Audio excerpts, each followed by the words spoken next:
Good. Hello, everyone, and good morning. My name is Drew Sullivan, and I'm a first-year MBA student here at MIT Sloan. It's my pleasure to introduce our panel, Ice Time, Analytics Across Hockey's Levels. Our panelists today are Megan Chayka, co-founder and CEO at Stathletes, John Wroblewski, head coach of the U.S. Women's National Hockey Team,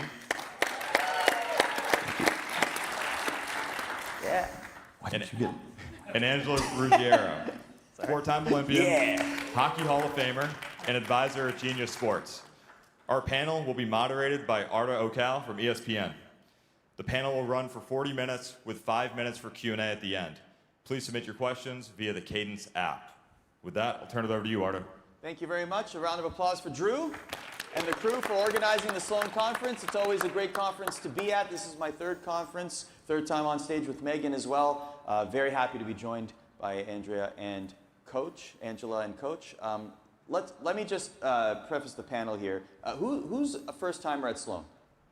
Just to see. Okay, so a lot of you. So this is a really cool panel. So first of all, not only do we have one of the great entrepreneurs, one of the great minds in hockey in Megan Chayka. Megan is absolutely wonderful. She's been doing this panel for several years.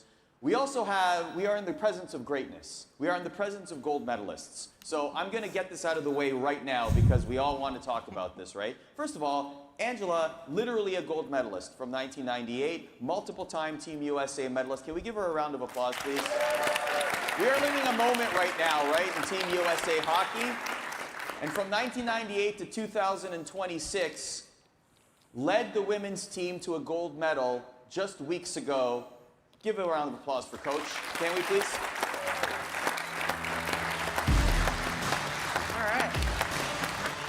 All right, I'm going to start with a really serious question, Coach.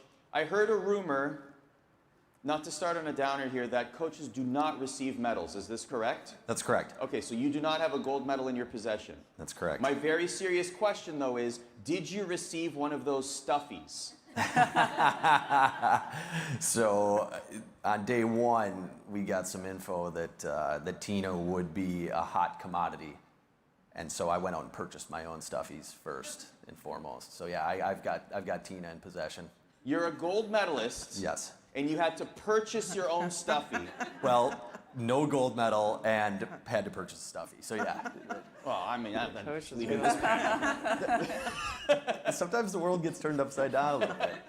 I think I actually, my belief on the gold medal is that I think that the Olympics has it bang on, that the athletes, it's an athlete-based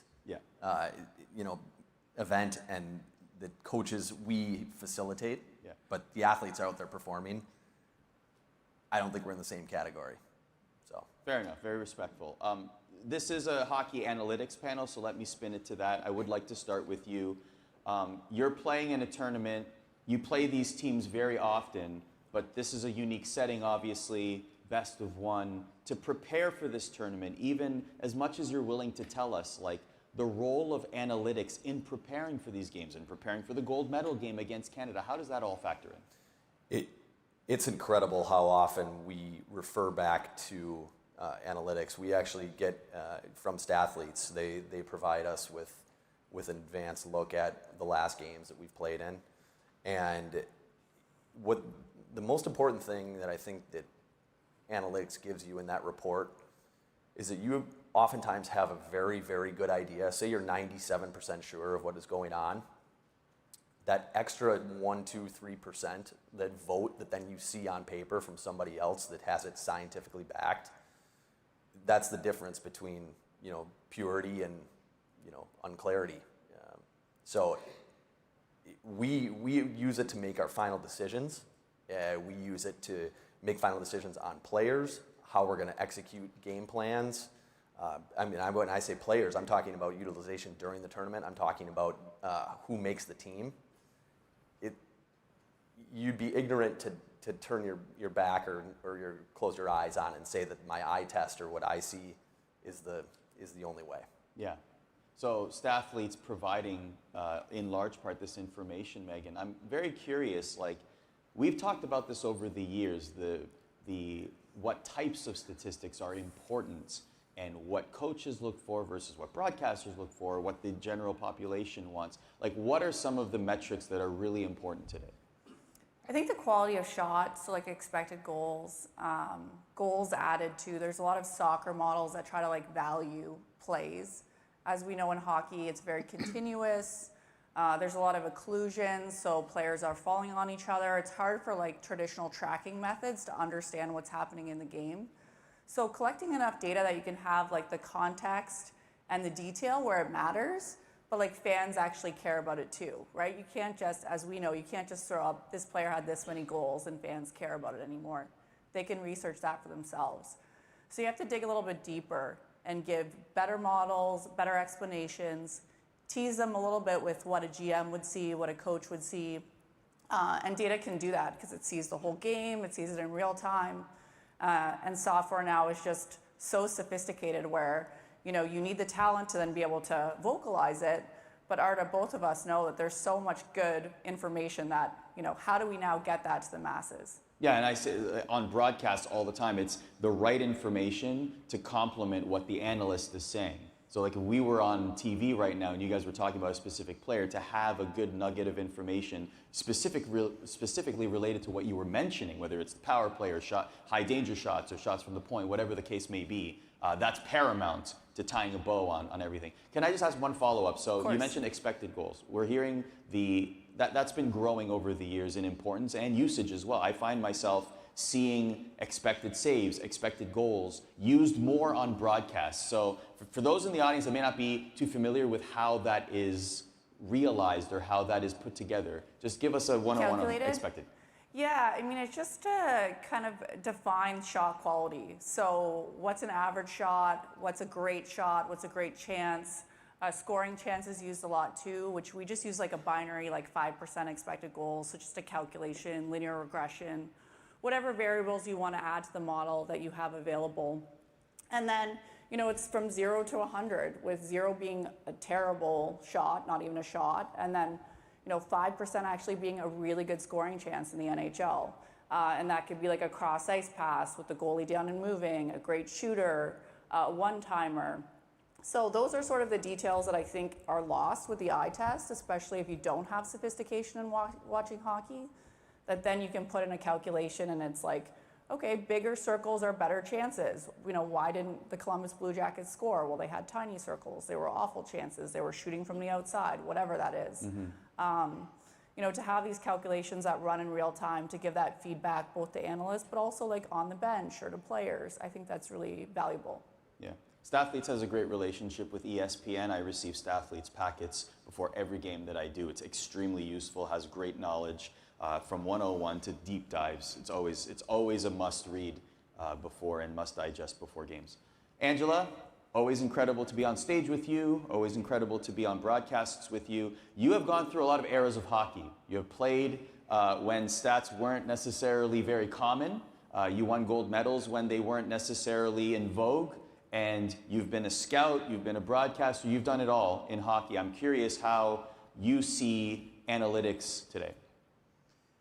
Yeah, when I was playing, I loved stats, but not necessarily goals, assists, plus. I mean, there's like the basic stuff that, again, might dictate how the common observer would view an athlete. I didn't have access to some of the stuff that Megan was talking about on the Statly side. What percentage of my breakout passes are tape to tape? Things that, the minor details of like, the assessment that maybe you would use to say, oh, that's a great defenseman that can break the puck out, versus, they lose the puck once in a while. So this, what I've seen in the evolution of hockey specifically is just moving from just gut decisions, intuition, oh, that player looks dominant, to, well, let's like get under the hood and really understand in detail these minute type of statistics that actually verify what that 97% of like, yeah, we think she's pretty good, but like, yep, the stats absolutely say that. So I love stats. I'm a data nerd myself. My company, Sports Innovation Lab, that got bought by Genius Sports last year, is a data company. The power of data to allow you to see what you might already know, and in the athlete side, whether you're scouting, we're calling a game together, you're playing, just just gives you another layer of sophistication. So I was liking it to like a GPS system. It's like another layer that you can listen to or ignore if it's, I think this player's got gut. This player's got something that you can't really measure. But it's amazing to see the evolution of sport in general and the adoption of data. That's why we're here at MIT Sloan. I want more of it in hockey. I think we're still behind. I think what you're doing at Stathletes is phenomenal. I think it's going to increase everything across the game from performance. And again, the best athletes in the world are nerds, I think. They're measuring their heart rate, their sleep now, their hydration. They're measuring off the field or off the ice and as well as on the ice. And I think they want more. The best athletes, I hope, are demanding, give me everything I can to prolong my career, prevent injury, understand exactly what I can do better. And that like growth mindset comes with like actually understanding your body, your performance, the opportunity. So yeah, when I played, it was a lot of gut. And I think today, again, all those years later, the best athletes, the best coaches, the best organizations, the best broadcasters and fans want more of this stuff. And it's not the only thing, but it's certainly this like added layer that will help, I think, the whole spectrum. That's the headline, by the way. The best athletes are nerds. Love it. That's the quote. You recently called the Olympics. You called games for NBC. I'm curious, like what stats did you find interesting? How did you prepare for that? Yeah, I love stats. And I was, you have all the stats coming in, and then you have like real time. What are these players actually doing in the tournament? And I was going to jump in before. We were talking before. Said, okay, the fact that you called that, not the timeout, the fact that you pulled the goalie, right? Everyone saw the women's hockey game. Let's hear it. Right? So I'm going, oh my God, we got to score. Sorry, Megan's Canadian. We got to score, the Americans. And you pulled the goalie with 2-something left. I knew the stat. I knew Alex Carpenter's face-off, just as an example. Her face-off was what, 72%, 73%. She was leading the tournament in face-off. She's going to basically, if you're in an offensive zone, she's going to win. We're going to get possession of the puck. You set up. You had that extra player. Again, I'm not in your shoes. I'd love to hear what you thought. But just that little nugget of like, okay, yeah, she's a good face-off. No, she's leading and she wins like 3/4 of draws. Would change not only, I'm assuming, your coaching style, but like how I communicate. I was using that stat a lot. Like, set face-offs. She had a couple power play goals off of that. So I'm drawing on the stats as much as possible to kind of predict what is going to happen in the game. And then when it happens, you're just trying to just educate the audience that maybe doesn't have access to those statistics and can actually add a layer of element as an analyst to what you're actually watching at home. So you use them all the time. I think they're phenomenal, just dumbing down essentially what we're all sort of seeing but don't actually feel. From our point of view, absolutely, to try and make sure the audience understands. I'd love to hear your perspective on that. So I can give you a deep dive on that face-off play, and that. I haven't asked him yet, so it's good. What were you thinking? Well, I mean, the analytics would say that after 57 and I think 40 seconds of time without scoring, it's time to get your goalie out. We were afforded a power break, so that's the TV timeout at that juncture. I was going to use our timeout, but then you're given this gift. It's extra time too. It's 30 extra seconds compared to a normal timeout. So things definitely lined up. We had Josh Skiba, who's up top on our coaching staff, and he's not only letting us know who's the best at draws that day, but also clean face-off wins are extremely important, which is something that maybe face-offs don't factor in. There could almost be like, I kind of think like this in football, there should be a kicker's rating, where the longer kicks that a kicker has, the kicker should have a rating instead of just field goals made. And I think face-offs should have that same composition, in that clean face-offs or clean wins when you're not on your backhand. So Alex Carpenter's a left shot. It's easier to win it on her left side too. So she's even stronger on the dot that we had that face-off on. And what this did is it contributed to our alignment on that face-off. So normally what you would do is you would stack heavier on the face-off circle if you're not sure if your center's going to win the draw. We were pretty sure that she was going to win the draw.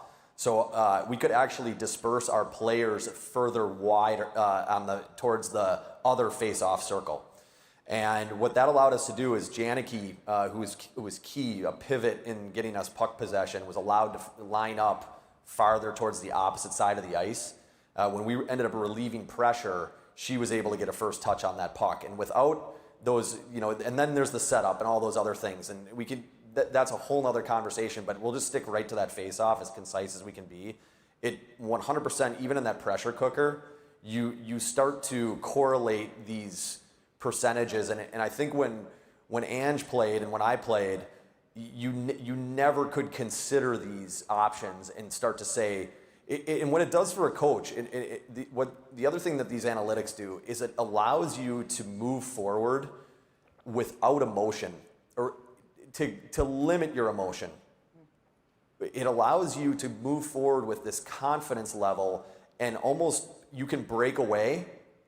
Did I make the right choice? You've already then, you've been a precursor, you've premeditated, you've gone through, you've scripted. So by the time you get to that decision, you're then allowed the freedom to step away from the decision, allow the players to go earn their medal. Coaches step away. And I've found myself in various parts of my career trying to clench onto it too tightly, manipulate teams, strengthen them to victory.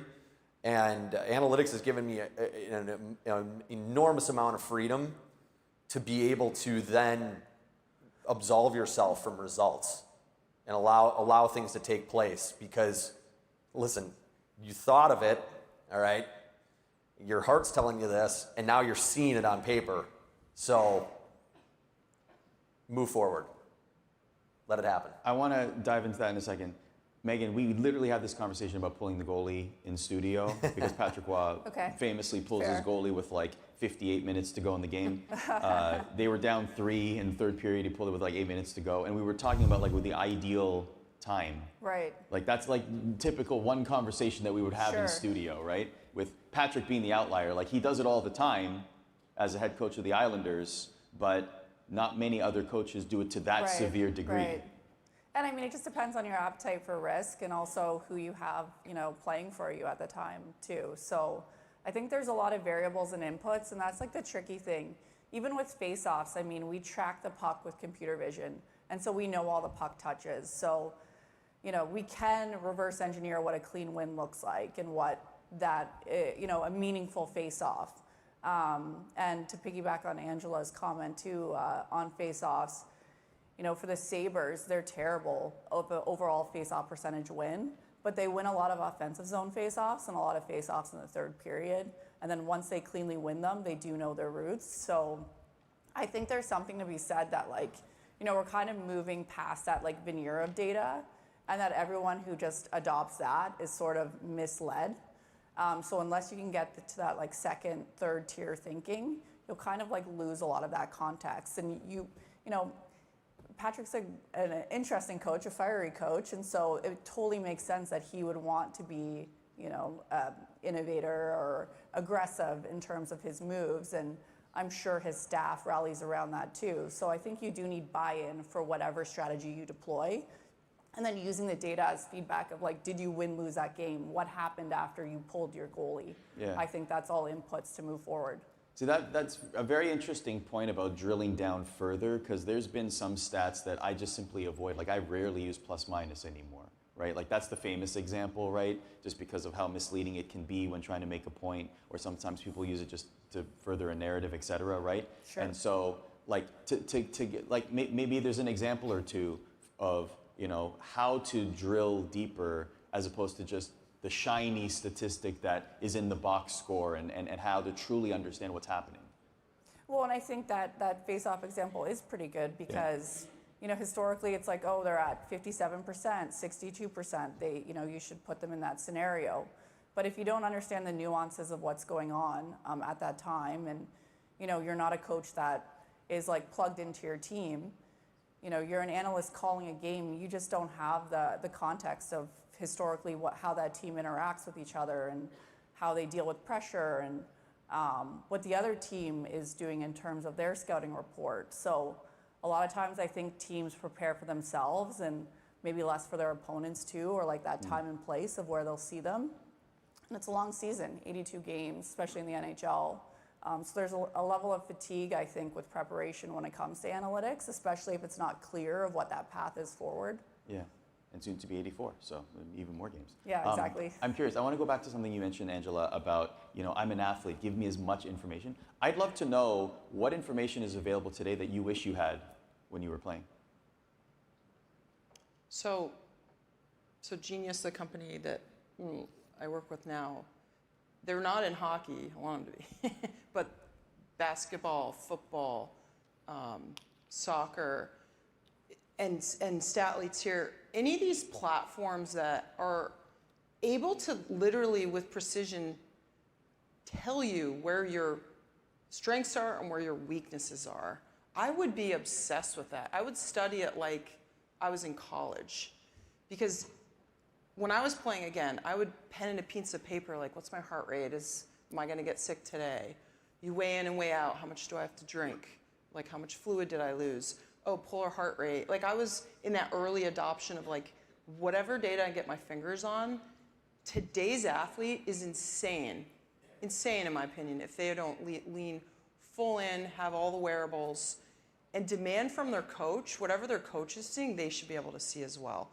The platforms that aren't accessible to the athletes, and there's a big gender discrimination, by the way. A lot of these platforms are expensive, and only the coaches, or the trainers, or the GMs are gonna have access to it. The players are sitting there going, oh my God, you're trading me. Why? Tell me what I can do better. So I'm big on like, let's open source this stuff. Let's let all athletes really understand their bodies with precision, again, both as a training methodology, precision nutrition, I'm big on, precision exercise regimens. I play defense, do I have to do the same things as the goalie? I'm a veteran, you're a rookie, we should have different why are we all training the same way? So the way that you train and prepare should be completely personalized. That's data, that's data driven. The way that you compete and analyze your game, I think should be completely data-driven as well. Not the end-all be-all, you have a coach that's steering the ship, that's just putting that whole picture together, but as an athlete, I think it's almost incumbent on them to push for access to this data. And a lot of times, they don't even know it's available. Or they're, again, maybe in an era where, no, I've done well without it, I don't want to see it, I don't want to know if I woke up and my sleep score is low, or my shooting percentage is low, like I'm still good. No, show me that data. I think it would instill a lot of confidence in the athlete to know, again, I'm like, my body's my business. If I can get 1% better each and every day, I played 16 years on the national team, give me more, give me more, give me more. I didn't have a lot. The athlete today, it's all at their disposal. And again, I think when organizations don't share the data, you're leaving money on the table. You're leaving opportunities for performance on the table. So I'm big on like, how do we get more of this into the hands of all athletes? Because I do think it's like the secret sauce that's just sitting in front. You know, that little example I said, I played defense. Not just plus minus, but like the goals that were scored against me were against quality competitors or bad competitors. The breakout percentage, there's like little nuances, particularly in the defensive, there's not a lot besides points that you can point to, but how can you break down my game, my training, and again, put it all together in a wrapper that empowers that athlete? And they could take it or they could leave it, by the way. I think coaches, I was scouting, you're using it. We're there, and fans, I think, love this stuff, by the way. Like, give it to the fans. The fans are gonna eat it up. You're doing that. Betting obviously is a big opportunity with this data, but I think it's like the next level of fan engagement that, it's not your question, but I think just let's elevate hockey. I've worked outside of hockey for many, many years, and I'm like, if this is a hockey panel and everyone in here loves hockey, how do we give everything to hockey so that we can almost play catch up to all these other sports that have been using data for much longer than this world has? So let's keep doing what you're doing. Well, yeah, let's give everything to hockey. That's right. Well said. Well said. You gave an awesome example with the face-offs. Like that's such like the nerd in me is like I want to hear that for hours, right? It's the one time you can control something in a hockey game. It's because it's like I listen to what you're saying about the players, and I agree with Angelo Ruggiero. And now, 20 years after Olympic competition, you want that information. I think it's really dangerous what you would disperse to a young athlete because confidence is so I can guarantee you that's why coaches are like the athlete's Sherpa, and in a way, we get this information from the analytics department, and then we siphon it to the players accordingly. The analytics department siphons it to us as coaches, and then we start, the filter system starts down. How can we keep a direct path to the player? Once you start to scatter for the player, I really worry about what that looks like. I think that's fair. And I know it's Maturity. fair. When I meet with these young players and you say it's an Olympic, you're in the pressure cooker, you need to make sure you're injecting deserved confidence. And what you're doing is you're turning up the dial on what they do well. And then you're only mitigating. Say they're a disaster defensively, their stick is so porous, they're letting all kinds of, you're going to show them one or two things on that area to maybe possibly mitigate, break up one more play per period. Would you show them more of that in the preseason and when you can work with them, and then maybe the championship rounds, you're all confidence building? I always look at it from the standpoint of you want to bolster their strengths and mitigate weaknesses. You only want to chip away at weaknesses. Let's go, because hockey is so. The beautiful thing about this sport is that I don't know. Let's get percentages, but I like to use the term. It's 95% gray matter. Like you are siphoning and you are grabbing as much ice, stick detail, all of the things that don't show up in the analytics report are, in my opinion as a coach, are massive. And then the points of infliction, those 5% when you're actually around the puck, that's when, to me, when the analytics report really, really comes in. That's when Megan's high, who's actually producing in these high danger situations, whose expected goals are actually suffering in these spots. That's like 5% of the game, and ultimately what decides games. But to even get yourself into the door, it's that other 95% of gray matter, and that's the stuff that I have to make sure that I'm cinching up too. As much as you're willing to tell us, obviously there's trade secrets. I'm just curious, like preparing for, and even post-morteming, like just let's take the Olympics as an example. How did analytics factor in? And also how did managing emotions and confidence, like that's a really good point that you made there about trying to make sure that you don't derail the confidence of your players. Analytics was massive for us going into the gold medal game to be able to we moved 20-year-old Joy Dunn up to the top line with Alex Carpenter and Hillary Knight.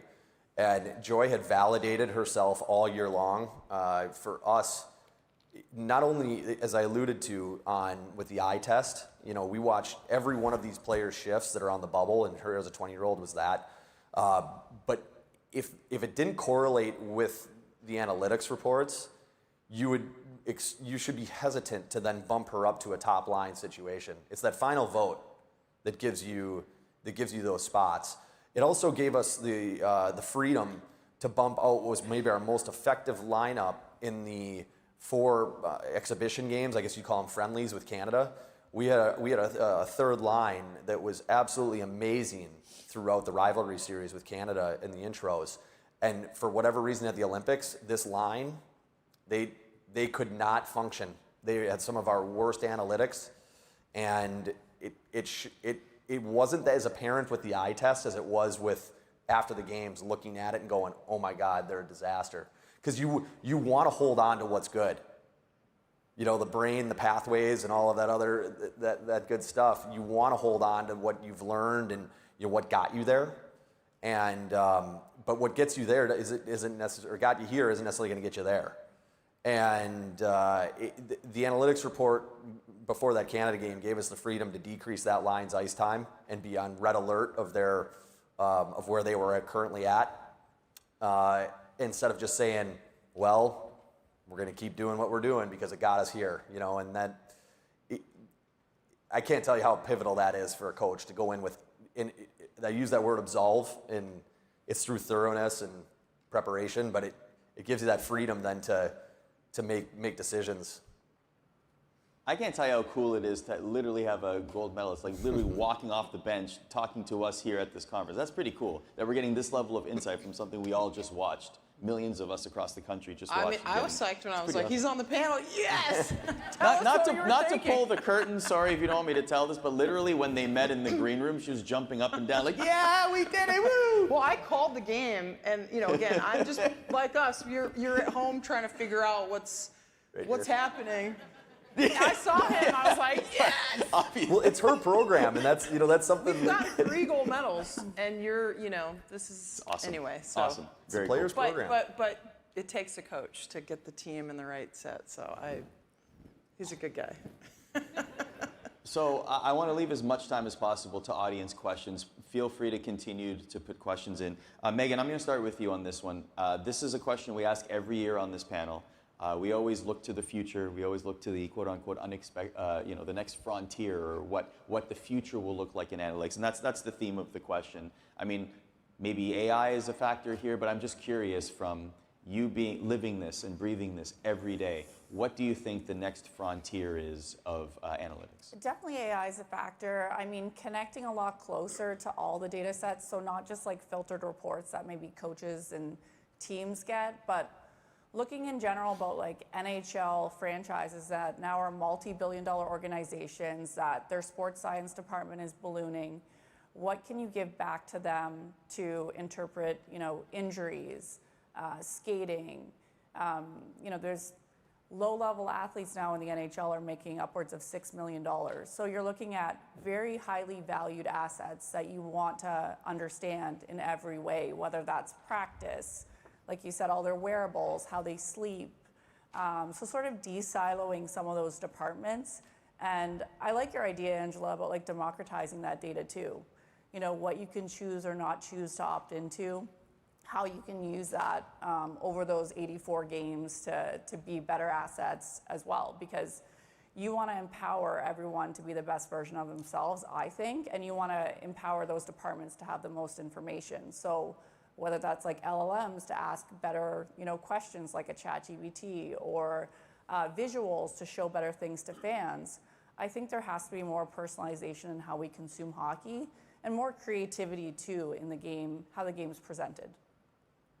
Anything to add? No, I agree. Go Sorry, ahead. I would 100% add. In 10 years, AI is going to completely change sport. It's going to completely change human performance. There's going to be a digital twin on every athlete, starting in youth sports, computer vision, LLMs. We're going to know about ourselves, all of us in the audience. If you want, what precision, I talked about before, precision nutrition, precision training, data is going to allow you to unlock more human potential. So younger athletes, believe me, I'm a parent of 2 kids, boys. Unfortunately, it's going to be in youth sports. Private equity is coming in youth sports. There's going to be an opportunity for you to train, prevent injury. So this is happening outside of hockey. I think bringing this sort of philosophy into hockey, I think will change, again, athletes' ability at a very young age to say, I want that data. I want to understand. I get you on the confidence piece and the maturity piece, which is a whole other like mindset investment, but I think in 10 years, we're going to have this conversation. I hope other sports that are already leaning in this way, like, aren't furthering that sort of wealth gap to hockey, and that just the adoption of data and understanding how it's going to help us train as athletes, how it's going to help fans engage, how it's going to help coaches and organizations lean into the whole I'm just repeating myself, but AI is the unlock on all of this, and it's coming. And I hope hockey is paying attention. Yeah, it feels like we're very much on that trajectory in the next few years. Like, it's but like a inevitable. digital twin of yourself. Can you imagine that as an athlete? So now in real time, you can find out after the game. You don't have to wait for coach to pull you aside and say, hey, look at this. You can like look at it all yourself. You can see everything. You can dial into your own performance. And some athletes will lean in and some won't. We're not there yet. Obviously, there's a lot of investment that has to happen, but that's the future. The next iteration of watching her play on an iPad on the bench. 100%, yeah. Literally in your visor. That's Maybe. give too many ideas. Coach, I have a question for you. Actually, I never really thought of it this way. You talked about it, the younger players and how they absorb data. Angela's a really good example of adopting all data and being at the forefront of data.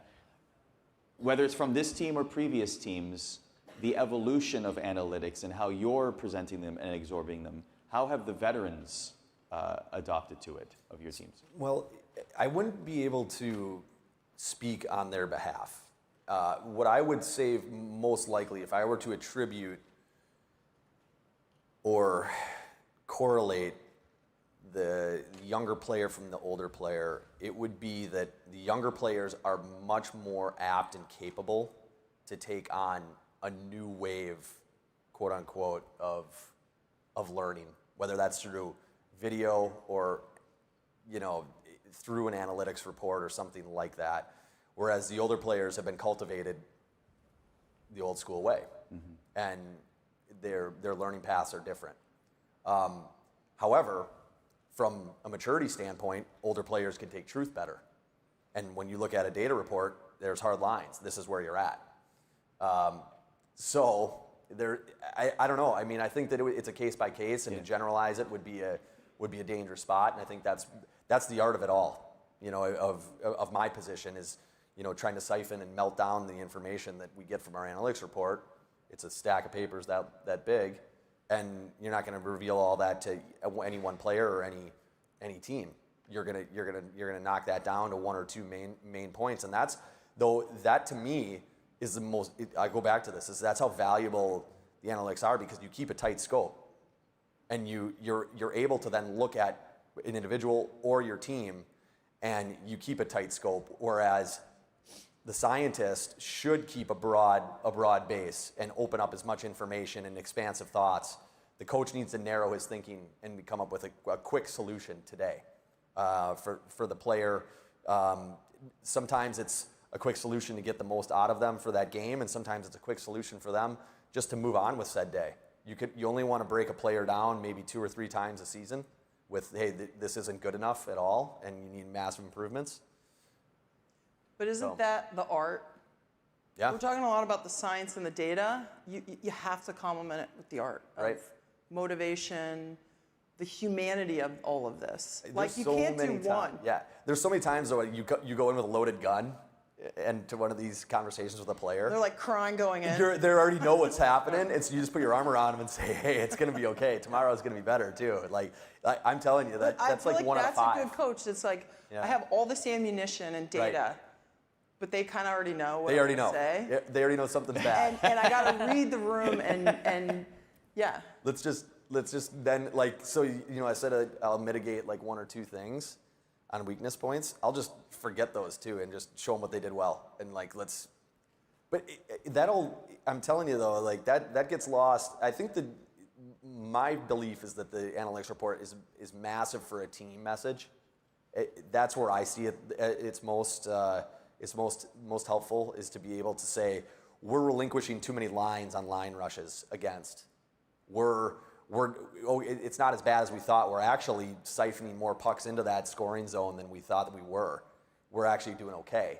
You can balance yourself out so well with these generalizations that you get from the analytics report, and because it's so emotionless. You know, you get it, and there's the data, and there's the nice printout. Oh, good, this matches up with something that I was thinking. I have this freedom.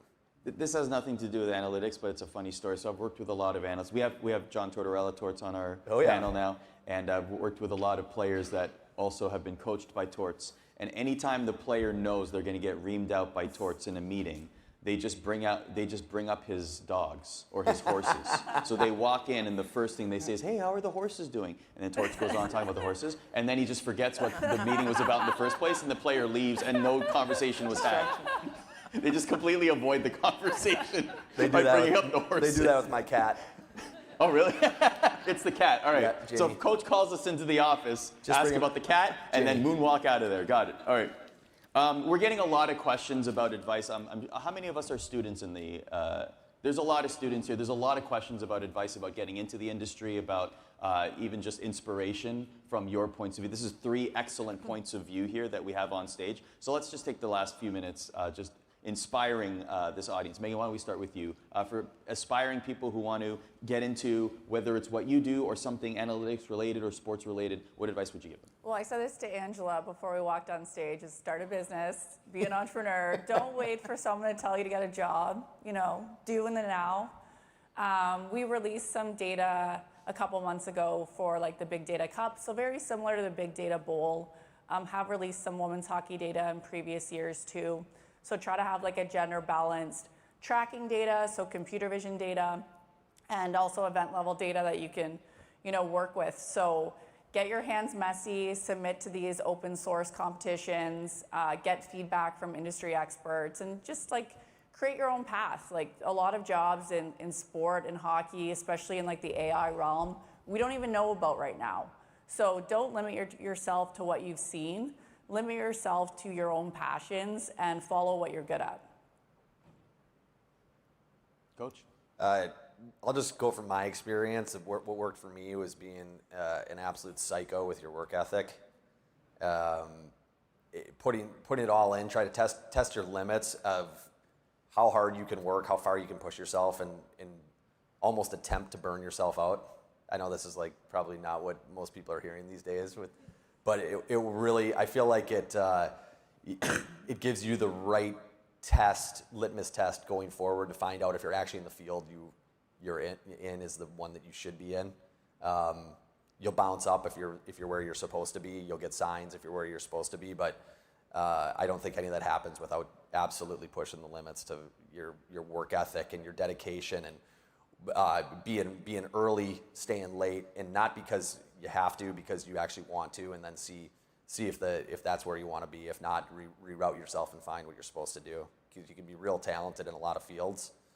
I was in certain spots, probably not as talented as many in this room in any of them, but I was fairly talented in the academics side of things, but coaching was it, and it was psychotic what I did for the first, my first opportunities, whether it was my first assistant job or my first head job. Absolutely obsessive, and then you fall flat on your face and you burn out, but you find out what that level is. So just like an athlete, you got to train and try to find your limits, and then let it sort itself out, recover as needed, but push yourself all the way to the end. Angela? I love that. I mean, Yeah. that's why I was successful in hockey. You're Totally. first on the ice, last off the ice. But I think the key is are you in this space because you love it? Right. And you're gonna freaking do everything possible, and you're gonna bang down doors. And if you're an entrepreneur, someone's gonna say no, no, no, no, no, no. You're gonna say yes, yes, yes. You're gonna put those Olympic rings in the back of your head when no one believes in you, and you're gonna believe in yourself. Like, that's what it's gonna take if you want to really crush through. And I agree with Megan too on the lean into what you can bring to an organization. On top of everything they both said, like finding your passion, working hard, figure out not what you can take from the organization, but what you can contribute. And again, with AI and everything going on, you can be like light years ahead of your boss and help them. And you're gonna learn a lot. So I would say find a mentor over a logo. You can go to a lot of logo places, which is great, but if that person that you're reporting to doesn't really care about you or isn't gonna really help you, you're definitely gonna get lost in the shuffle. So I'd say your first job, your second job, the mentor, the person you're working for is almost more important, but find ways to be additive. And again, I'm like, with everything happening today in this space, there's so many opportunities to bring those skills to that organization or that individual. But yeah, what you guys both said, just work your butt off. It's like old school, but so true. It always rings true, no matter what industry you're going to work in. Very valuable advice that certainly transcends across industries. This was terrific. Please, a round of applause for our awesome panel. This was a great way to start the day. So enjoy this is the 20th, is this the 20th Sloan? Wow, we made history, the 20th, 2 decades of Sloan Analytics. Thank you for coming, everybody. Good job. You got your analytics socks on. I like We got our ESPN, yeah, I got my ESPN.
I would always like take extra courses. So I think just be like curious, make sure you're taking enough in school, and then just like using real world applications. So you can, you know, if you're watching whatever a hockey game, if you want to do some calculations, and that's great too. But go easy on yourself. Like for me, I had to like develop a lot of different areas to like manage people. I mean, as an entrepreneur, you deal with everything in business. So I think you have a long time ahead of you, a lot of opportunity, and just whatever you're passionate about, make sure that you're doing it really well. Hi, how are you? I know you're going to be in Buffalo tomorrow, but I am. so I do all the fan data, like savers. Karen's my boss. Yeah. So we can chat later. But I want to know, you said something about LLMs and talking about it. What did you mean by those questions? Because I also talked to the player. I don't know what to say. What did you mean by that?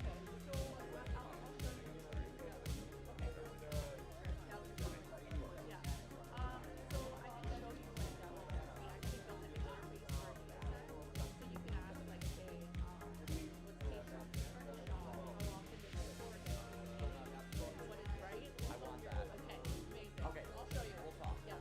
I'll send you a message. Yeah, you too. Are you going to be there too? I'm going to be here still. Oh, come on. Yeah, I know. But you are? Yeah. Okay, so now you're kicking my ass and I got you. That's okay. I'll send you a message. Amazing. Thank you. Nice to connect. Yeah, you too. Right? You never know where you meet people. It's like, amazing. Yeah. Really. I appreciate it. Sorry.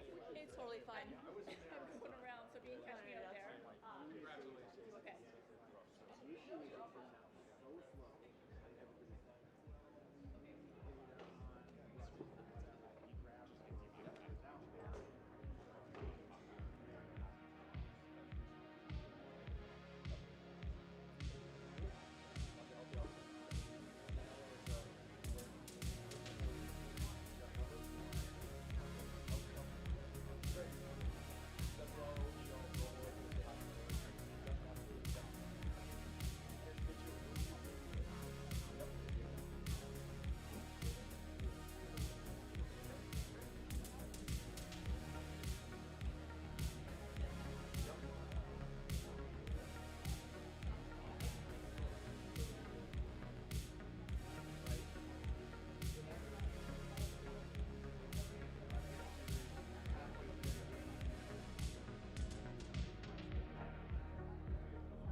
culturality of looking at them. But Hi everyone, find out. my name is Sarah Buck and I'm a first year MBA student at MIT Sloan.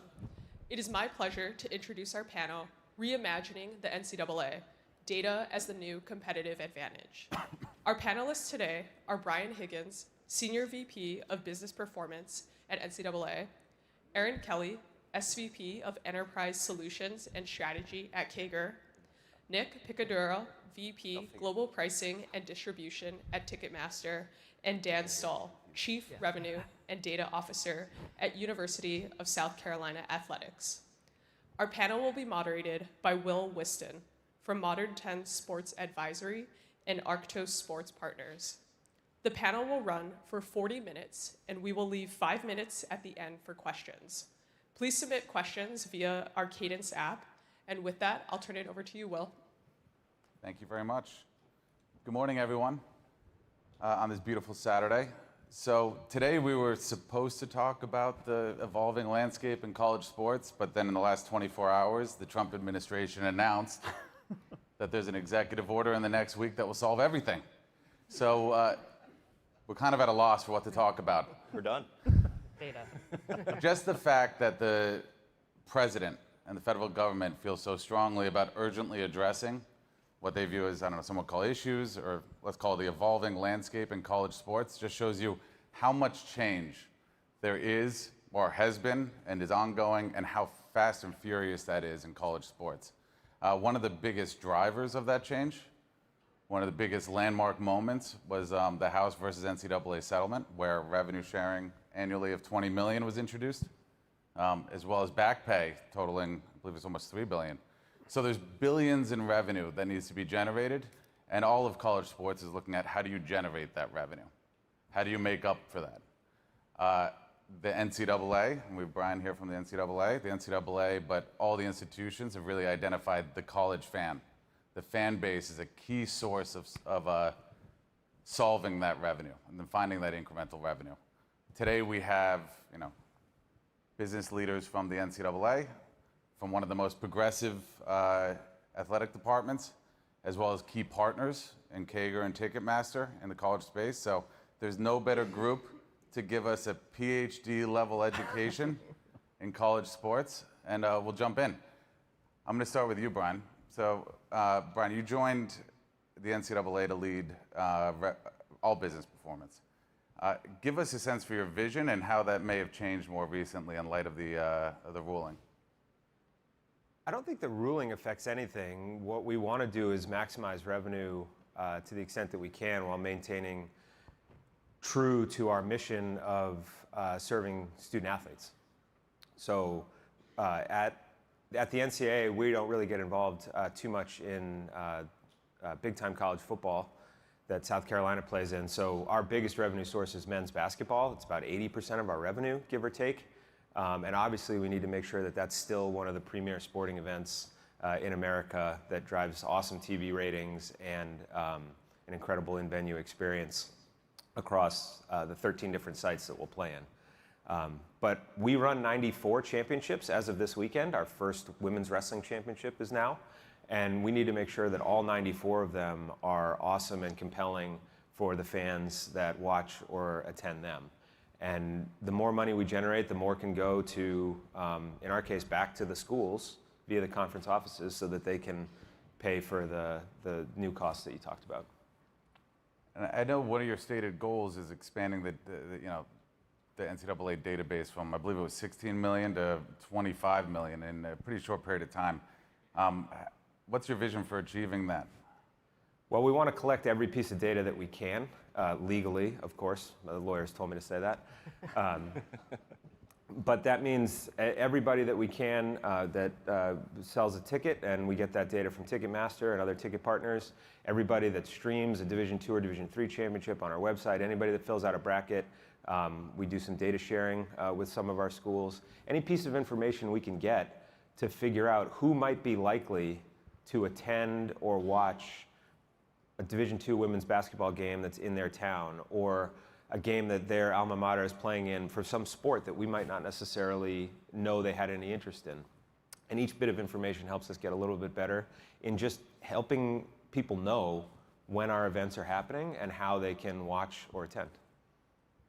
So, Aaron, with Kager, you've worked across a number of professional enterprises and properties. Yep. But more recently, have been partnering with Brian and team on the NCAA. With that context of your professional sports background and that work, and then working with the NCAA, what major differences do you see? I would say the biggest one is the variability and the opportunity. It's when you think about, I think yesterday Amanda Krause from Brian's team presented a competitive advantage, and she shared that this year alone, the NCAA championships will touch 46 states. There'll be over 170 events touching 1.1 million customers. Just the opportunity and the scale to be able to touch folks across 46 states is incredible and amazing, and it provides such an opportunity. And I think with the data, as we continue to learn more about the fans and help Brian and the NCAA team really figure out site selection, the capacity of venues, other pieces like that, I think it's an incredible opportunity to really accelerate just how many folks that the NCAA can reach. And I think from an operational standpoint, I'm sure that is a huge feat. I know it is a huge feat for that team, but from a pure data and kind of to Brian's missions around being able to capture that, it's an immense opportunity that a professional team doesn't have. With that scale and that diversity, how do you need to think differently in approaching working with these institutions? There's a lot of different layers there. I think it really is trying to figure out kind of all the different models and other pieces like that. And the NCAA has great partners like Ticketmaster, like the other ticketing partners, that they've really spent a lot of time and energy and effort to get some really wonderful, kind of accurate, reliable sources of data coming in. So that's been amazing, because once we have set up the pipes, we've been able to truly see the scale of it. But it's just a different way of thinking. It's a fun problem to solve, and we're here for the long haul. You mentioned Ticketmaster, so Nick, we'll come to you. Sure. You've been around the ticket pricing strategy, commercialization in college sports for some time now. With the speed of evolution in recent years, how have you seen the market change? Yeah, so I love the fact you use the word evolution, right? Because that implies you're sort of like moving towards a better state. And 5 or 10 years ago, you kind of like set the price and hoped that they would deliver and the revenue would be there. And I think the biggest shift has been one towards intentionality. And we were here in the Seaport, and think about dropping a sailboat in the bay. If I just drop my sailboat in the bay, I go out, it's probably a nice day out, but I probably didn't get anywhere I meant to go to. So really, when I think about these schools and all these programs driving towards intentionality and strategy, that's where it's all beginning, and that's the evolution we're seeing. And what's exciting is watching the college sports catch up to where the pro has been and be able to skip through these evolutionary steps. So thinking about dropping that sailboat, you want to know where you're going to sail to. That's probably the most important thing, other than a nice day out on the bay. And then if you're just going to sail there and you never check where you're going, those winds and those waves are going to knock you off course, right? So you have to be intentional about where am I going and how far am I drifting from my course. And that's where I think the exciting thing has been around watching the strategy mature and develop across these college sports teams. So are you selling tickets for NCAA sailing with this metaphor or what? I've never been on a sailboat in my entire life. Dan, with the Gamecocks, with South Carolina, I mean, it's definitely one of the more progressive universities when it comes to what we're talking about. And that dates back to when South Carolina engaged Learfield, which is where you came from. Yep. Now, how much has your institution been investing in this, and what does that look like into the future? Yeah, we're proud that we were one of the first early investors in data. It's something that we took the leap of faith back in 2015 with SSB back in the day to create a data warehouse, to get a CRM, which at the time were things that were not common in college athletics. So I was lucky I landed in a spot where we had leadership that trusted the vision and trusted that we needed to invest in this. And part of it was you didn't know exactly what you were hoping to do in, say, 5-7 years, but you knew you had have the right data infrastructure, you had to partner with the right vendors, so that in 5 years you could potentially take advantage of the opportunities that would present to you. So, we invested with SSB, we created a data warehouse, and then, 6 years after that, we're trying to ingest our Fanatics data. And It might sound like a really simple idea, but $8,000 to integrate Fanatics into our warehouse was like a big expense that I had to go justify to our leadership team. So we did it manually for a year. We got an intern to download files, to import Fanatics data, and tracked all the stuff throughout a whole year.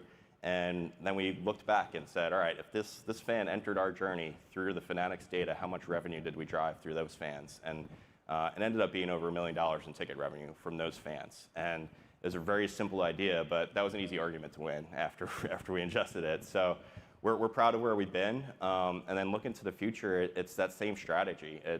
I don't know what I want to do in 5 years, but I have to partner with the right people, whether that's Ticketmaster or Kager or our new data vendor, Equip. Like whatever we're doing, we want to partner with the right people so that we're looking forward and being on the forefront of what's next. Great. I'm going to do my best impression of Abe Badcourt right now and doing around the horn. And we're going to go this way. And it's a simple question, but a big one. And each of you, in what we just discussed, mentioned data. So we're going to keep focusing on data. What is, to each of you, the single biggest opportunity when it comes to data in college sports? We'll start with you, Brian. Revenue from women's sports. Connectivity. The democratization of that data across the organization and its availability. I would say new fans. College sports is unique. We have 7,000 to 10,000 new students every single fall.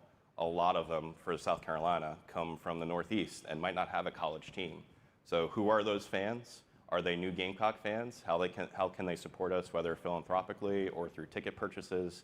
But engaging with those fans in the way that they want to be engaged with so that we can connect and drive new revenue. So, Brian, you said women's sports. You said new fans. Is that an overlapping answer, or are those very distinct? It might be, but we have today, only 3% of our ticket revenue comes from people that are attending multiple NCAA championships. Right? So if you attend March Madness, you're men's March Madness, I'll be precise here, you're extremely unlikely to attend softball, even if your school is really good in men's basketball and in softball. And so for me, I mean, it depends on how you think about it, right? It could be a converting an existing fan into a new product, if you want to get really technical in business school to talk about it. But I tend to view that as incubating a new fan of a new sport. But the lead comes from some attribute that why they would like, how do we go find the people that might like softball in the people that we only know of as men's basketball fans? I think it's that breadth of data sharing availability that really empowers schools like Dan's to be able to capitalize on that data, right? Through the NCAA sharing their leads, Kager, us, any other partner that these schools can drive value from. Yeah, and we're seeing at the professional leagues, many of the top 5 major leagues have been investing in this league data sharing for the last 7 years or so, in terms of really bringing together, if you're an NFL fan, you may be a fan of multiple teams, multiple players, other pieces like that. There's a lot of power in that connecting of data from an affinity around football and sharing that back to the clubs to be able to activate. And I look at some of the start of what the NCAA is doing with some of the data sharing and connecting with the schools and the impact there and potential other partners. It really becomes this like wonderful opportunity around an affinity. Even I think like the crossover would be awesome, but if you could just get the richness out of a women's basketball fan and activate that, that is a huge multiple of success that you can gain. Yeah, and Aaron, we saw that in the pilot that we ran with you and with Brian's team, and we drove real revenue results just from finding affinity and premium likelihood to purchase, and then using that as the way to market to those fans. Yeah. Sorry. No, everybody has a different sort of like viewpoint into who those fans are. Dan knows them as a basketball fan. The championship sold them volleyball tickets. Ticketmaster sold them MLS tickets as a season, and all that comes together to better grow that fan base across the products or across whatever you're marketing them to. So Aaron, you were just hitting on, I was actually going to save this for later, but you just touched upon it when we're talking about women's sports and the opportunity there. But a big part of Kager's partnership with the NCAA is focused on, I think, the opportunity to create the largest fan base for women's sports in the world, I think, if I have that right? Yeah, definitely tied to what Brian's mission is. So like, when you look at Women's March Madness, which you made a great distinction before, versus college football playoff, which is obviously a different property. Yep. What differences do you see, and how does it need to be addressed differently? Yeah, I mean, they definitely vary differently in terms of just the overall setup of the structure of the championship, let alone the buying patterns and other pieces like that. But there's a lot of fervor and willingness to spend in the women's basketball buyer population. If you take March Madness on the men's side out, we see that women's basketball buyers spend on average 3.5 times more than any other NCAA championship buyer. There's a lot of power there in that activation. But it's interesting. I liken it to, we've been fortunate at Kager over the last couple of years to start to work with some professional women's teams, including the Seattle Storm, Utah Royals, and very similar patterns that we see on the women's side versus the men's at the professional level that I think we can share down. For example, kind of like two of the areas of opportunity.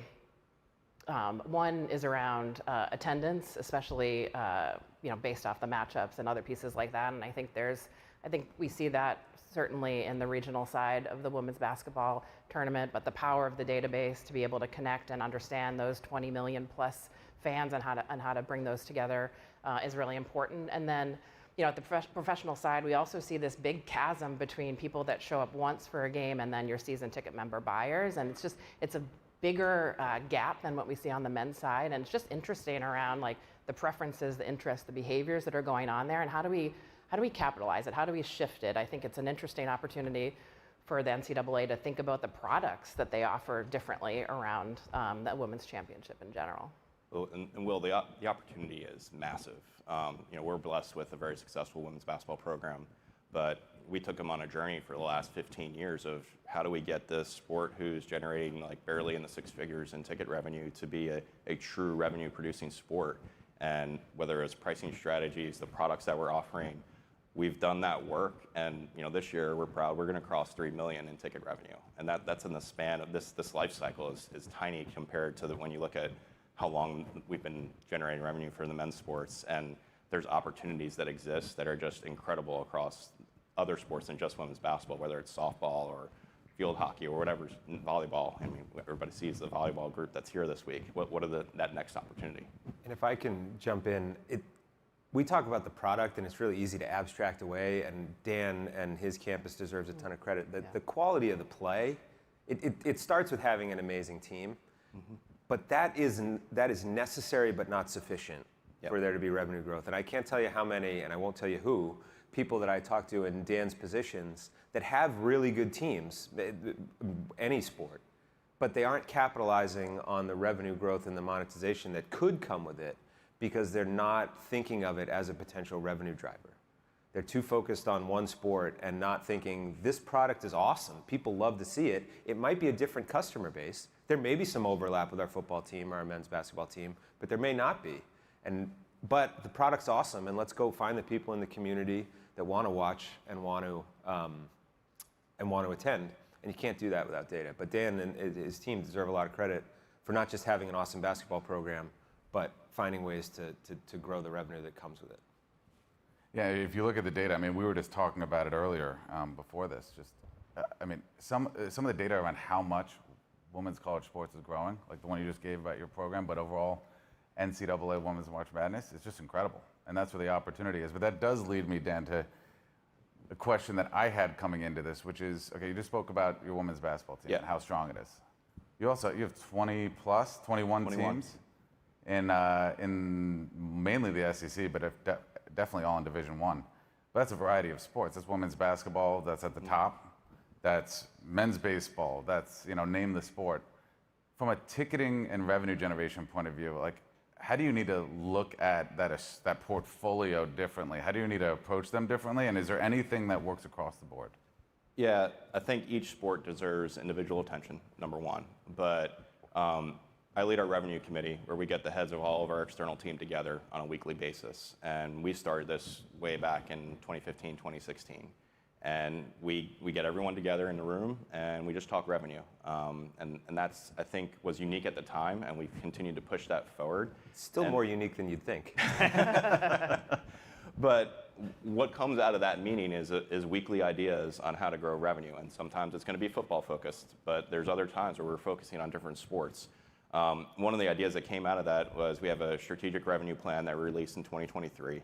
And it was an idea to get away from team performance impacting our ticket pricing and our, whenever you raise prices and what that strategy is.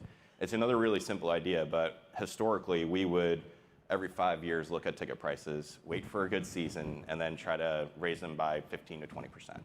And we looked at that, and you can look at the data. It's a simple math problem. You raise them by 3 to 4% every year, and in 5 years you have a lower ticket price, but you drove more revenue over those 5 years.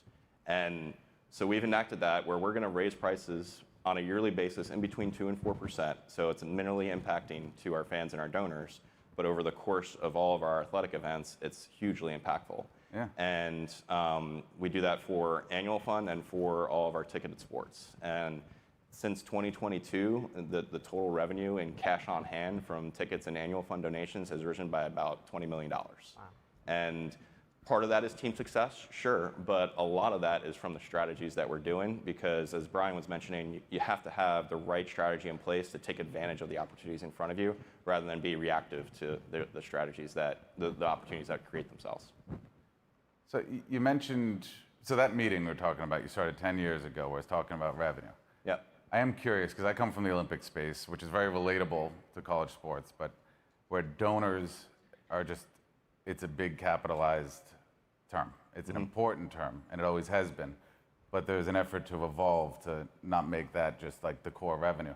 Yeah. And that meeting that you started a while ago, that regular meeting, like, where did it start in terms of donors as a part of that conversation, and what's the share now? Have you been able to expand that conversation? It's every day. The donors are a huge part of what they do, what we do. They're our fans, and we talk all the time about how do we thread the needle between loyalty and revenue. There's strategies that, yeah, this is going to make a lot more revenue, but if we lose our long-term fans, was that worth it? So it's finding the balance between those two strategies so that we make sure we value our long-term fans, our donors. They feel value by giving their money, their hard-earned money, to us, and we can then create the opportunities in the sports that they love. The other thing I was going to mention is we're in the midst of a big stadium renovation project. It's $350 million to our football stadium, and it's going to revolutionize how our fans engage with us on football game days.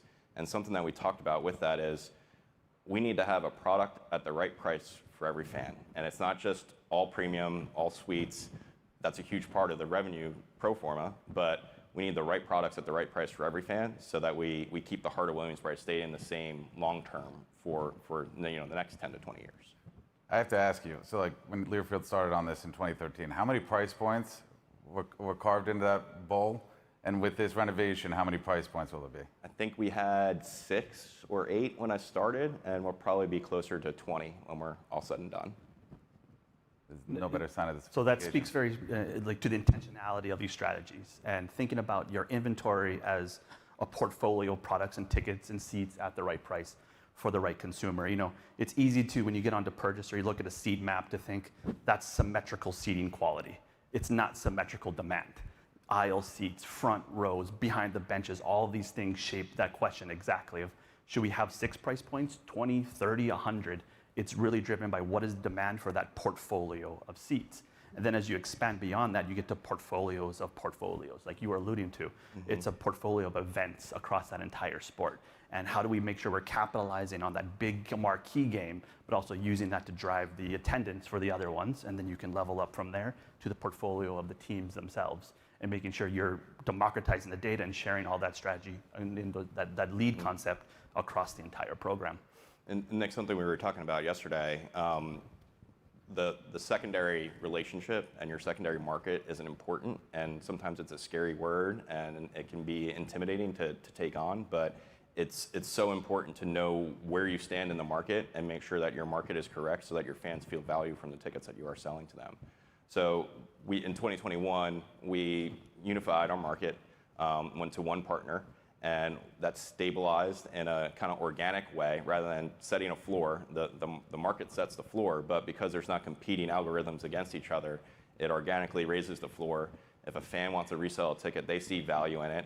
But then when a fan who's not a season ticket holder goes to Ticketmaster.com to buy a ticket, they're not looking at blue dot versus pink dot. They're looking at, is this ticket worth the price that it's sold at? And is it available for me in the right channel at the right time? And We've seen a massive amount of success. We've been able to drive revenue through secondary fees, but also make sure that our fans that are supporting us throughout the year as season ticket holders see value from their tickets. I love that answer. I'm trying to become a more stoic and control what you can and react appropriately to what you can't. And I think that's the core of that kind of strategy. I love it. All right, well, let's talk about control. And this would not be an analytics conference if we didn't talk about AI and how that plays into the ticketing strategy. So give us some insight into that, what Ticketmaster sees or is doing, or what that looks like. Yeah, so I'll throw away the easy answer first. It's all about the data. It all starts upon the data, the breadth and scope and specificity of data, and its availability across your entire organization and your intelligence platforms to drive good insights. So moving past that piece, I think it's really easy to move to AI means automation too quickly. And I like to think about it as a framework of AI drives acceleration.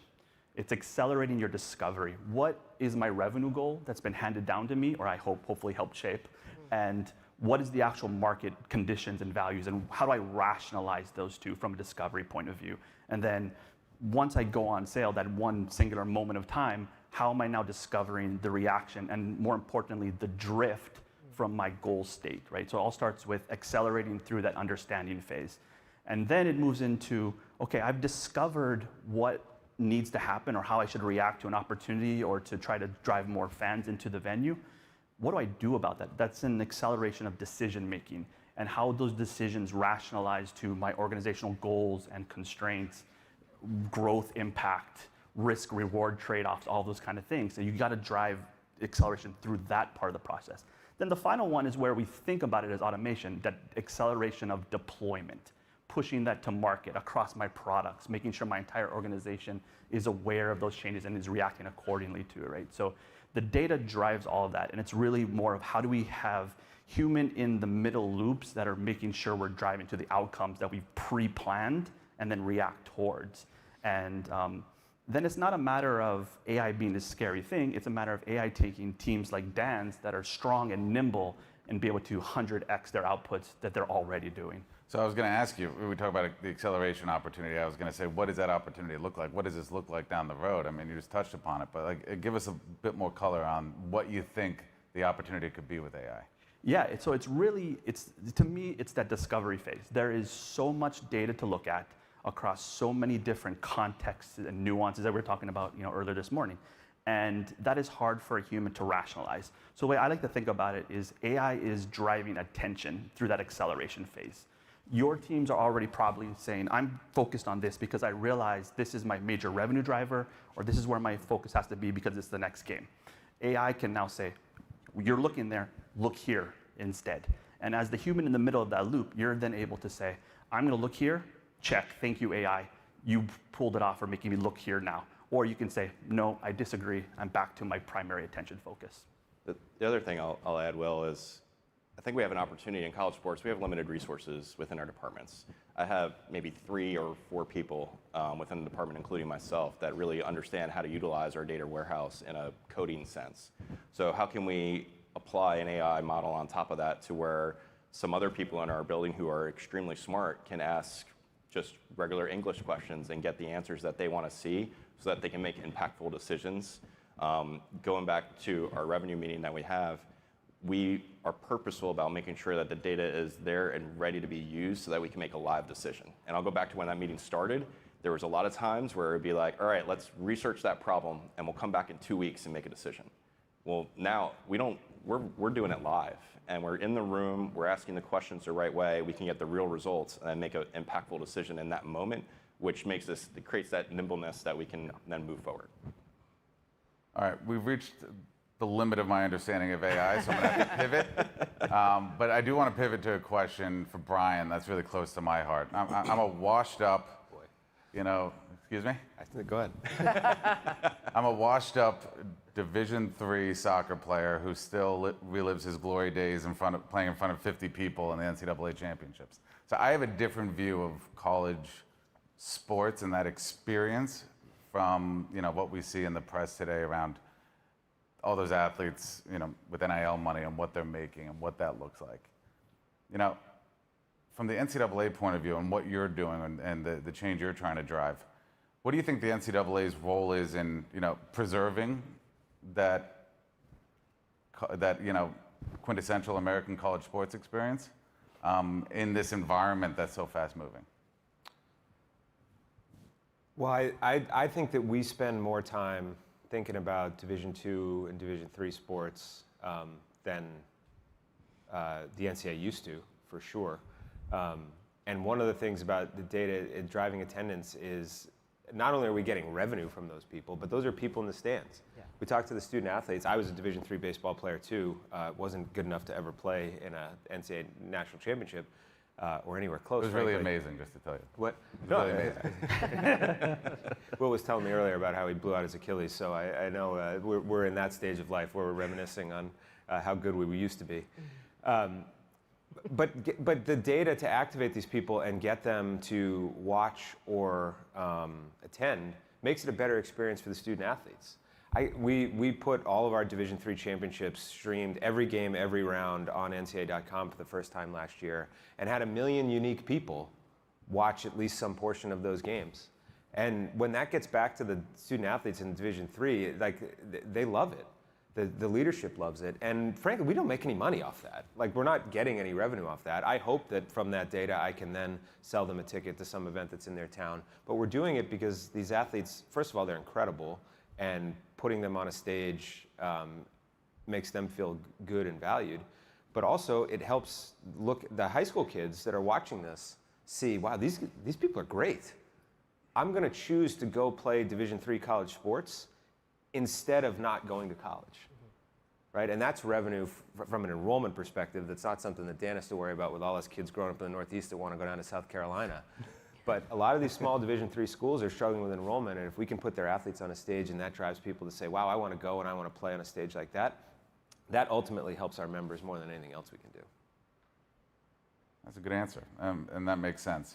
To that point about, even the athletes, it sounds like a Division III being viewed as, fans, which I find is true.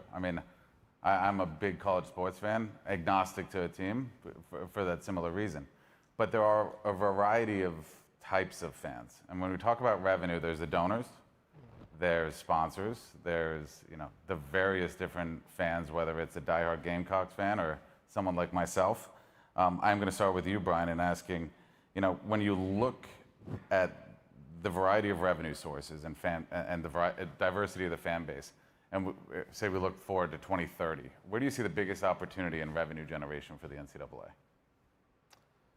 Well, I think in like I said, getting people, if we could get more people to attend 2 sports or attend one sport and really vigorously watch a couple of other sports, that would be transformational for future TV revenue, future ticket revenue. And it's micro-targeting at the sport, the location, and the team level. We don't get to pick our teams. That happens based on who wins the games and who qualifies and everything else. So every time, we'll have March Madness in Greenville, South Carolina in a couple weeks, a couple hours away from Columbia where Dan is. And that's going to be a mix of fans of schools making their first March Madness ever, fans of teams like UConn and North Carolina and Duke that are there every year, people that live in the Greenville community because we haven't been there for 5 years, and people who just love college basketball. We found there's tens of thousands of people in our database we can see. I think they look at a map and they say, what is the nearest March Madness location to me? And every year they go, and this year it might be Greenville, and the next year it might be Memphis. And how do we segment those people in a way that we can figure out, what's one more thing we can get them to do? And if we can do that better, 10, 15% better every year over the next 6 years, that'll be transformational to our revenue. I think it's that segmentation piece that's key, right? Because every buyer has that tipping point of, I think I want to go and I'm going to go. And it's that segmentation where you find this is what tips them into that. Now we've acquired a fan. I want to be clear. Of the 14,000 people that'll be in the arena in Greenville, I could probably pinpoint maybe 1,500 of them why they came. The other 12,500, I'm guessing. And Kager's helping us so that next year, hopefully, it'll be 2,000 or 2,500.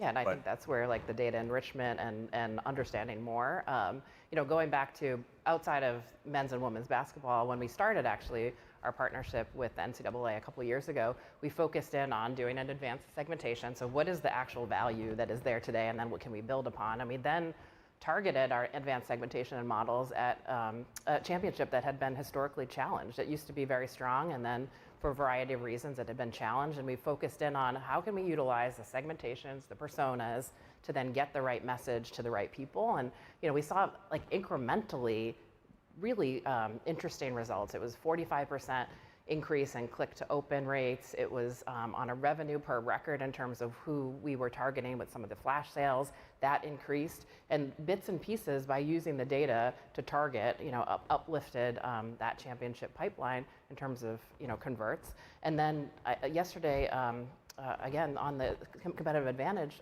was shared that that data set was then used this past fall for the Division I volleyball championships, looking at the campus hosted rounds, and saw a 35% year-over-year increase in sales. And just by understanding more, by being able to target, picking up the segmentation, and it lifts all boats. And just so people in the audience are clear, it can sort of seem like we're doing all this magic stuff. This is just saying, like, I know you're a South Carolina fan, and the subject line in the email says, like, the Gamecocks are in the volleyball championship. Come watch. Right? It's not magic, but I need to know you're a Gamecocks fan, because if I put that on a Clemson fan, I'm getting an unsubscribe and a nasty letter. So that's the type of stuff that Aaron's talking about, which is really hard to get the data to do that, but once you have it, the decisions are fairly easy to implement. And it's always easy to sit there and say, there's so much more to do. If you ever think you know enough about your fans, if you ever think you're targeting them in the right way or you're converting enough tickets, you are not. So there's always room to grow, hopefully with intentionality and strategy. Well, to that point about room to grow, I mean, ticketing has, because it's a scale play, historically a scale play, and about volume, it's been somewhat transactional. I think data has allowed a more personalized experience, but with that, from a Ticketmaster point of view, looking at college, do you see opportunity presented around improving the customer lifetime value, or capturing it, I should say, not improving, like subscriptions or experiences or memberships? Yeah, I mean, if I had a perfect prediction, I'd be on my sailboat, of course. And to sit there and believe that a Power 5, a Power 4 football school and a mid-Olympic kind of program are the same thing from an economic perspective is absurd. So it's really about that intentionality of the content and knowing, to your point, right, the right consumer, the right price, and the right product. And that lifetime value of the fan is very important. It's very tempting to chase short-term revenue growth at the expense of long-term fan acquisition. And find a way to keep that fan as part of your ecosystem, and more importantly, as a fan. That's literally what that means, fanatic, right? They're fanatic about the sport, about your school. That is what keeps them in your ecosystem and keeps them coming back. And finding ways to do that holistically, I think. And you're the expert of this, by all means. You live this every single day. Yeah, it goes to the personalization, like Brian was talking about.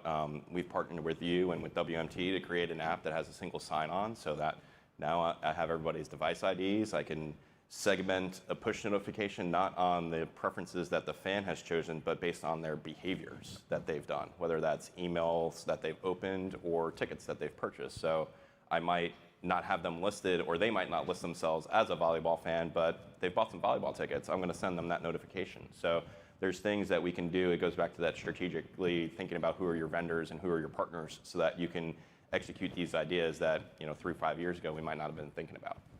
Okay. Backstage, you said you dropped the Moneyball line, right? Like first through the door gets bloodied, and if you're 2015, that's kind of first through the door. Like, were you bloodied by that? Yeah, for sure. We had no idea what we were doing, but we knew it was important, and we knew the structure was important, and I think that's kind of the keys that have led to a lot of our decisions. And have a good structure, and then take the small wins.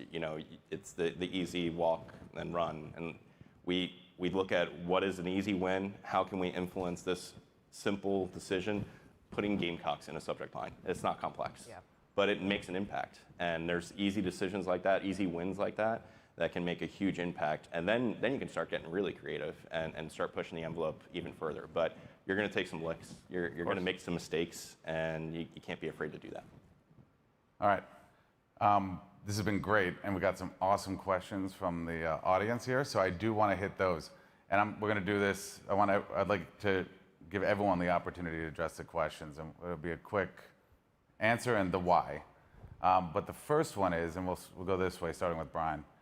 If you could introduce one fundamental structural change in college athletics right now, experimental, it could fail, just a one, innovation, what would that be? Pass.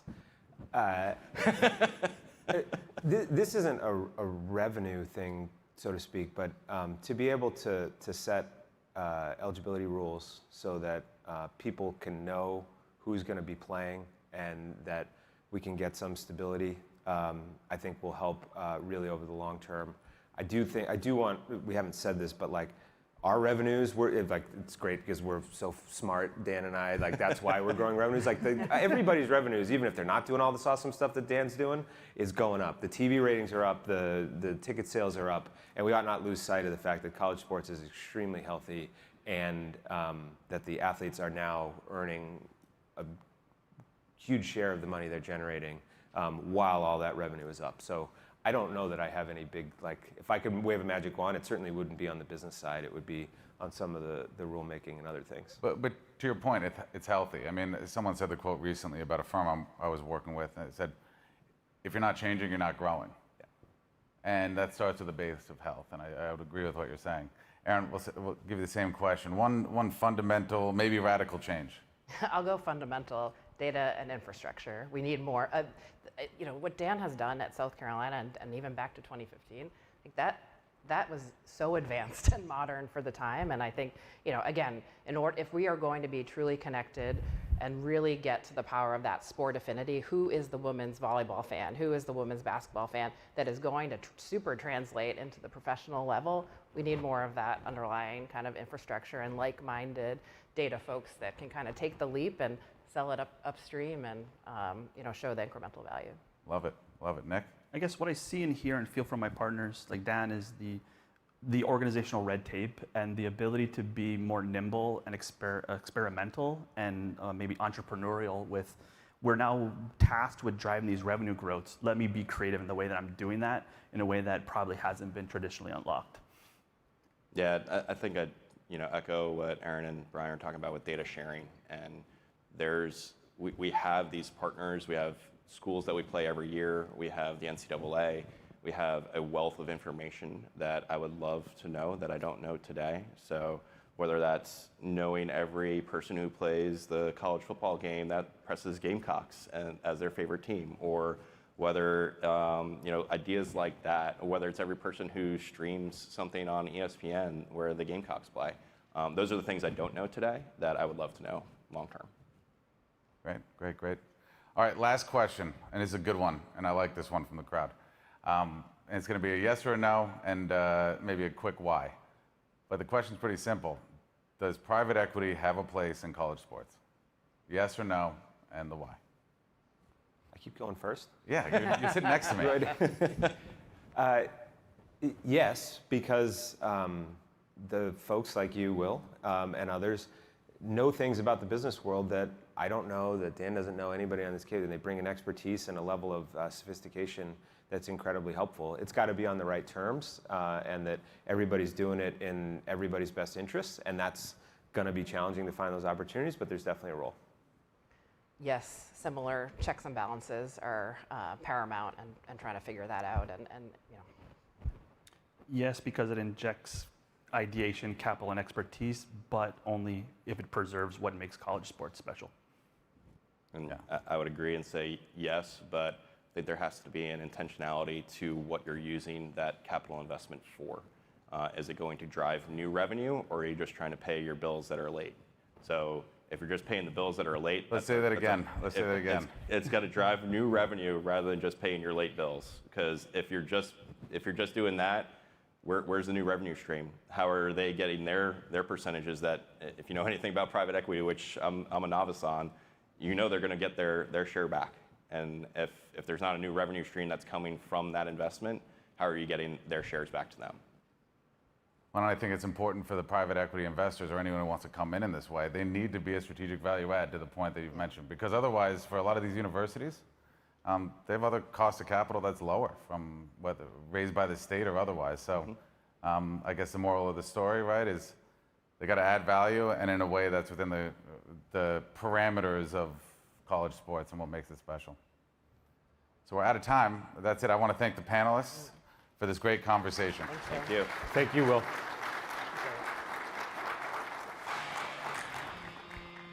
gonna take a picture now?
I left my cards back there. I got your card. When I get on the train later, I'll shoot you an email and find time to catch up. Yeah, you're based in New York area. New York area? Okay. Perfect. It's a great. Yeah. So when I come in, we'll find time in person the next couple weeks. Okay. All right. Next week or 2 weeks. Yeah. Thank you so much. It's great to meet you. I'll shoot you an email. Thank you. Thanks.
There's two sides of the coin.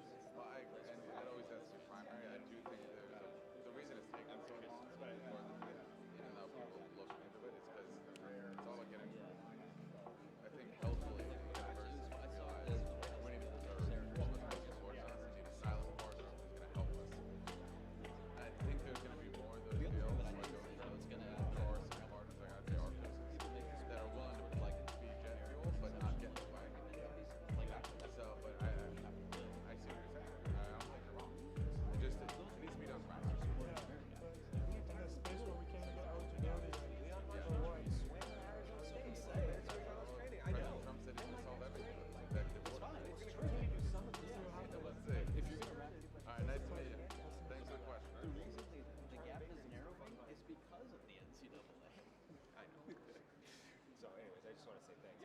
great. I saw your, I was reading your bio. You're in Barcelona. Or you're in the city. Okay. Yeah, I grew up there. That's awesome. It's pretty intimidating to work with a tough guy. My family's had some body dentist for a long time, so we go down. That's like out here. We go down. Did you ever go to the proper Bostonian growing up? I probably served you a beer. Oh, were you my bartender? Nice. Yeah, my drinker. I can do it. Nice. The beachcomber was our spot. We used to Oh yeah, that's awesome. Kids now, so Nice. I do it. Yeah, when I'll have to grab a beer or something. Yeah, Lunch. I'd love to. Yeah, Yeah. cool. Nice to see you. Used to go somewhere. Hey, introduce myself. Oh, hey. Oh, great. Send me a note. Look me up on LinkedIn. Please, I'm sorry to be here, but I gotta get myself.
cross. What's that? It's like you cross your legs. Oh, yeah. See that 45 minutes?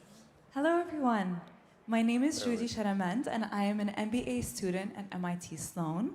And it's my pleasure to introduce our panel, The Rise of the Modern Ticket Economy and What Comes Next. With us today, we have Mike Shane, Executive Vice President of Enterprise Partnerships at SeatGeek. We have Nick Walton, Director of Strategic Accounts at Imperity. We have Z Siddiqui, Vice President of Ticket Strategy at Eventellect. And Corey Mingle-Green, Vice President of Club Business Development at the National Football League.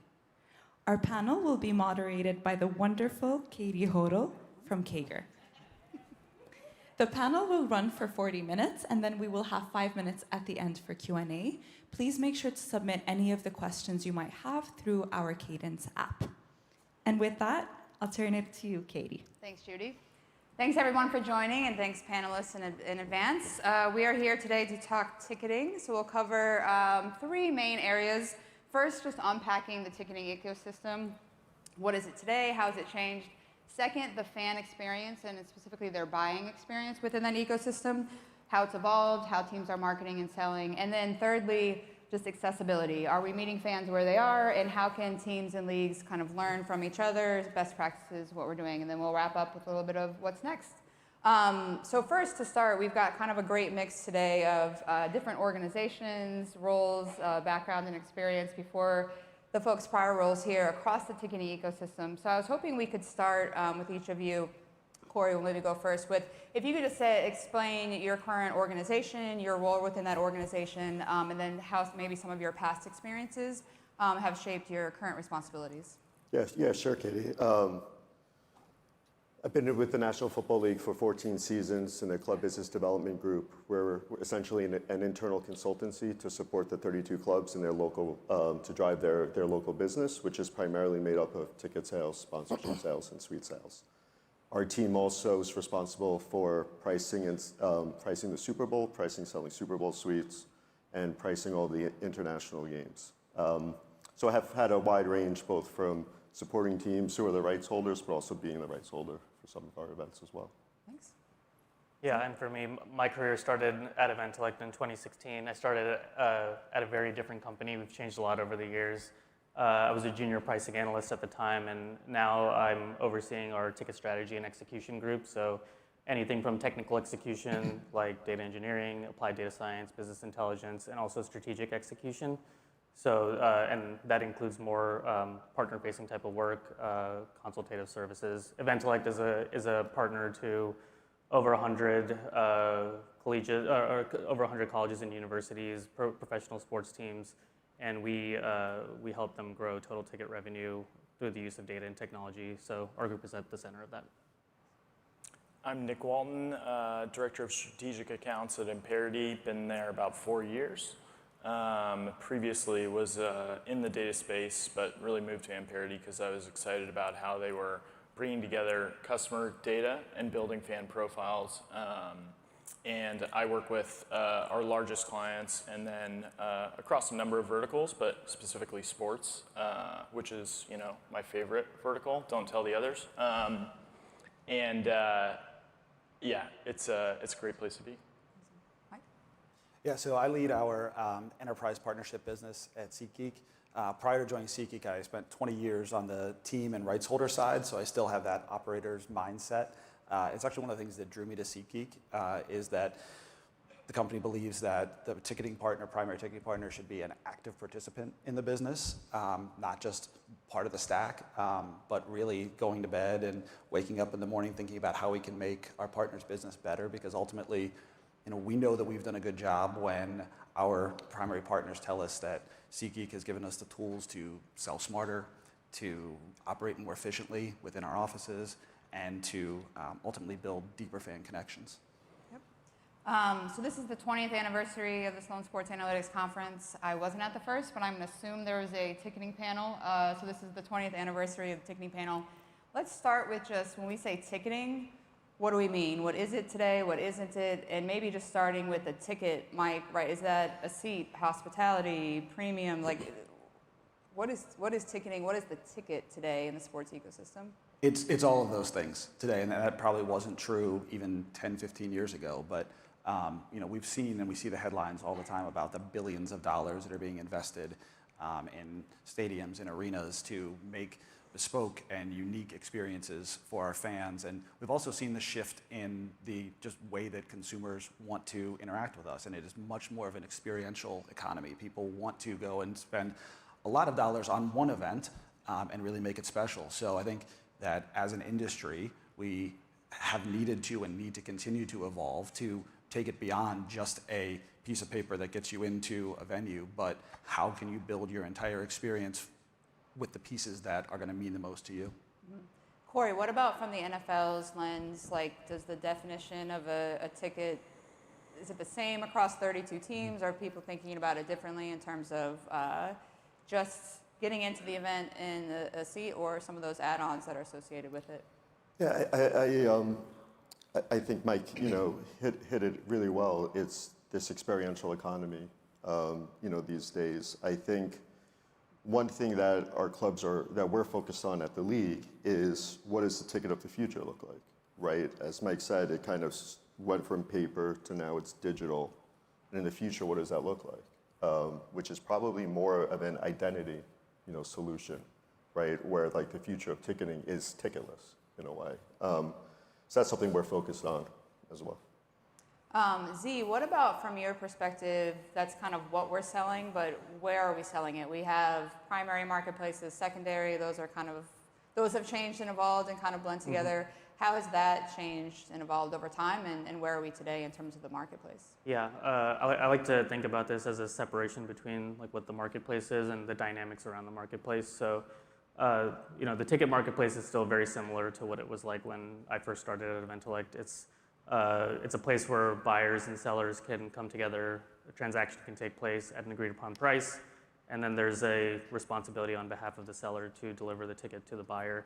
That fundamental concept still exists today, but the dynamics around it have transformed a lot over the years, specifically in terms of consumer behavior. So there are more places than ever to buy tickets these days, and then that's necessitated the partners that we work with and rights holders in general to approach the ticketing ecosystem in a more strategic and holistic way. And that's what we've spent a lot of time with our partners, helping them solve the complexities around that challenge over the years. So yeah, the marketplace, I think there's still a lot of similarity to what it was like before, but the dynamics around it, I think, have changed a lot over the years. And generally, probably technology has been a big driver of that. I was only going to age myself, Corey, with when I was on the team side, it was all paper, all tickets, right? On brand here. But Nick, from your perspective, what are some of the exciting new evolutions from a technology standpoint in ticketing, that ticketing ecosystem, whether at your organization or that you're seeing across the industry? Yeah, it's a great question. I think it's like back to the experience piece, it's bringing all of that together for those teams and the vendors, and how do we understand who those fans are, how they interact, are they a premium suite buyer, are they a last minute ticket buyer, and how do we enable our teams to action on that data? You have different platforms, different signals coming in, and so you need kind of a place to bring that all together and understand, who are these people, and how do I personalize the experience for them, and delight and surprise them so they really enjoy that experience.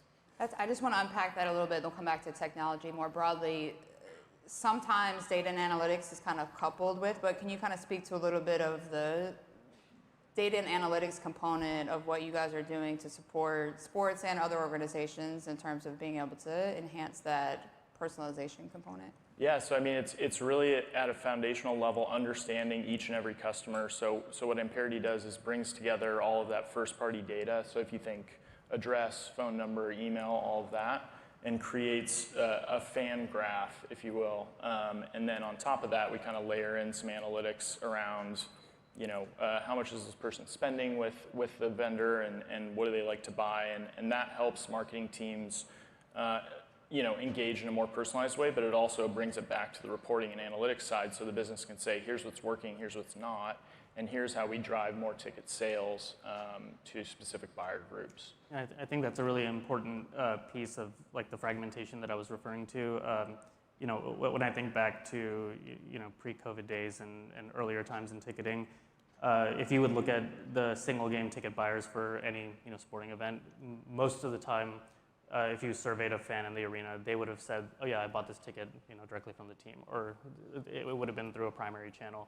Now the data that we see every day is that equation is flipped, and again, there are so many different places to buy tickets. Over half of single game buyers now are entering are acquiring their ticket through a channel that isn't directly operated by the team. So what Nick's talking about is really important, because you still want to maintain the data and analytics piece to understand who that fan is and how they got the ticket, and establish a relationship with them, because the market has become very fragmented.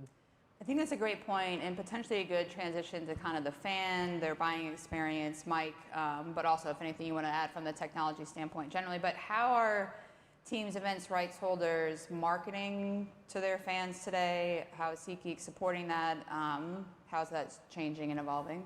Well, and I think it goes back to exactly the two comments that were just made about we need clean data, we need data that is actionable, and understanding first step, which is what I think we spent a lot of the last decade doing, is if in a perfect world we could offer this product, this upsell to a client at the right time, what would it be? And where SeatGeek comes in is the channel to do that. I think that in a lot of times in the past there was self-selection bias, because people would go in and say, I'm searching for a single game ticket, and you come up with a single game ticket map, and that's all you can buy. I think if we give fans an opportunity to see a wider range of products and be able to shop and compare, what does a flex plan look like? What does a group outing look like? What does a premium product look like? Premium product A, B, and C.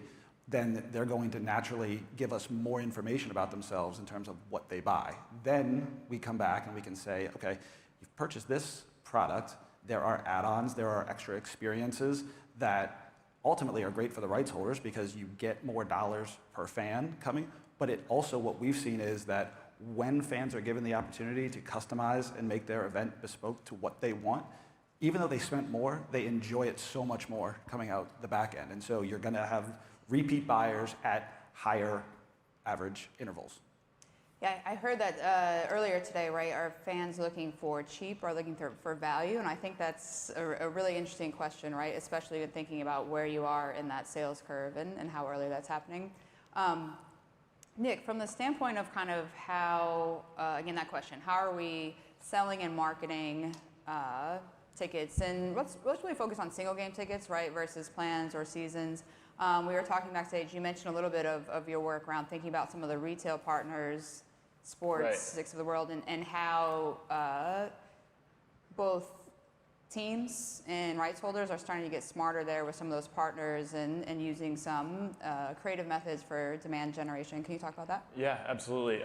So I think like Imperity works with a number of retailers, and something that's really interesting is kind of the overlap in those businesses when you think about leagues, right? And this need to acquire, teams as well, but acquire younger fans, right? And so, hey, where can we go and get some of those fans who are on their way up? And a great place, like we work with Dick's Sporting Goods, and so something we're exploring is how do we create, an environment, in a clean room or whatever it would be, where they can share that data and it's mutually beneficial for both sides, to acquire that younger generation that's tricky to reach. And I think the back to the single game piece or premium sales, what we see a lot is it's actually a really hard question for clubs to answer. Is who are all my, who are the people that I should not market season tickets to because they already have them, right? And who are the people who have, to your point, the highest affinity to convert on a single game?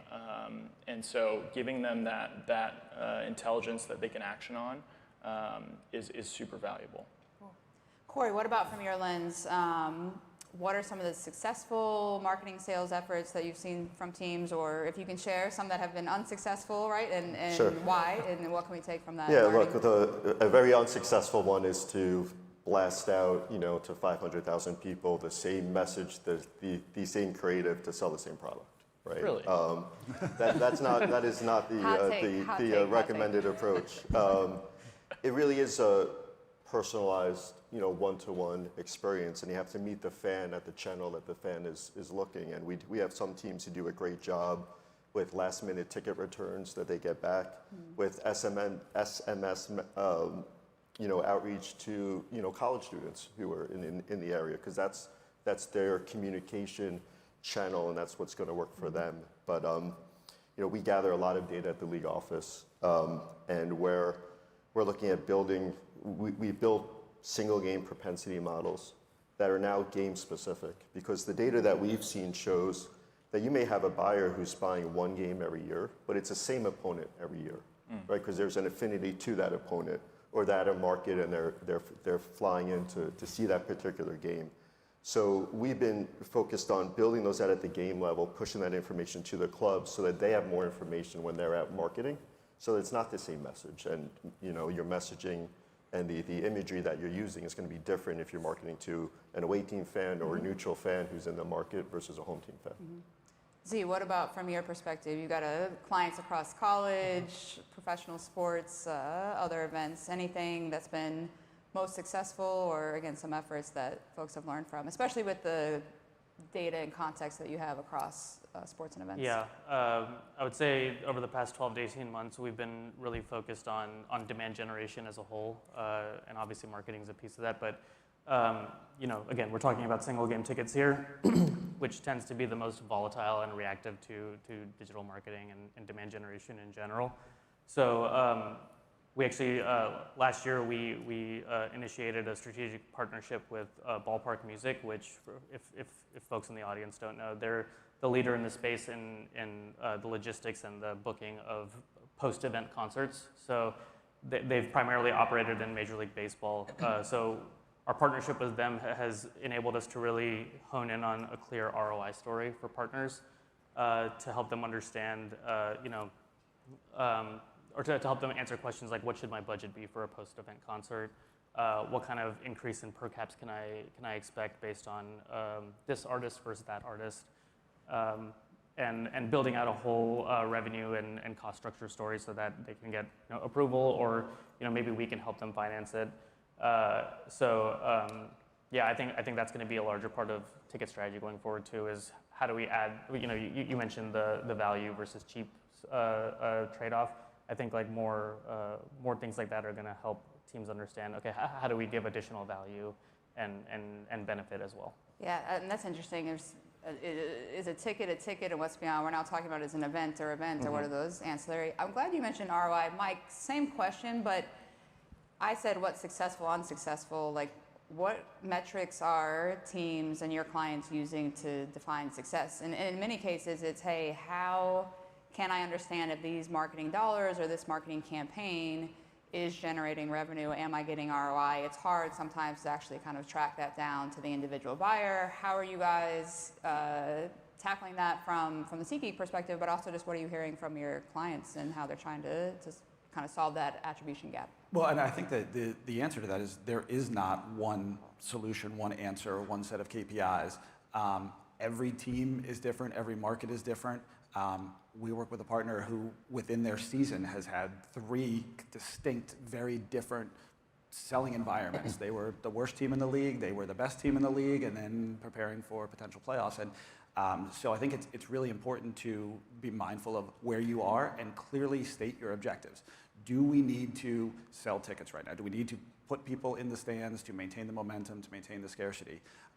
Or are we in a position where we need to maximize price and optimize for just let's drive ATP, right? And so that's where we work with our partners on a weekly basis to say, okay, let's look at every game coming up and say, what are your objectives for this game? And then really get granular on that and say, section by section. Okay, this is TV visible. We have to make sure that every ticket in this section sells out. But here, we have an opportunity to really lean in and convey the value proposition and maximize for you. So I think it's a target that's always moving, and being willing to put in the time and effort alongside the rights holder partner to achieve those objectives is, I think, necessary component of being a primary ticketing partner. Yep. Nick, you mentioned sports are your favorite, but you guys work across industries, right? Yep. And you talked about data and personalization, but one-to-one direct touch points and communications are becoming a lot more important. But how are you finding teams balancing data privacy with that goal to reach one-to-one personalization? Yeah, I think there's a lot there, and Amperity supports a number of use cases around privacy and compliance. You know, we work with NFL clubs directly and some of the international marketing, right? Like Corey, you and I were talking about that before, right?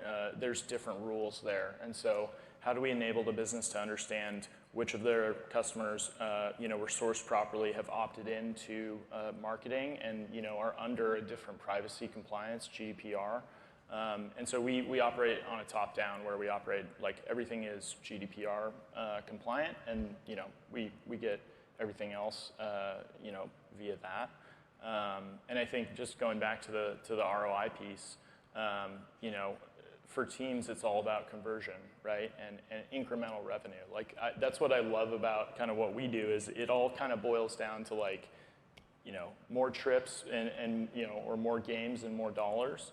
And so, on the measurement piece for the Ravens, a team we work with and, partner with you guys on, they weren't able to understand from their ancillary marketing events how many of those fans were coming in through that. And so they weren't, attributing properly like marketing's kind of share of fan acquisition. And so Amperity really enabled them to understand that and then action on that and invest, strategically on which events worked better to acquire new fans.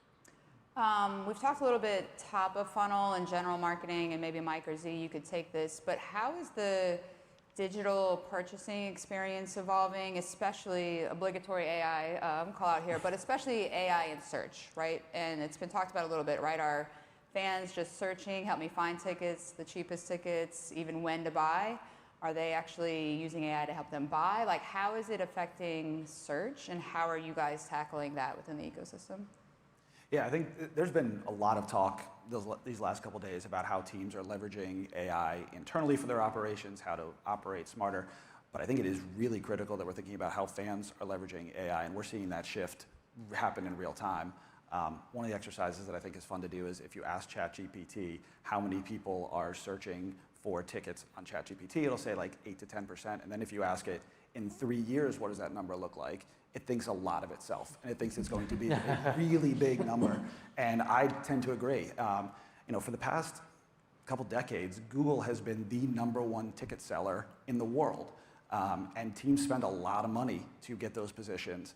And ultimately, it's not always what's best for the fan that rises to the top. It's the platform that's willing to spend the most dollars for that top spot, as opposed to AI can see through that. And they look at things like customer satisfaction, and they look at customer reviews, which is why we've been doing a lot with incorporating user-generated content into our buy flow, so that you can see people have sat in these seats and they like it, and that's a real human who's telling you their experience, right? I mean, Amazon, when you go there, the reviews are one of the most viewed pages that they have, because people want to hear from other people, and AI really trusts that as well. So I think platforms need to invest in the right things to ultimately win at a game that you can't just buy your way out of.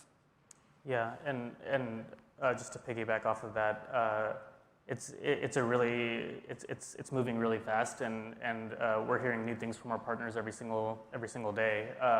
I think back to I joke with my team all the time that schedule release days are like huge days and holidays at events, like, because it's like we get to put our tickets up for sale and see the early traction. And one of the main takeaways we got from this past NBA schedule release last August was a lot of teams that we were working with were reporting significant declines in web traffic to their ticketing pages, but the decline didn't match the decline in ticket sales. So there's some gap there that's being made up through something new. And yeah, I think Mike's exactly right. Google's been the biggest ticket seller for the longest time, but there are new discovery methods. And I've been reading a little bit about this idea called the DoorDash problem, which is people are getting more accustomed to instead of clicking the DoorDash app on their phones, asking the AI like, hey, can you order me tortillas tacos and 2 tacos and queso, and what that's going to do to how platforms approach their customer journey and how they build UI and UX.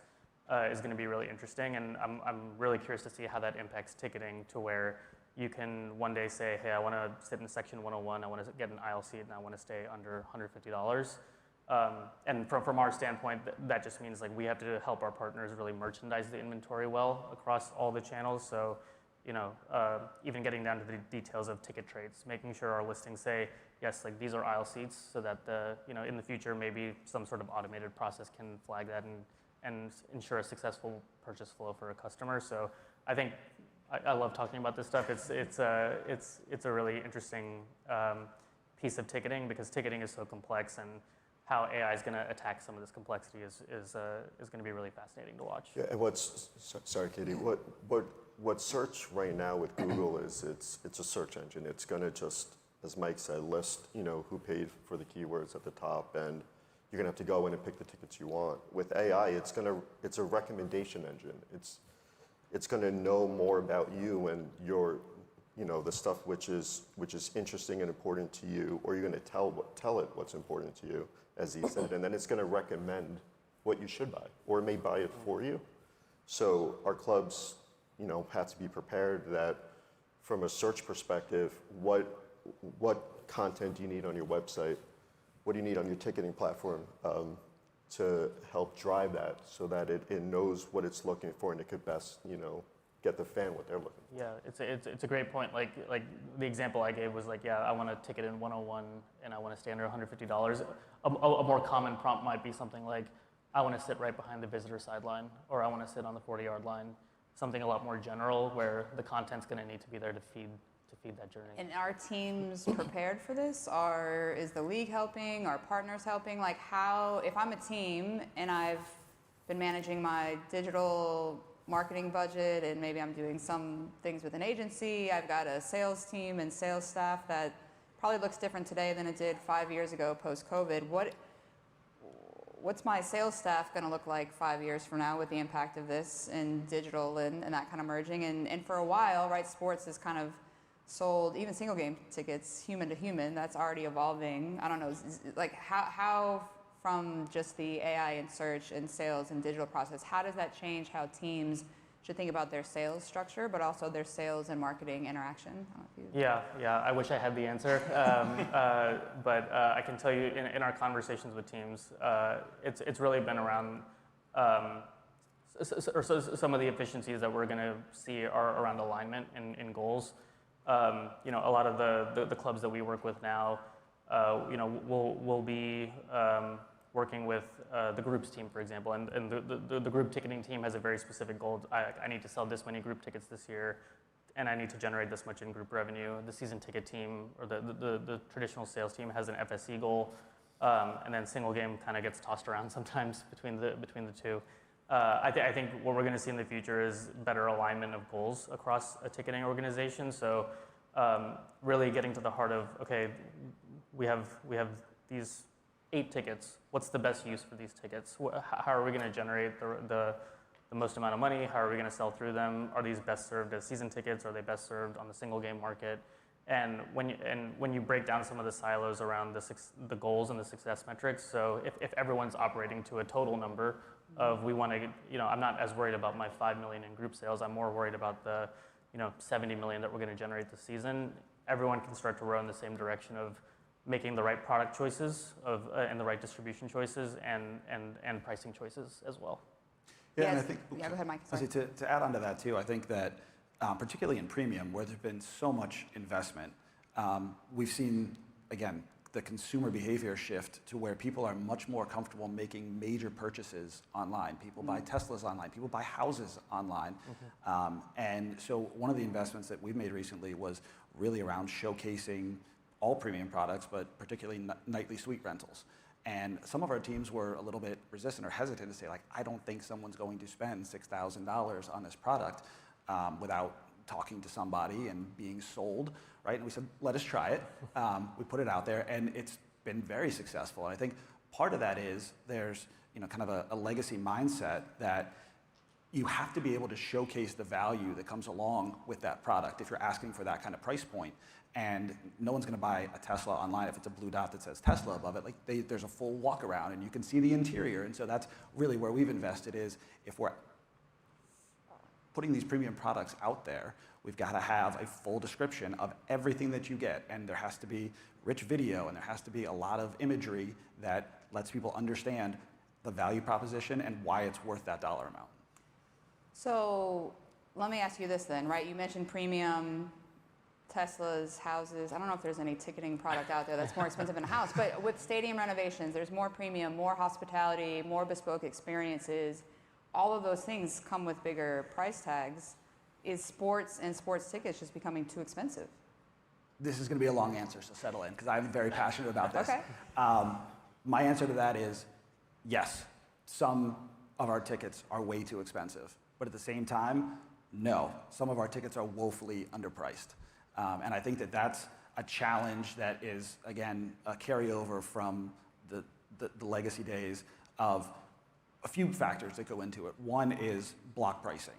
And if you have a section of 200 seats that are all priced the same, the only thing I can tell you is that some of those are underpriced and some of those are overpriced, right? The first row on an aisle is worth more than the last row in the middle. And so I think that it's really what gave rise to third parties and Eventelex coming in and saying, look, we know you have constraints here. We can take and we can price these much smarter and we can price them at the seat level. And it really opened up a lot of new marketing channels and new platforms and cast a wider net, which is a great thing. And that's always going to be an important part of any team strategy. But we believe that you need to have that same level of granularity on the team site. You have to be able to price at the seat level. You have to be able to dynamically price in real time without a human having to go in and make these interventions, right? I mean, I'd venture to guess that competing industries, airlines, hotels, rideshare, they probably don't get asked that question. They don't have the hand-wringing around, are our prices too high? Because internally, they sit back and they say, what is the market willing to pay for this? That's what we'll charge. It's as simple as that. And so that's where we've really approached and said, let's figure out what the market is willing to pay for every single seat in the venue, and that's the price we'll put on it. Yeah, and I think just to carry off that, like that's a great piece where, you know, like we've kind of, there's potential for us to work together is like, hey, how do we understand which of these fans are most likely to buy those, you know, premium spaces? And I think, like, to your point on the airlines, we work with a number of them, and one of the things that the models they have is which of our customers is most likely to actually upgrade if we show them an option to upgrade. So I think like the premium experience and customizing that, like that's a big piece where Imperity adds value to enable teams and at the league level understanding more about your fans to then drive more revenue so that you're not wasting kind of that marketing on the wrong person who's never brought, you know, like for me, I've been to a box, but I've never purchased a box, but I've gotten a lot of calls about purchasing a box, you know, and I'm like, well, I sure would love to, but I don't think it's going to happen this year. So like giving the teams that information so they can act on it, and I think that comes back to the personalization, right? Well, that's right. If you can price the seat to an individual level, you need to be able to market to the individual level. It's combining a lot of what we talked about. So you mentioned goals earlier, but I think some of this becomes a little bit incongruent for teams. Like, what's the goal I'm trying to maximize? I could maximize revenue yield. I want to maximize attendance. I want to maximize the in-venue experience. Yep. Like, how do teams balance that? How should they? Yeah, I think Mike hit it well. And it's around this question of, you know, are tickets too expensive? Sometimes yes, sometimes no. And really, like, what I like to think about is like, what are the underlying factors that are kind of going into that? So, like Mike's talking about scaling, like primary scaling, and it being too wide on the primary market. Historically, that's typically been the case. And there are other like business rules on the primary market that you know inhibit the ability to sell to true market value. So there are things like face value and season ticket pricing and scaling, and then yeah, some of the things you're mentioning around, well, you know, our team president or our owner wants to make sure the TV side is full and things like that. So there are a certain set of business rules on the primary market, and then if you look at the secondary market, you know, the only business rule for every seller is I want to maximize my return. So when you have that inconsistency across markets, it's very easy for a natural migration of inventory from the primary market to shift to the secondary market, and then that's when you sometimes see these really high prices that make the headlines and everything like that. So I think, again, having a unified strategy across primary and secondary, they are different marketplaces, and they will continue to be, because the team has a different objective for direct sale to fans, and then how they want to approach more single game sale. But I think it's really about like how can we smooth out those business rules, I guess, in a way that it's a great point, right? Airlines aren't selling season tickets, or where they've done that before. There's been and it doesn't work as well. Ticketing is like the challenge on steroids, because tickets are transferable, and an airline ticket is not transferable. So you figure out where you made a pricing mistake pretty quickly in ticketing, and it's not as simple, or it's not as apparent in something like airlines. Yeah. Corey, sorry, Mike. And I think just to add on to that too, there's another practice that I think has been really the only way to price tickets for a long time until recently, is what's called price searching. And that's where I think a lot of people say that prices are too high, because price searching is you're going to price your ticket high, and then if it doesn't sell there, you're going to bring it down a little bit more, and then you're going to bring it down a little bit more, you're going to bring it down a little bit more until it finally sells, and then you say, okay, that's the price. The challenge is a lot of people have searched for and looked at that ticket and passed on it, and now they might not come back into the funnel. They may have decided to do something else. Yeah. So that's where we're really leaning into predictive analytics and saying, what is somebody going to pay, rather than let's wait until we make those sales, right? And so we're looking at things like web traffic, and we're looking at things like search and page views, and being able to adjust those in real time to say, look, traffic's down, so we need to adjust the price a little bit, so that when someone does come to buy, they say, like, yeah, that's the right price. And so I think just getting smarter and more predictive, and then also having it fully integrated so that there isn't a 24-hour delay, right, where a human has to go in and put that in the keyboard. Real time.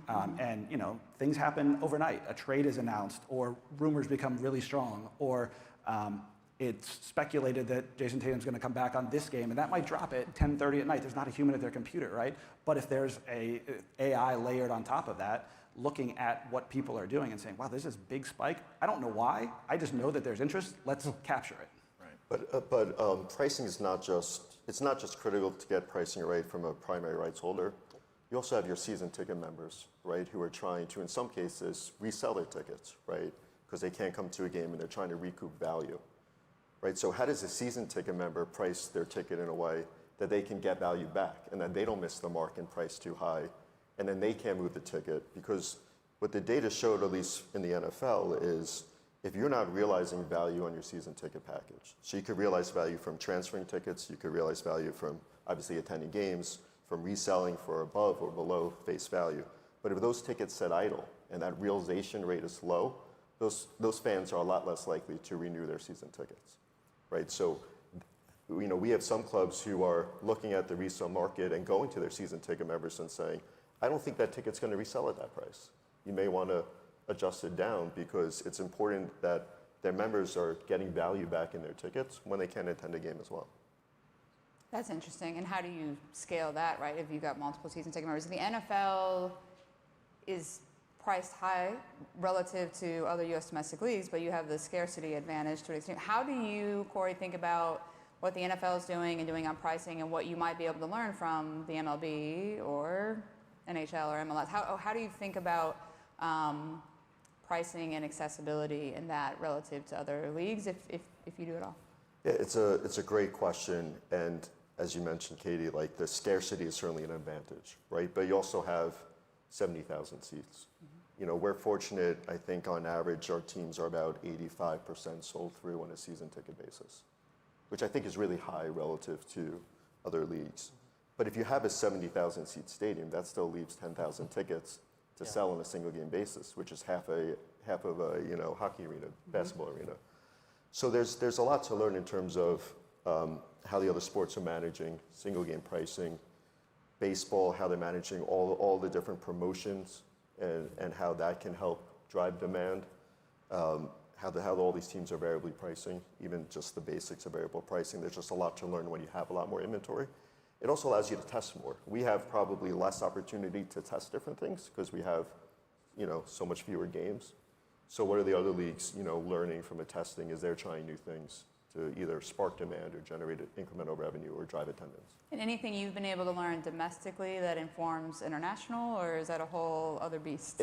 It is a whole other beast. We're going to play 9 games overseas or in different countries next year across, I think, 7 different countries and 4 continents, and it's just a different. It's just a different. We don't have a season ticket base, right? So we're selling everything on a single game basis. So more we can learn from like a touring model, probably more so than a club model, but.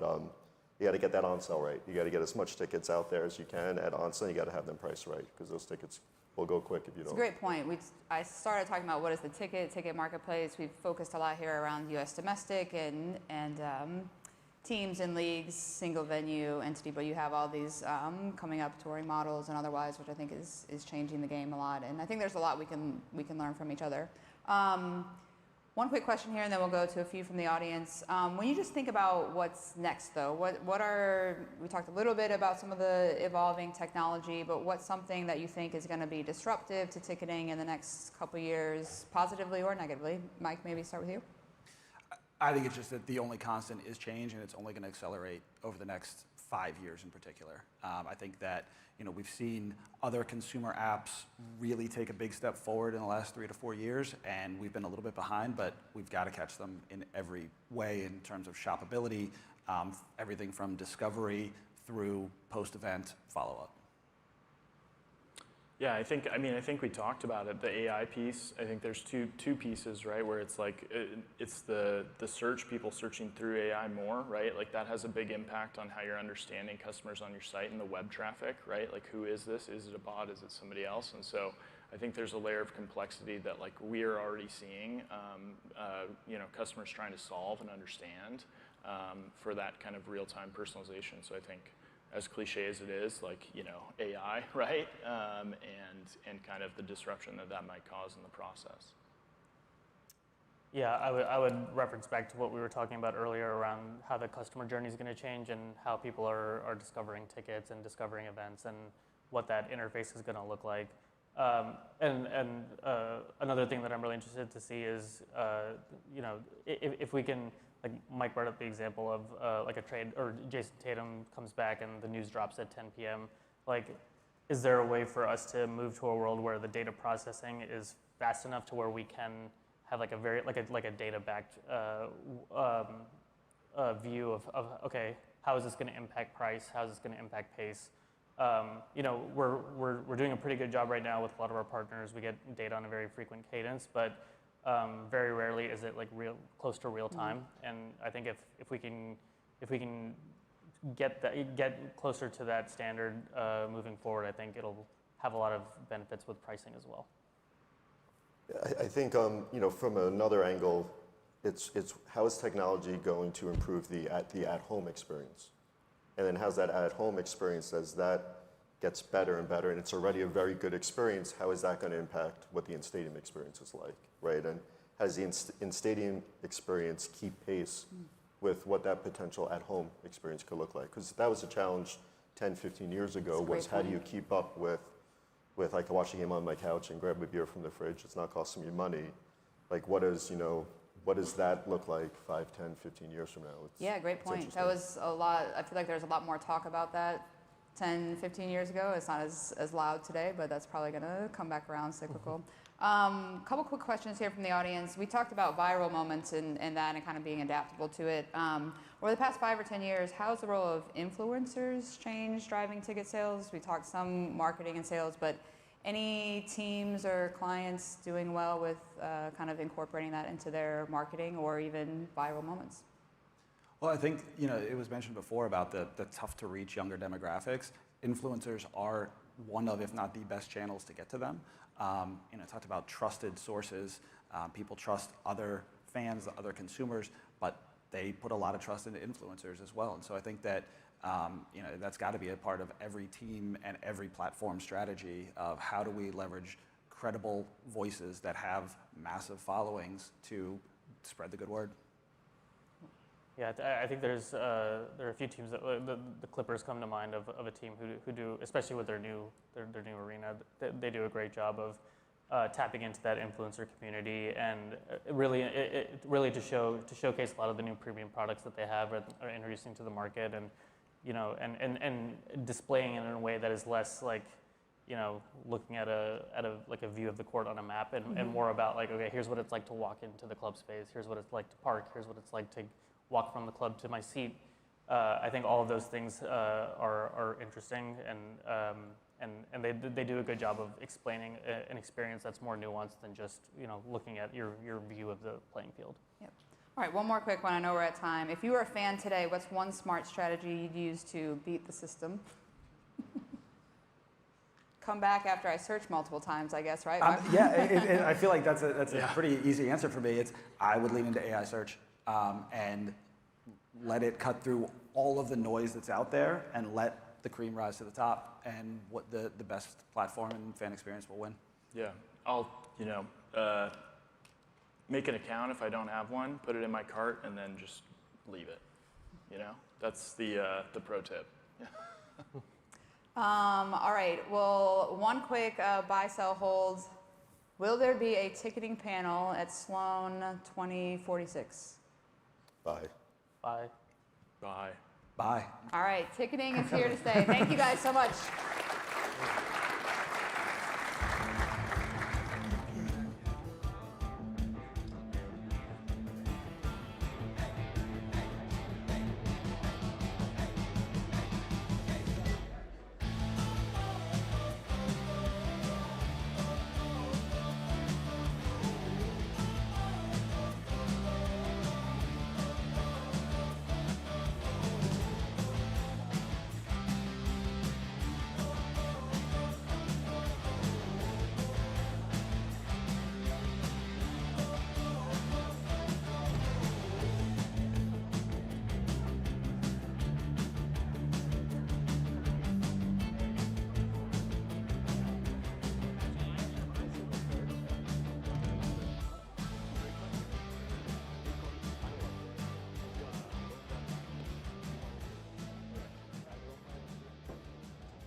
Hello, everyone. Thank you for joining us at lunch. My name is Judy, and I am an MBA MIT student, and I have the pleasure of introducing our panel today, Building the Academic Playbook for Sports Analytics Education. With us today, we have Scott Powers, Assistant Professor of Sports Analytics and Statistics at Rice University. We also have Ron Yurko, Assistant Professor of Statistics and Data Science at Carnegie Mellon University. We have Amanda Glazer, Assistant Professor of Statistics and Data Science at the University of Texas at Austin. And John Tobias, Sports Analytics Program Director at UNC Charlotte. Our panel will be moderated by the wonderful Ben Alamar, Sports Analytics author and consultant. The panel will run for 40 minutes, and we will leave 5 minutes towards the end for questions. Please submit those in the Cadence app. And with that, it's all yours, Ben. Great, thank you, Judy. All right, it's great to be back. Thanks for joining us. Now, I'm old enough to remember a time before there was a Sloan Sports Analytics Conference, and before sports analytics was considered an academic discipline that was, valid. There were, junior faculty members were told that they shouldn't do sports analytics work until they get tenure because it wasn't serious and wouldn't count. Now, fast forward 20 years, we're at a place where, there are well over 10 universities that you are allowed to major in sports analytics, at least another 10 that offer a minor, and virtually every academic institution offers at least one class in sports analytics. Additionally, I did wanted to gather some data for this conference, so I did a Google search on Google Scholar to see the term sports analytics. And the 20 years before Sloan, there were 1,010 articles that were pulled up by this search by the term sports analytics. Since then, from 2007 onwards, it's over 16,000. So things have changed. And academia is not really known for moving fast, but in this field, it clearly has. It's been just a massive shift. So we're going to start and go down, and I want to get everybody's thoughts on this first question, but we have this explosion of courses, programs, degrees, research. Why has this happened? What are the major drivers of the sports analytics becoming a real academic field? And we'll start with Scott. At Rice, it's because students want to do it. That's the primary reason. We are housed in the Department of Sport Management at Rice, and our department would have students coming to sport management saying, hey, I want to do analytics, and they were double majoring in statistics and sport management, and our department chair realized there's an opportunity to capitalize on that. Yeah, I think one of the big reasons is because of the data.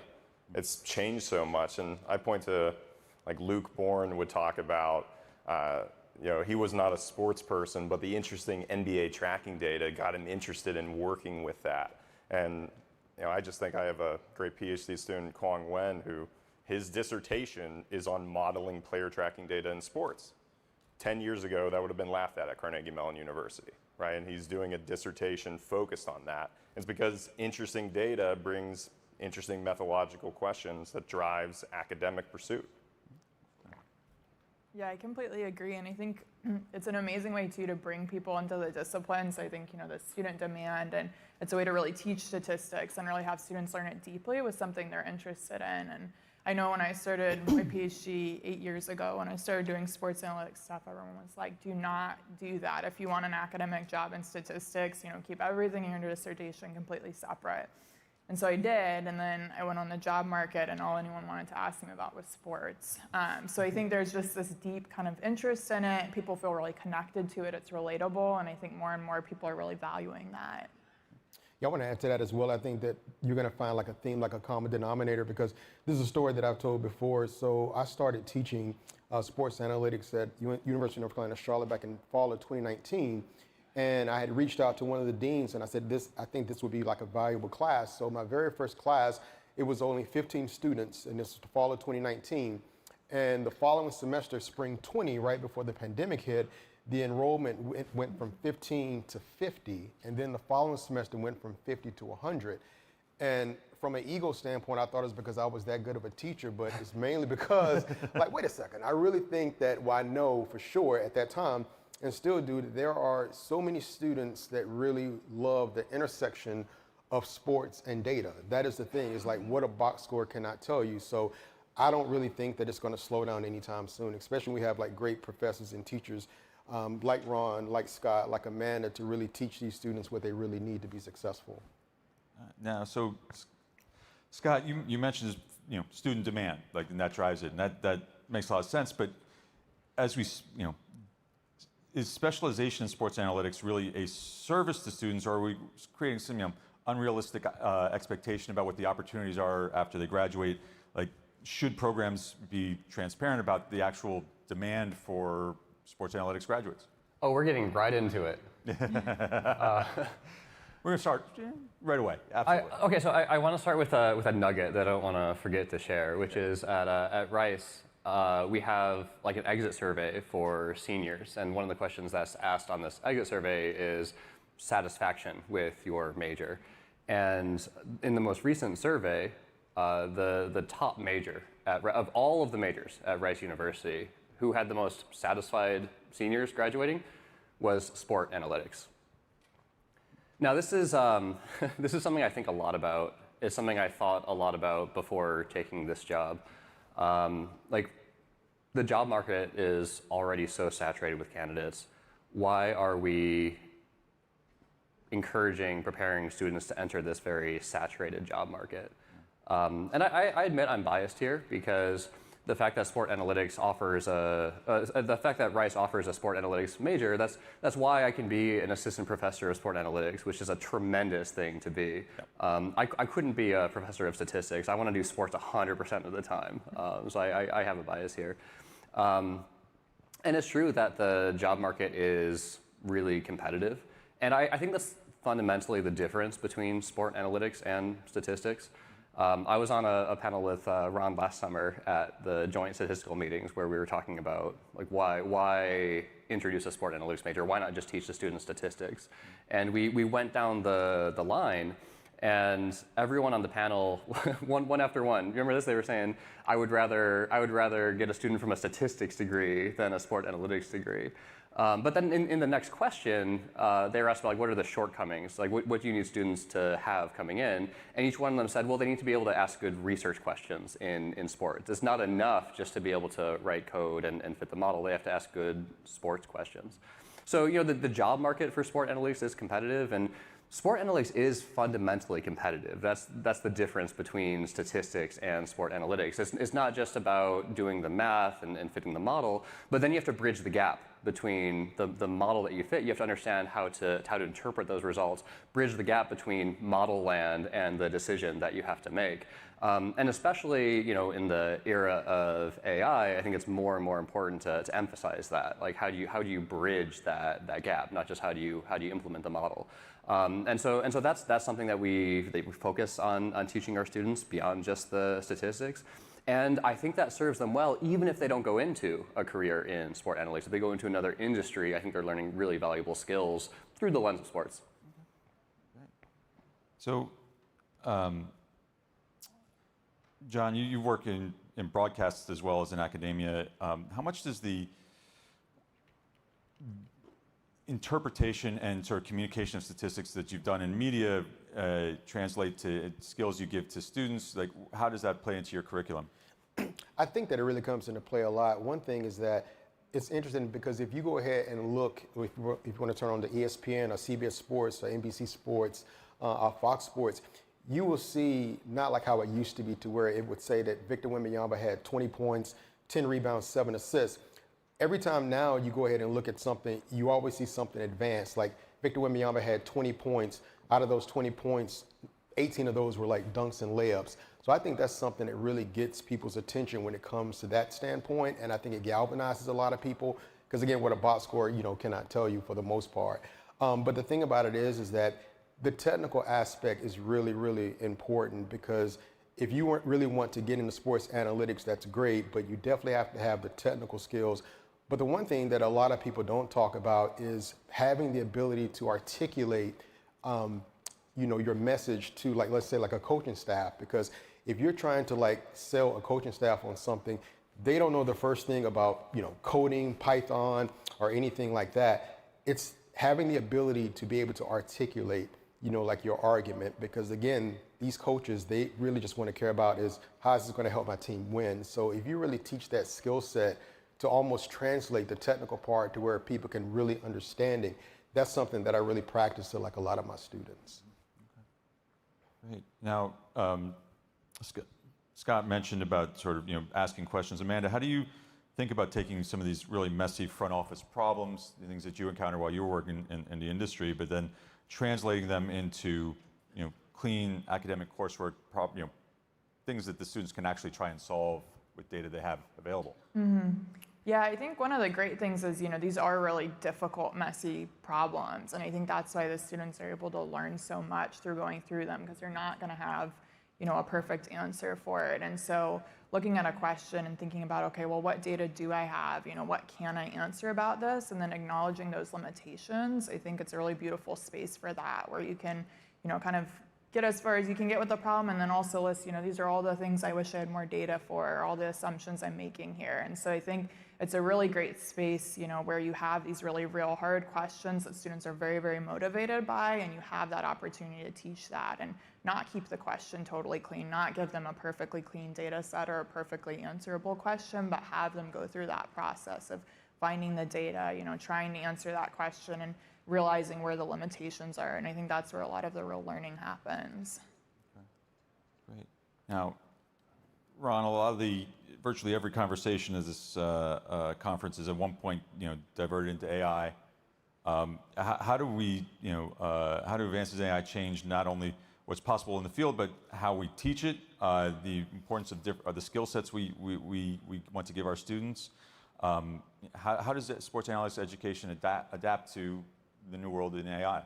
Yeah, so I think in terms of AI, this is not just sports analytics education, right? It's any type of, when we talk about stats, data science.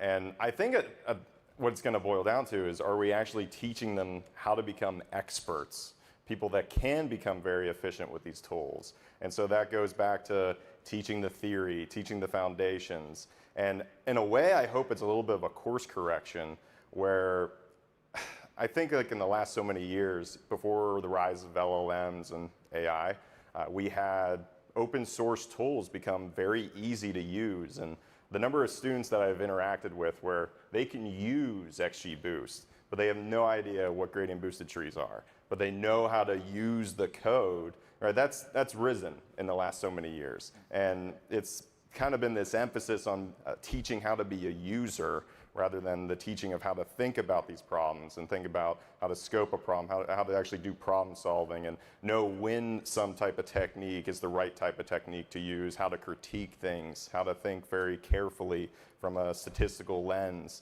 And hopefully we get back to that now, because it's going to be like a wider gap between who are just the users, the people that can put things into a prompt, but they don't know how to critique what they're getting in return. They can set up an agent, but they don't know how to evaluate what's going into production, right? And the tough part about this that I don't have an answer to, and I would love to know if people have an answer to, is how we as educators have to design assessments and evaluations that get at these skill sets. And it's difficult, right? There's only so many things you can do as in-class exams and good old pencil and paper quizzes that can assess, do they really know what they're talking about? Because we want to do things like projects, right? And one thing I tried this past fall, and I'm going to keep tinkering with this idea of how do I tell them, I want you to use AI in some way, because they're going to use it for everything, and they're going to be expected to use it when they enter the workforce. And so one thing I did was in a prediction contest, I said, if you want to get at least a B in the class on the final project, you need to beat my use of AI. Tell me you're better than just what I can use when insert your favorite AI tool as a prompt to spit out predictions. And to show me you're better than average, you need to beat it. And that just caused at least the students to think carefully about the problem, right? And so it's on us as educators to figure out how we scope things carefully to teach them how to become experts moving forward. That's really interesting. Scott, how do you think about this idea of creating users versus experts in your program? It ties back to the point I was making earlier about sport analytics fundamentally being competitive, and I don't think I articulated well what I was trying to say. But sport analytics, it's not about fitting the statistics model, right? It's not about predicting things. It's not about fitting models. It's about winning, right? Yep. It's about how do we make different decisions to win more games. And so the focus is a little bit different than just like fitting the statistics model. There's this extra step of strategic thinking, which I think becomes more and more important right now, given that, it is easier to write the code, it is easier to estimate the model now. But what I don't think has gotten easier is thinking strategically about what is the model that we need to fit, what different decision can we make to win more. Okay, so now we're definitely creating experts in technical skill sets and all of this. Roughly 10 years ago, one of my personal favorite sports writers, Michael Wilbon, wrote the following. He said, the cynical me can easily make the argument that sports analytics is a new path to exclusion, intentional or not. So what Wilbon was identifying was a total lack of diversity in the people being hired into analytics roles. So, John, you've done a lot of work in terms of trying to diversify the pipeline through strength in numbers. What role does academia have in correcting the representation gaps that exist in industry, making sure it's not a path to exclusion? No, that's a great question. I think that academia can play a part, but I think that certain organizations and people can play like a larger role. And just to give you a little bit of context is, I also work for ESPN. I travel with them as a statistician. So a statistician's job is to sit beside the broadcasters to give information so they can give to the TV audience. So with that being said, I've been doing that since 2013. And then as the years started to progress, I started to realize that out of, all of the people that do this, me and only one other person were the only Black Americans that did this, for a full-time standpoint. Only 2 women, and I don't think to this day any Hispanics or Latinos, but when I say that, that is not a referendum or an indictment on any network, any team. I just came to realize to where there are a lot of underrepresented groups that have a love and affinity when it comes to sports and data, but some of them have no idea that these positions even exist. So it's the old cliche that you don't know what you don't know. So whenever you identify a problem, I was taught to offer a solution.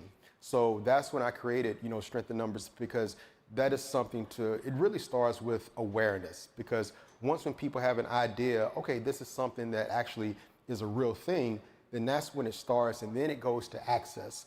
Because then when you create access, that creates opportunity. So I've been really, really fortunate to partner with a lot of teams. Pat McFarland with the Philadelphia Phillies, Kevin Clark, his analytics team with the Houston Texans, David McDonald, analytics team with the Baltimore Ravens, also Cal Briganti with the Detroit Lions, because once again, students get a chance to have projects given to them by these pro teams and these pro departments. And once when they're able to do this, it really does inspire them, number one. And then number two, not everybody can put on their resume, did a 4-week project for the Detroit Lions, did a 4-week project for the Philadelphia Phillies. So once you do that, it really does inspire the number one. And two, not everybody can put that on a resume because you have to be able to differentiate yourself from everyone else.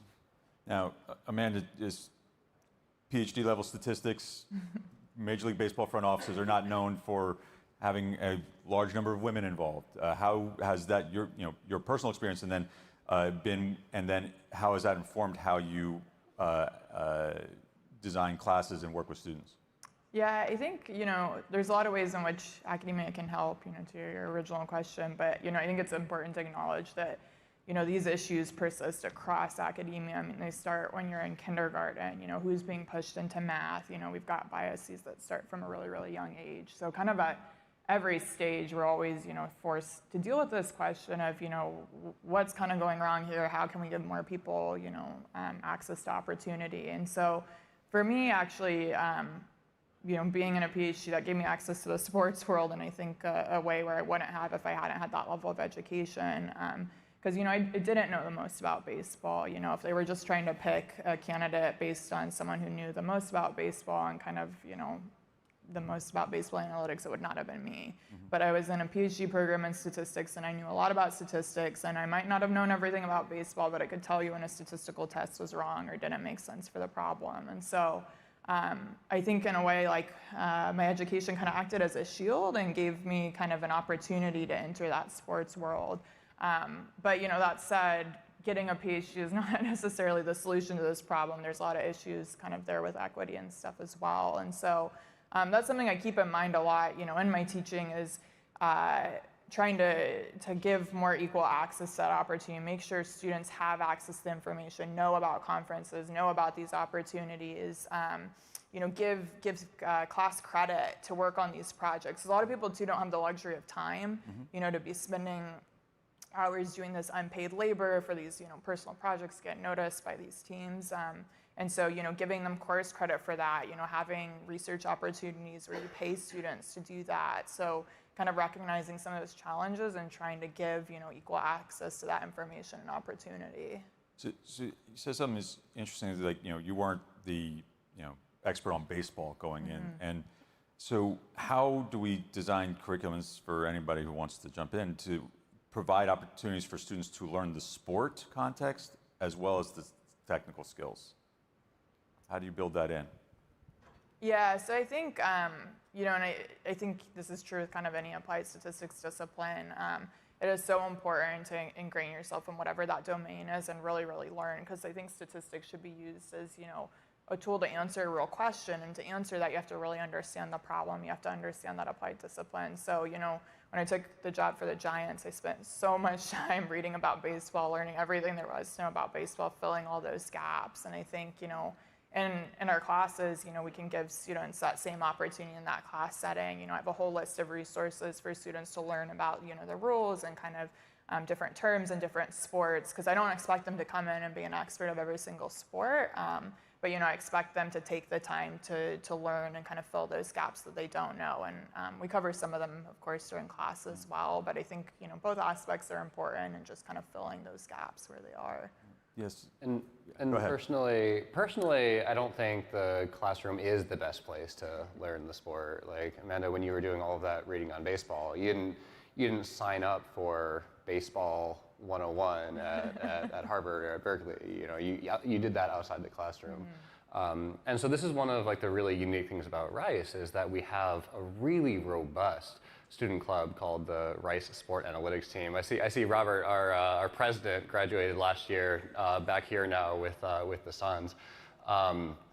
So it's a really robust club that has inroads with 5 or 6 of the varsity teams, and at this point, a really long track record of working with those teams, working with the coaches, getting experience, how do you communicate with a coach, how do you translate the analytics work that you're doing into decisions that are being made.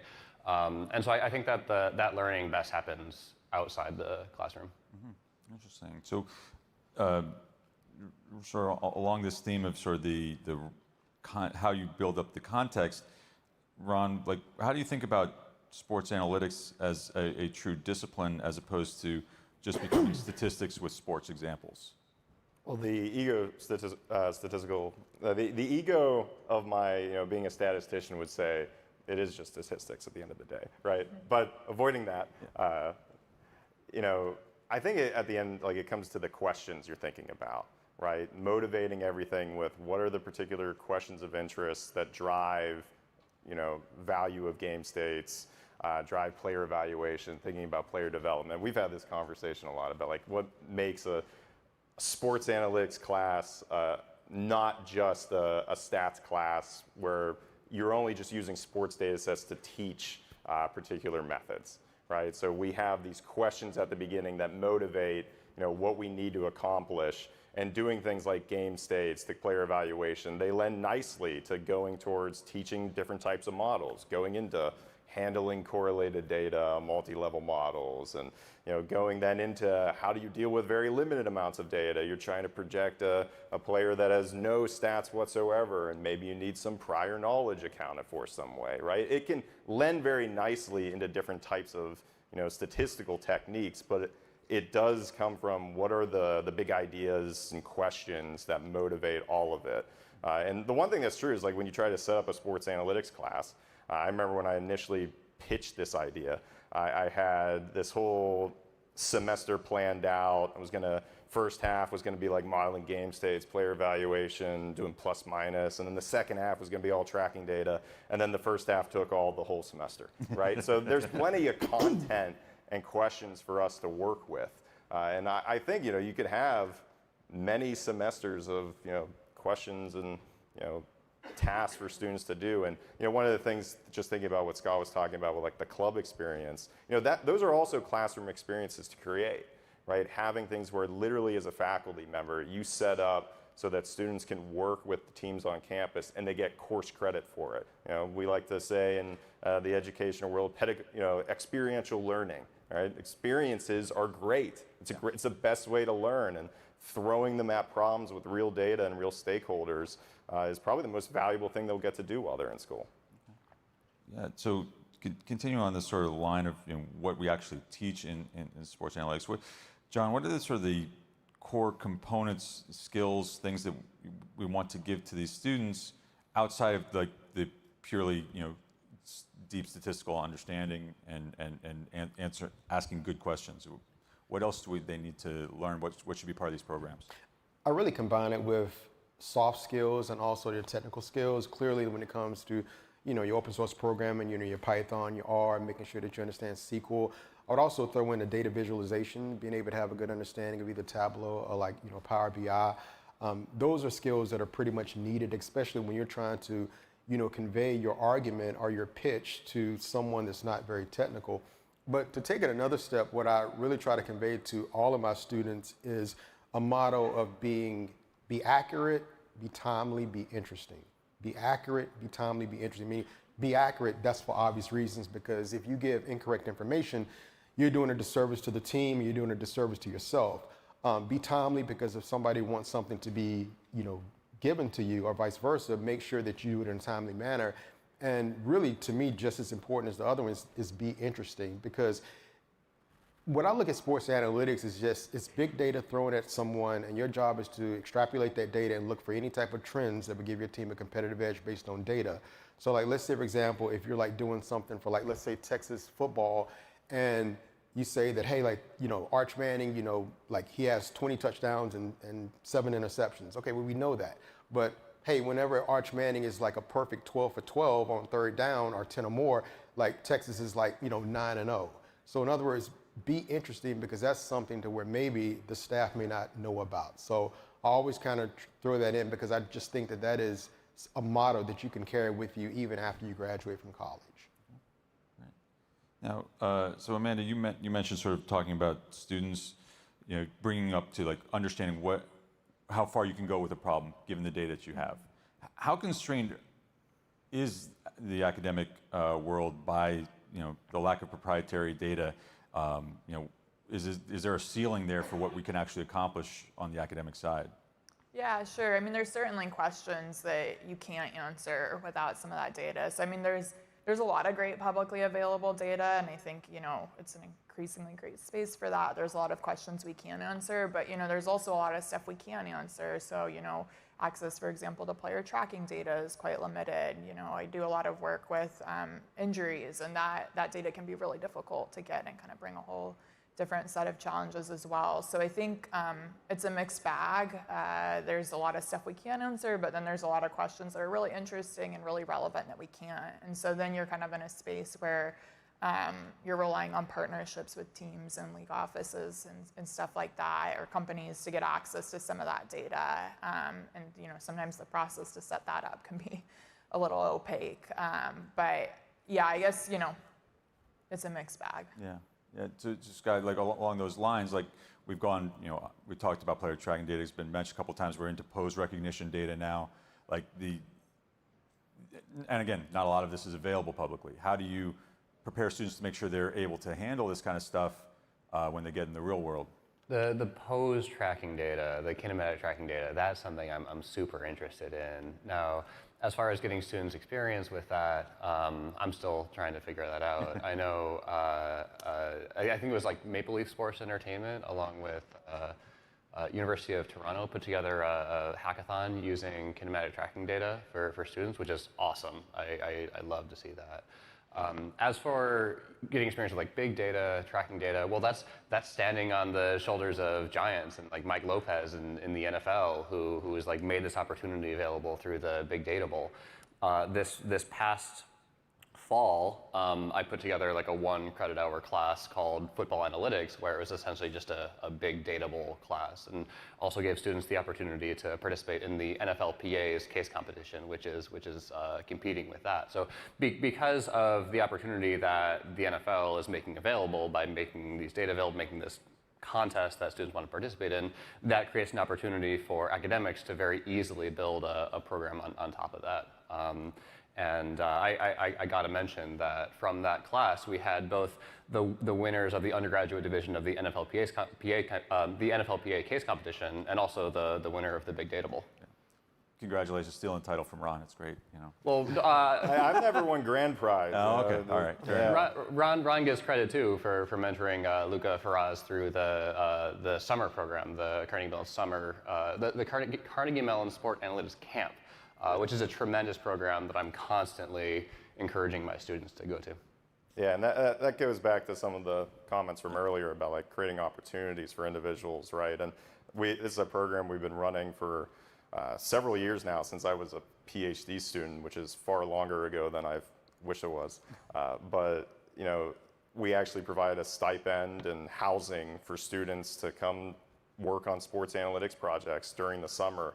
And I will say, you know, things have changed in the industry that is definitely better place than what it was when that program started.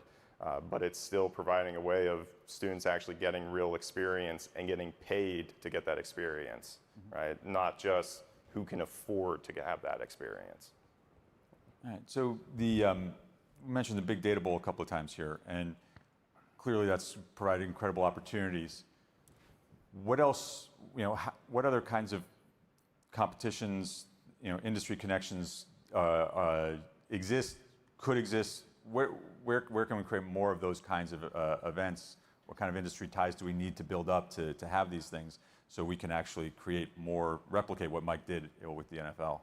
Yeah, I mean, the first thing is, yeah, to replicate what Mike is doing across these leagues. You know, I think there's a lot of people in this room that have been, you know, reaping from the benefits of what Mike Lopez and the National Football League have been putting together, right? That has become the analytics combine, right? You don't even have to be a winner to do a submission, and then it's online, you do the self-promotion, and then someone that works for an NBA team, an MLB team, an NHL team, or whatnot, they'll go and they'll see and like, oh, wow, that looks interesting. You know, then you could get an interview just from that experience. And so I want to see other leagues follow, because you know, part of the success of the Big Data Bowl is creating an incentive for people that might not have any interest in American football to work with that data. You know, the Big Data Bowl, one of the great storylines they had a number of years ago was the zoo, and they were like Kaggle experts. It was like a prediction contest, but they were people that knew nothing about American football, but they then created what was effectively the baseline architecture for handling tracking data for a lot of problems for several years, right? And because they had an incentive to get into this, they thought this was interesting. And I've seen it too with you know, students, Carnegie Mellon. It's a large international body, and I try to pitch to them like, hey, this Big Data Bowl can be a great way for you to get exposed to really rich data. And then, hey, if it works out pretty well, you can win a cash prize at the end potentially. And we're trying to, sorry.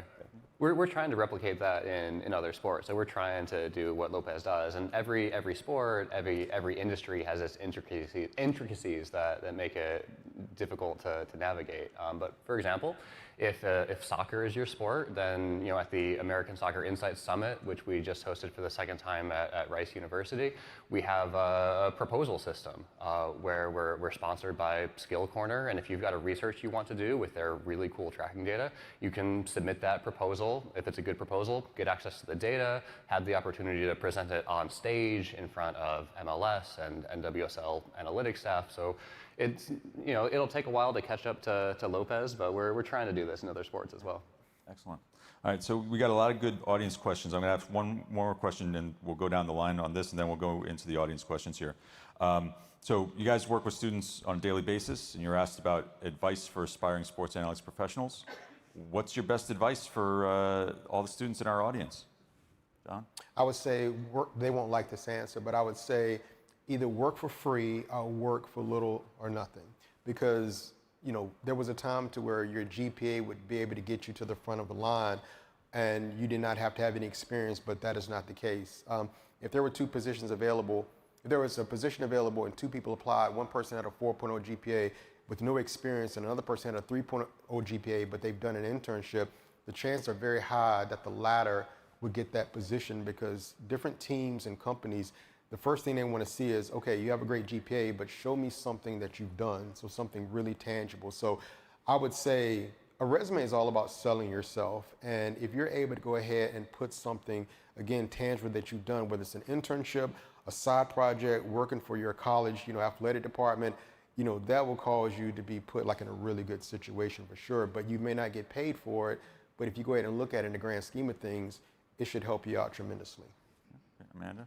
Yeah, and I think with that, kind of more generally, just following your passion. So if you're passionate about sports analytics, you're interested in it, take the class, do the big data bowl, do a personal project, tweet about it, all these things. So just following your passion, and sometimes through that process, you realize this is exactly what I want to be doing. I love what I'm doing, and sometimes you realize, actually, you know what, I like watching sports. I don't necessarily like working with the data as much. So I think through that process of following your passion, really pursuing the things you're interested in, you learn a lot about yourself and, kind of get yourself to where you want to be.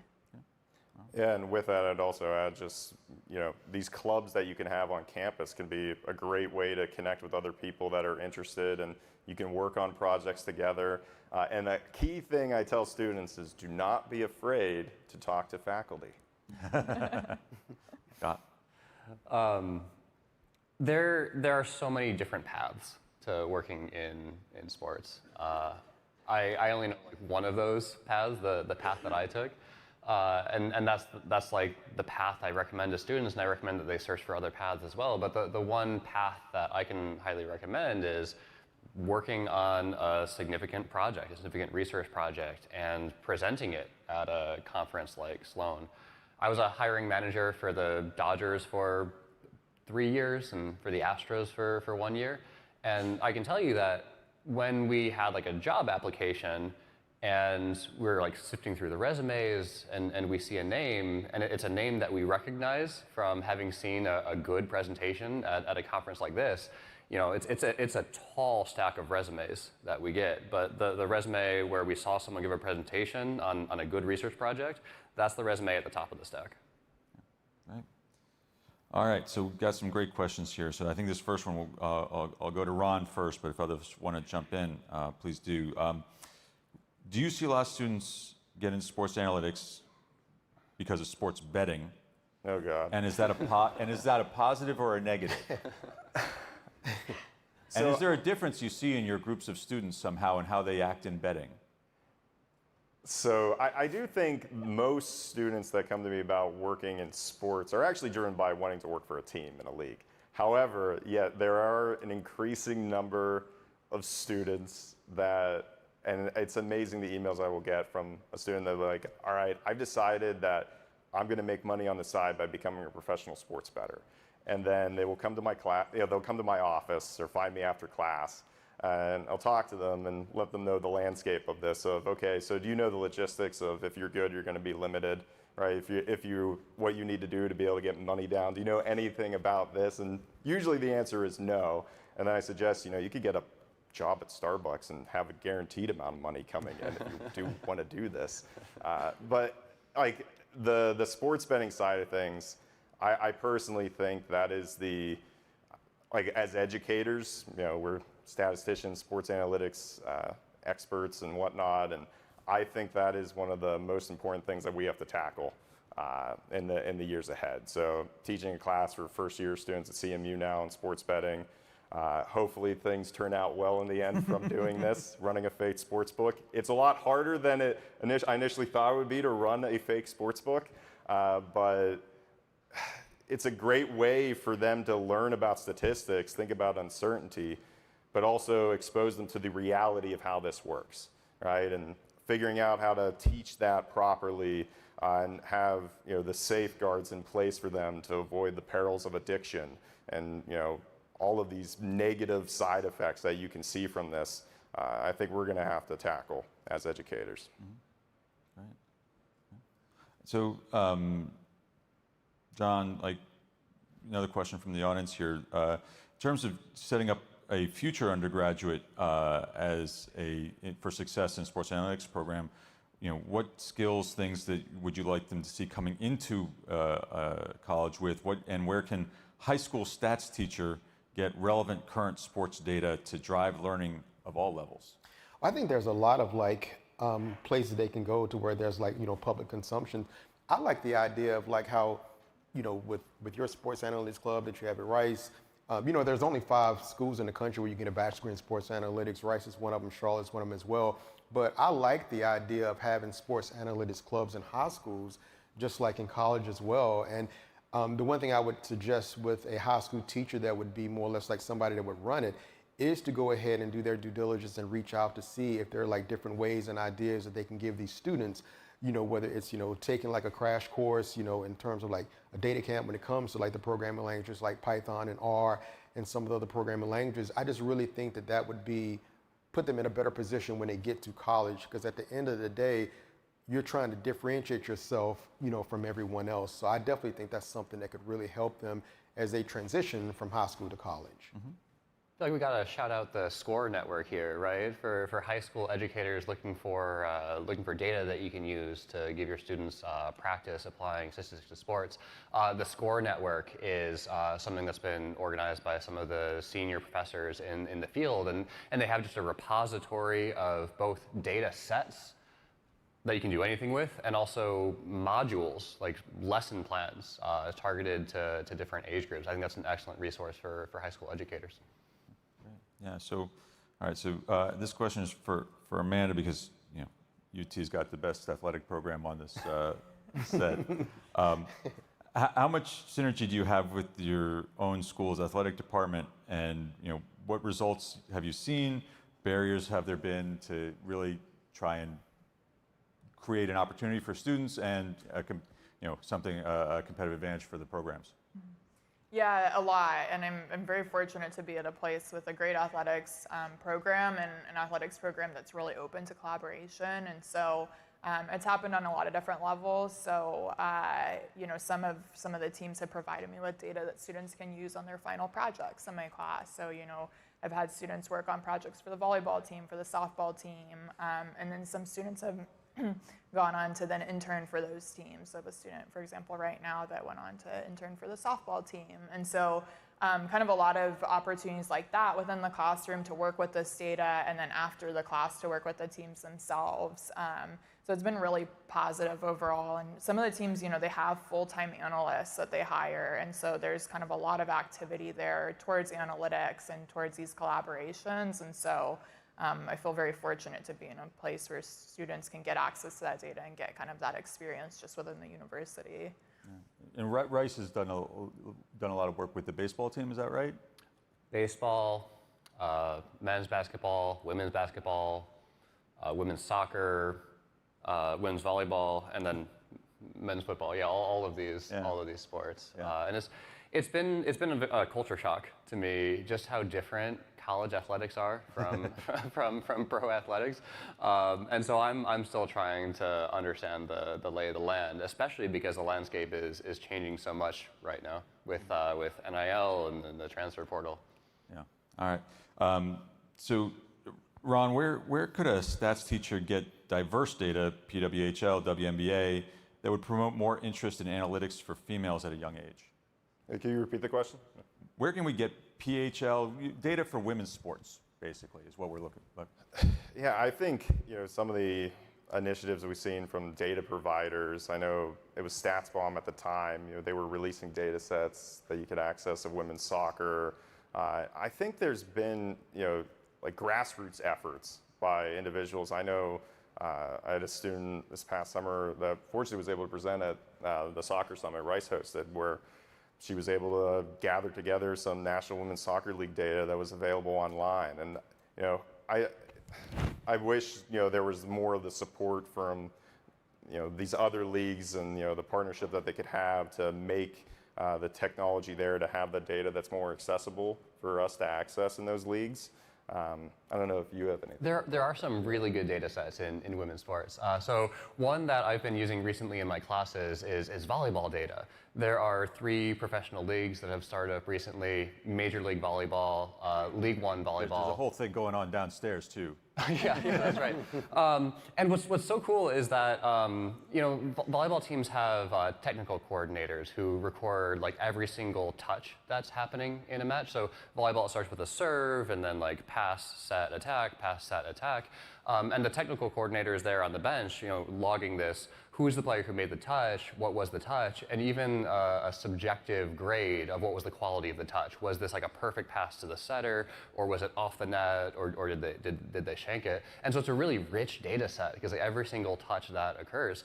And what's great is I'm not sure like how much the leagues realize this, but I think that because they've got some nerds who are doing these technical coordinator jobs, they have a tremendous API where it's super easy to pull the data. You don't have to like scrape it from a website. And David Awasoga wrote this R package, a Python package as well. I believe it's called Volley Data R, or R Volley Data is the one for R. And I've been using that in my classes. It's a really rich data set. You can get great WNBA data through the WeHoop R package, and then you can get pretty good NWSL data as well from the It's Called Soccer R package by American Soccer Analysis. There are some good sources of data for women's sports. Awesome. All right, so we are at time, but please join me in thanking our great panel here today.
Hello, everyone. Thank you so much for joining us at the 2026 Sloan Sports Analytic Conference.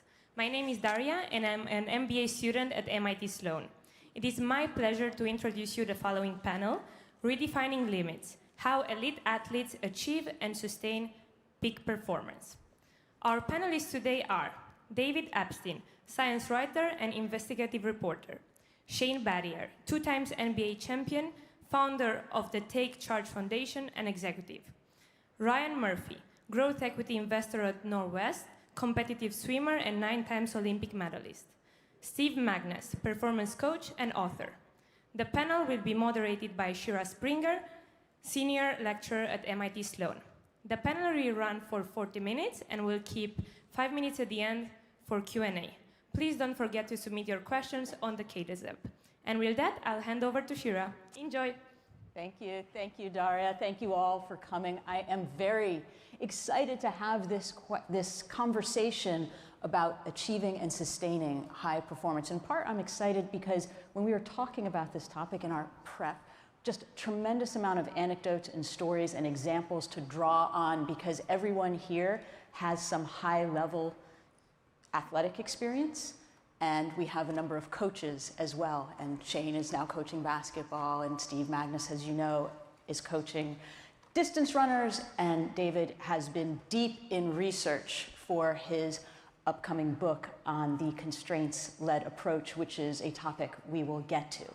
But I want to start and look at evolution, the evolution of training for high performance. And I am curious about when you look at elite athletes today and you see the tools, the mental support, the training science, so to speak, what do you see that you genuinely wish you had earlier in your career? And we were joking about this before, but we're going to actually go in the order of height, descending height. So we will start with Shane and then go to Ryan and then Steve and then David. But Shane, when you look back and see what's going on now, what do you wish you genuinely had?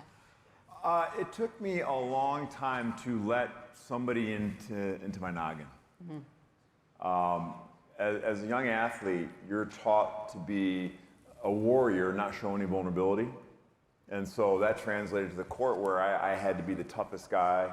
I couldn't show that anybody I was maybe anxious or doubted myself, and I put up this front. And it was a formula that carried me out through my career. I played 13 years in the NBA, so ultimately it was great. But it would have been nice, and I think I would have maybe enjoyed the ride more if I had some of the mental health tools that so many of the young athletes have today.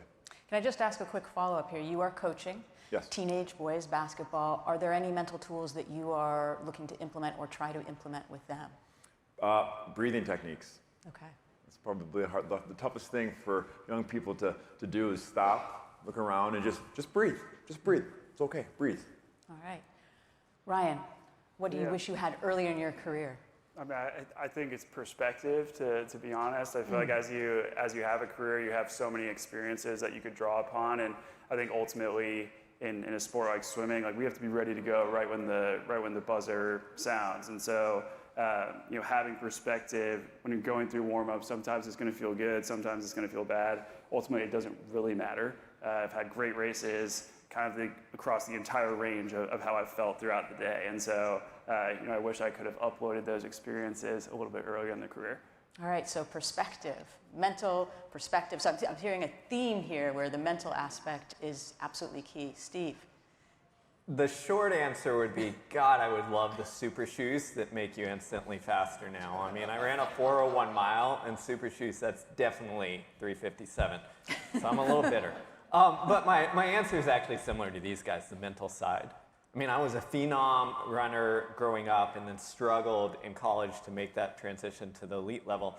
And I remember one time being at a meet, there was essentially a guy in the stand sitting close to me after I just bombed, after I was trying to win and favorite, and he comes up and he says, "Can I offer you some advice?" And I'm like, "Sure, help me." He's like, "I'm a sports psychologist." And I was like, "Great." And he's like, "I've been following your career since you were, a teenage star, and can I offer you some tips?" I'm like, "Yeah, let's do this. Maybe you'll save it." So he starts off and he says, "Well, similar to what Shane said, some breathing stuff. I'm like, oh, okay, we can try this. Maybe this will help. And then he says, well, can I tell you this, a story about a lead athlete I worked with? He's like, do you know her name? I said, yeah, she's like one of the best in the world.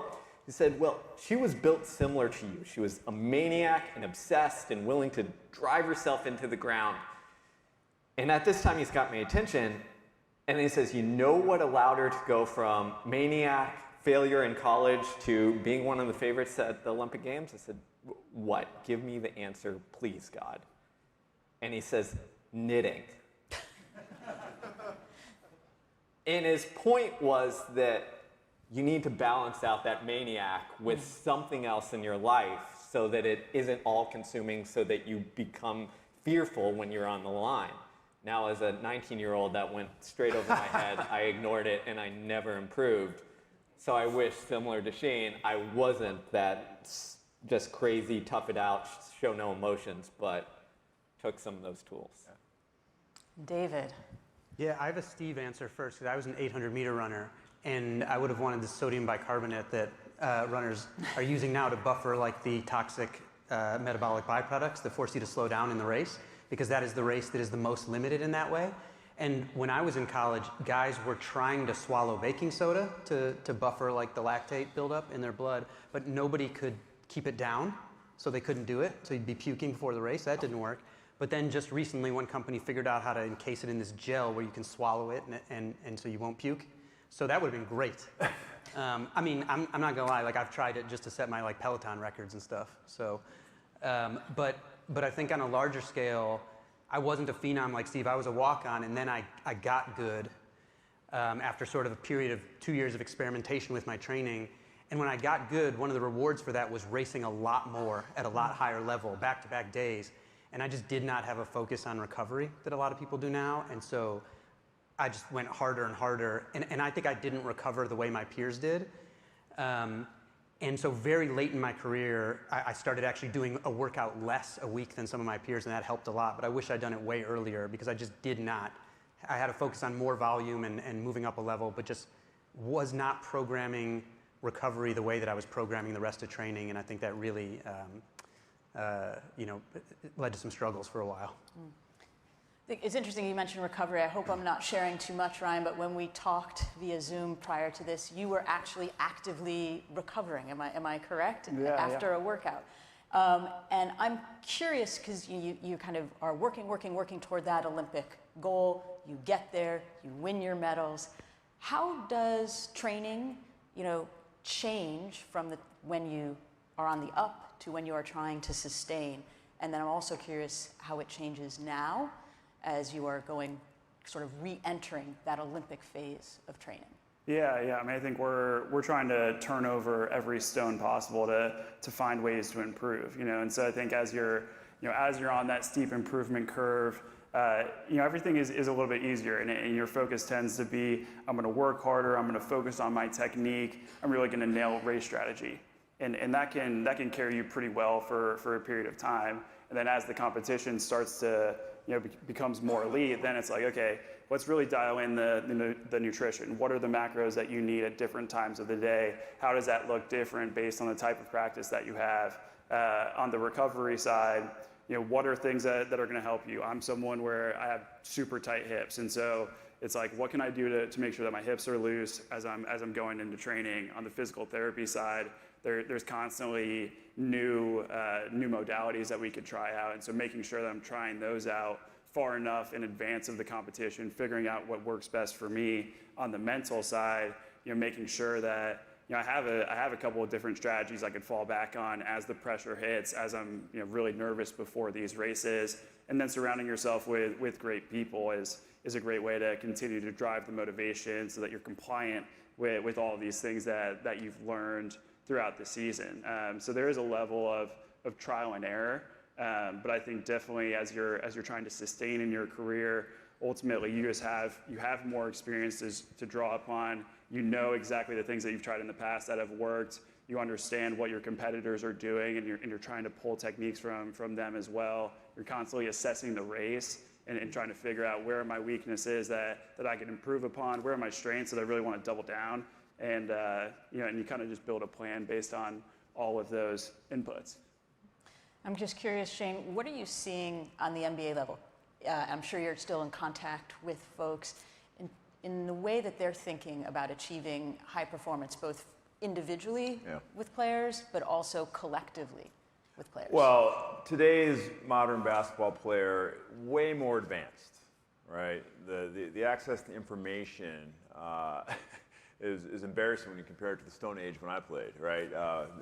There was no such thing as a workout coach, a basketball coach, a mental coach, and now the top players all have them in high school, right? And so the level of sophistication, and that's why you see so many really, really skilled young players earlier in basketball. And it's no secret that youth sports have been professionalized to a large extent, and that's an extension of the professionalization of youth sports. And so the information is better, the techniques are better.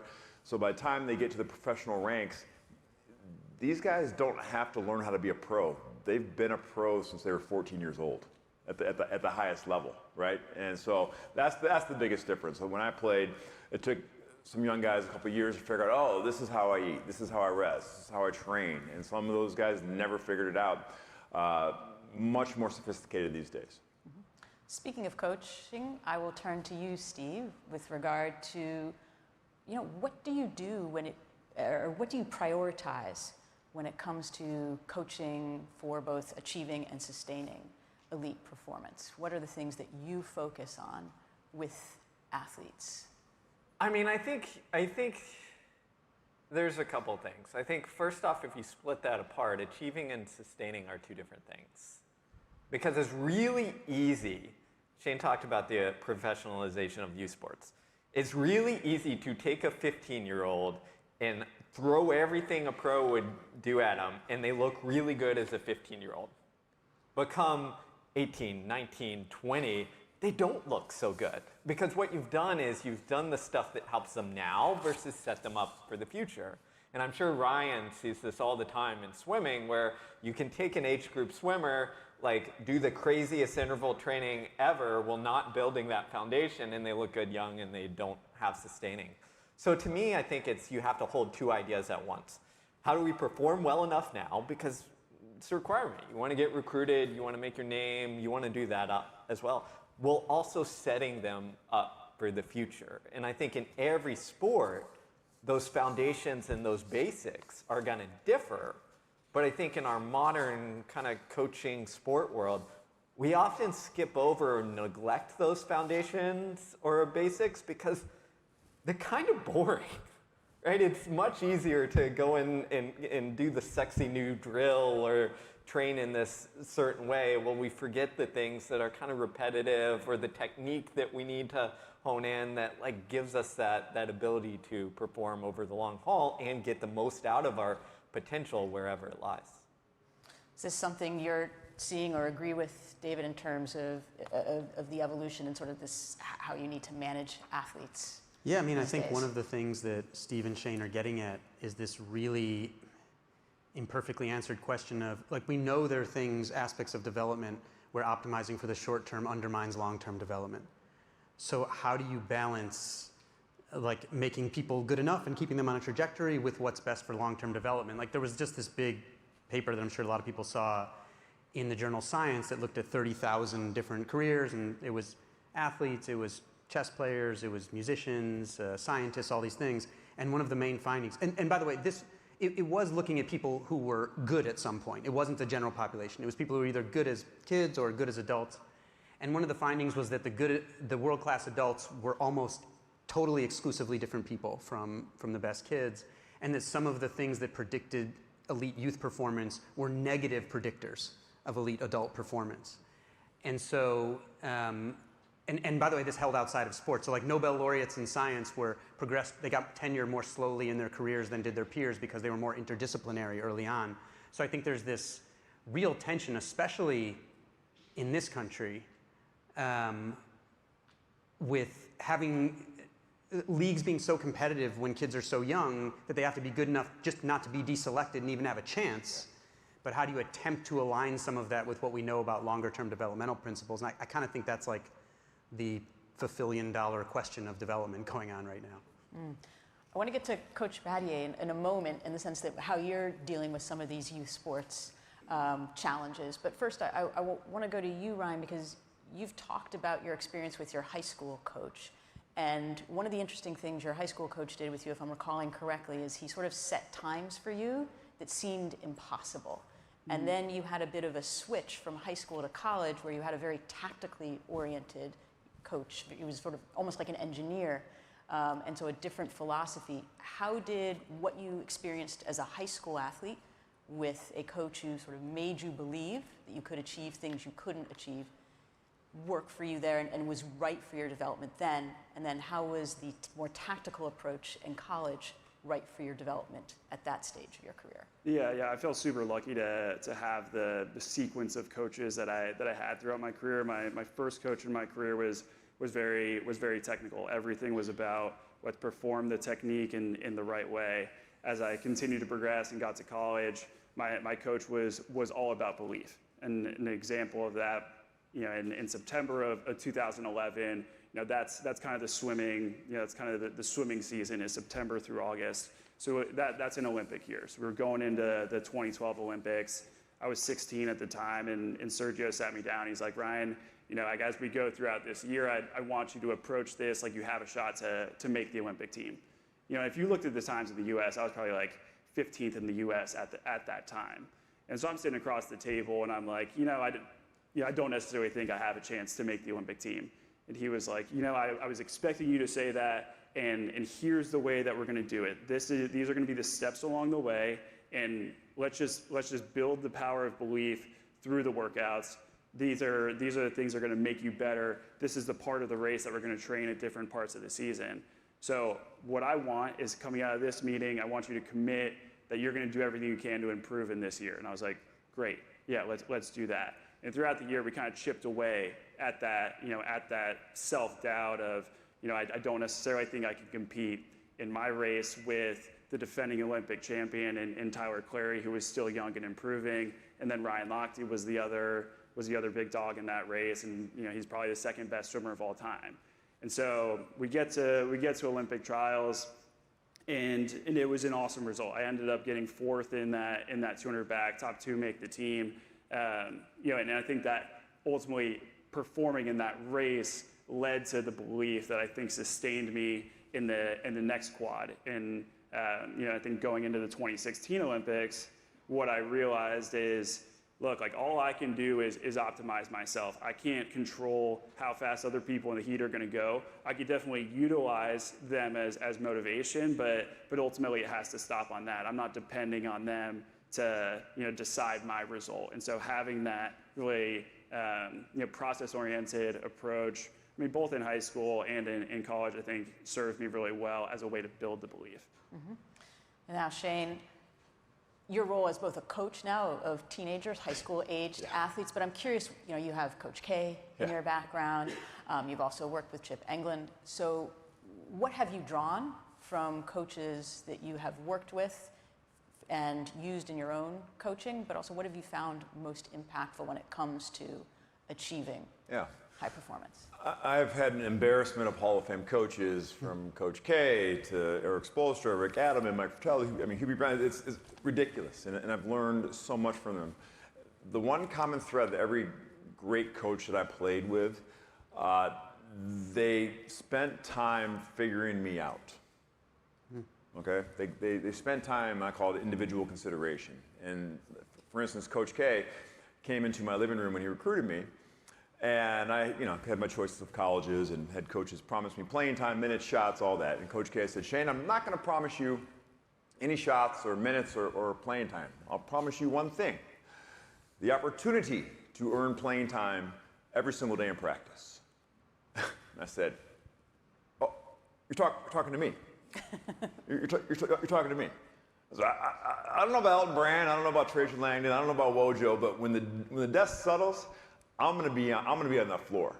And so, like, even in the recruiting process, Coach K knew my button wasn't like praise, it wasn't kicking me in the butt, it was challenging me as a competitor, right? And when I got to Duke, he was able to deliver what each player needed individually, right? And for me, there was never a coach I played for that I did more for, because he challenged me, I challenged him, and we both went to this higher level. And so as a high school coach, I really try to spend time thinking about each kid, because each kid is very different, and obviously it's a very different era to grow up in this world. Status and respect, though, are the two themes that each young person is always striving for, always scanning. Do I have respect? Do I have status? So understanding what they need and being able to deliver it in a situation where I need them to make some shots and show on the pick and roll as well is always a good challenge. I want to turn now to the constraints-led approach, and also want to remind folks that you can submit questions for the panel. We'll get to those questions in about, 15, 20 minutes. But I want to turn to you, David, and the constraints-led approach, because that is the focus of your upcoming book, which will launch in June? May. Pre-order. How dare you? Yes, I know. Sorry. Pre-order, everyone. Pre-order.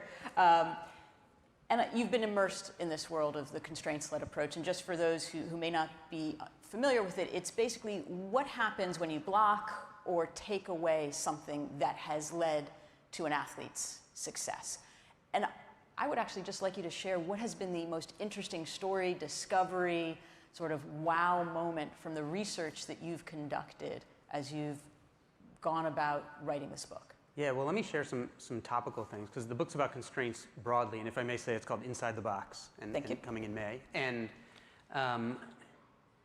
a few things. I mean, the most terrifying thing in the book didn't have anything to do with sports. I mean, maybe it does incidentally, but was about research on attention and focus that found that we become accustomed to a certain level of distraction, whether that's from our notifications or other people, and we have almost an internal barometer that will maintain that cadence even if we remove the distractions with self-interruptions. So if you say, you're interrupted all day, every day, but now I put away my phone and I'm going to focus, you will self-interrupt at the rate to which you've become accustomed.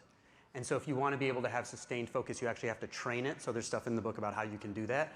So that's broader, but I think that's kind of relevant, especially when we're thinking about cultivating young people, because we're going to need them to pay attention, and it's starting to show up on like cognitive testing that they're having trouble paying attention.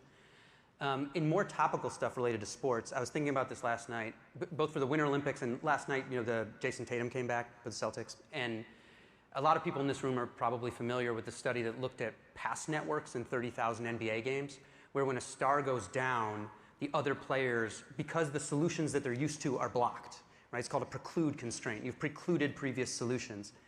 They start spreading the ball around more, and when the star comes back, they start giving the star the ball again more, but they don't go all the way back. They continue to use some of the stuff they learned while they're experimenting and the star was gone, and the team ends up better overall.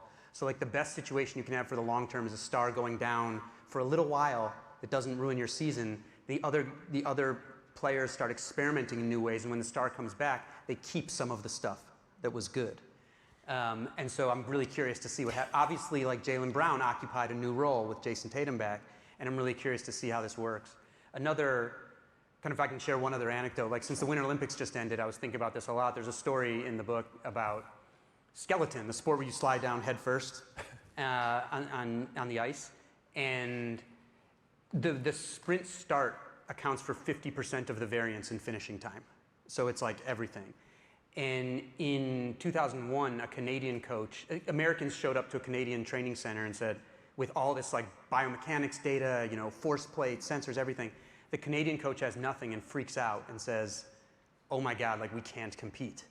So he takes his athletes and he says, who've been training in this for a long time, says, get in the start house, come, whatever you do, try something, don't do what we've always done because we'll never beat the Americans that way. Everyone at the time did the two-handed start where you run with the sled and you basically do like the disco move, the worm, and you like flop on it. And they came out an hour later having invented the one-handed start where you run with like a natural sprinting motion. Seems obvious, but didn't seem obvious at the time. And it's like a classic example of when you block the thing. See, like, we think our brains are made for thinking, but they're made for preventing us from having to think whenever possible because it's metabolically costly. So if you're allowed total freedom, you will just go down what cognitive scientists call the path of least resistance. You will do the things you've done in the past. So you forcibly need to block those solutions in order to get people to do productive experimentation. This is why small-sided soccer games work, or putting people like 4-on-7 even and doing things like that. So I think they all revolve around this idea of you can only force people to explore productively and innovate if you preclude the solutions that they're used to, essentially. Let's go from the Winter Olympics to the Summer Olympics. Sorry, I see you going for a sip of water there, Ryan. Constraints seem unavoidable when you're at the Olympics, and I'm curious how that impacts your training, how that impacts your preparation, how that impacts your performance at the Olympics level, and also what constraints you face and have to kind of work around.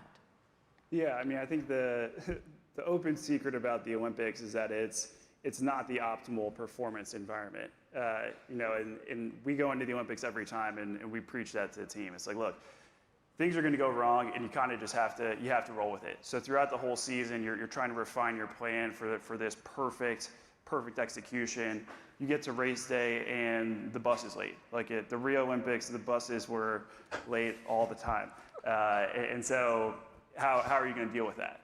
And I think the way that we think of it is like, look, everyone's in the same situation, so we just have to deal with it better than everyone else. And so we make it a competitive thing, and go about it that way. But then, there's plenty of things that are there to knock you off your game. The Olympics are really the people who perform well there are the ones that can manage the distractions the best. How can you just stay on your plan and do what you need to do? And so the way that my team has always gone about it is we write down our schedule beforehand. We break down the day into 15-minute increments. This is the time I'm going to wake up. These are the things I'm going to do at every point throughout the day, just to remove that variable of thinking. So you don't have to think as you're under pressure, as you're nervous. It's literally just following a schedule, and then you can kind of just focus in on trying to perform well or trying to distract yourself from the moment. Steve, I'm curious if you have any constraints-led approach related stories, perhaps moments when constraints actually led to breakthroughs. I've got tons. I love constraints. Go buy David's book. I think, piggybacking off Ryan, when I've helped athletes for the Olympic Games, like, you're manipulating the constraints because they're so different. So one example that we did is, like, in track and field, what happens is, like, normally your warm-up routine is set. You go warm up on the warm-up track, and then they call you back like 20 minutes before, and you know what's happening. The Olympics, because of TV schedule, you're called back an hour before, and you're stuck in like a little room. Well, if you warm up and then sit around for an hour, like, your body's not going to be ready to go sprint or what have you. So I remember one time we came to practice with one of these athletes, and I said, look, I taped off on the infield, the soccer field, and said, like, hey, here's your warm-up area, like, go figure it out. And they're like, Coach, I can't jog. I'm like, yeah, that's the point, figure it out. And that prepares you for that moment when it comes later on. Piggyback off of David, what he said is, I think that what makes athletes great is often what gets in their way, which is they're really good and efficient at what they do. And sometimes that efficiency like numbs you to the feeling because you're so good at the shot, like you don't even feel any of it. And I remember working with Tom Tellez, who's like maybe the greatest track coach in American history, Coach Carl Lewis, Leroy Burrell, a whole bunch of other people. And we were working on running mechanics. And he was, telling me to do something. It was like, hey, your foot is drifting out. Like, can you put it down earlier? And every time my foot would keep drifting out. And it was because I couldn't feel it. Because I was running thousands of steps every day. So he did two things. He said, okay, take off your shoes. I said, all right. We're going to run the 100 on the track. I'm like, that's going to hurt. The track is kind of hard. He's like, yeah, that's the point. So I go run the 100. I feel where my foot's hitting, and I bring it back underneath me a little bit because, I don't want to feel my heel slamming into the ground because it hurts. So you manipulate the constraint. And then another time that he did, and this is really popular now in track, is you put up these stupid little mini hurdles that force you to take shorter steps or whatever you're trying to do. Because if you don't, you're going to just kick all the hurdles over. So there's so many things where I think the old model of coaching was like, I'm going to tell you how to do it. And that works sometimes, particularly with novices, but once you have that expertise, it's like you can't feel it. So you got to use the environment to essentially like force you into the thing. Seeing you nodding your head, Shane, are you implementing this in any way, shape, or form in terms of shaping the environment so it forces you into the thing? I was thinking about, we talked about in the green room, I changed my shot twice in my basketball career. All right, now a basketball player, you don't own many things, right? You own a pair of shoes and you own your jump shot, all right? And if you don't have one or the other, it ain't good, right? And so a jump shot is like the most sacred thing that each of us own. And while there are thousands of books on how to properly shoot a jump shot, it's really individualized. And I work with a coach, Chip England, who was a great player at Duke and played professionally for many years. Now he's known as the shooting guru, the shooting whisperer in the NBA. And I was at a summer camp, and Chip saw me shoot, and he said, look, Shane, I was a freshman at Duke, you shoot on the side of your head like this. And that's okay, you can get away with that in college, but when you get to the NBA, you're basically taking half the court away. You're never going to be able to come off the left side of a screen because you got to bring the ball back to the defense. You're not going to, so if you can make the NBA only playing on one side of the floor, good luck, but I can help you. And so when he put it like that, I said, tell me more, tell me more. And so going down a process of breaking down the most sacred thing that you own, your shot, right? Your running stride, your swimming stroke, terrifying. It's terrifying because if it doesn't work out, you're SOL, right? And just talking about the constraints, I mean, I can't tell you how many hundreds, thousands of jumpers that I set 2 feet from the rim doing one-handed shots. So instead of shooting on the side of my head, I had to move the ball literally 3 or 4 inches to right here, shooting off the nose. And the thousands and thousands, hours of just this moment, with the hand tied behind my back, my constraint, getting that motion to make that natural, it took me months. But the building blocks of those things, like Ryan said, you get amazing confidence from it, right? And one day it just clicked. It just, I don't know why, but it clicked. But for young people, that's a really tough man. I have a player now that I need to teach to shoot and try to impress on him, look, this is, if you want to play in college, you got to change your shot. And so I love the constraint-led approach. I wish it was invented when I was a kid. I might have been a better player. Can I add something on the fear there? I think this is what holds so many people back because, like, you're already good, right? You're already good at what you do. And it's really freaking scary to say, okay, I'm good at this. Like, what if this messes me up? Because this is the thing. Yeah. And my mind on that always goes to something that I learned, again, from Tom Tellez, great coach, is he told me this story where he was coaching Carl Lewis his freshman year of college. And Carl Lewis was, in high school, the high school national record holder. Basically, everyone knew he was going to be really good. And for whatever reason, Carl came in. Coach Tellez saw that, like, hey, you have a little something wrong on your takeoff leg when you're long jumping. And, like, you keep getting injured on that takeoff leg. Like the shot for a shooter, you don't mess with a takeoff leg for a long jumper. But Coach Tellez said, Carl, we're going to try the other leg. And the important part, he said, here's why, similar to what his coach said. Here's why. This is what I think. Do you trust me? Let's go. Carl said, all right. They switched takeoff legs, and that's the leg that he stuck with when he became, like, the GOAT. Now imagine if he said, nah, I'm the high school record holder. Like, you're going to mess with me? Like, I'm out of here. So I think sometimes it comes back to what Shane said earlier, is like, the reason he was able to trust is, like, there was a good reason, and you built that relationship where it's like, okay, I'm putting my faith in this person. Like, let's find out how good I can be. Speaking of, Shane, you mentioned some of the green room conversations we were having, and I think we'd be remiss, David, if we didn't talk about a woman you introduced me to in the green room.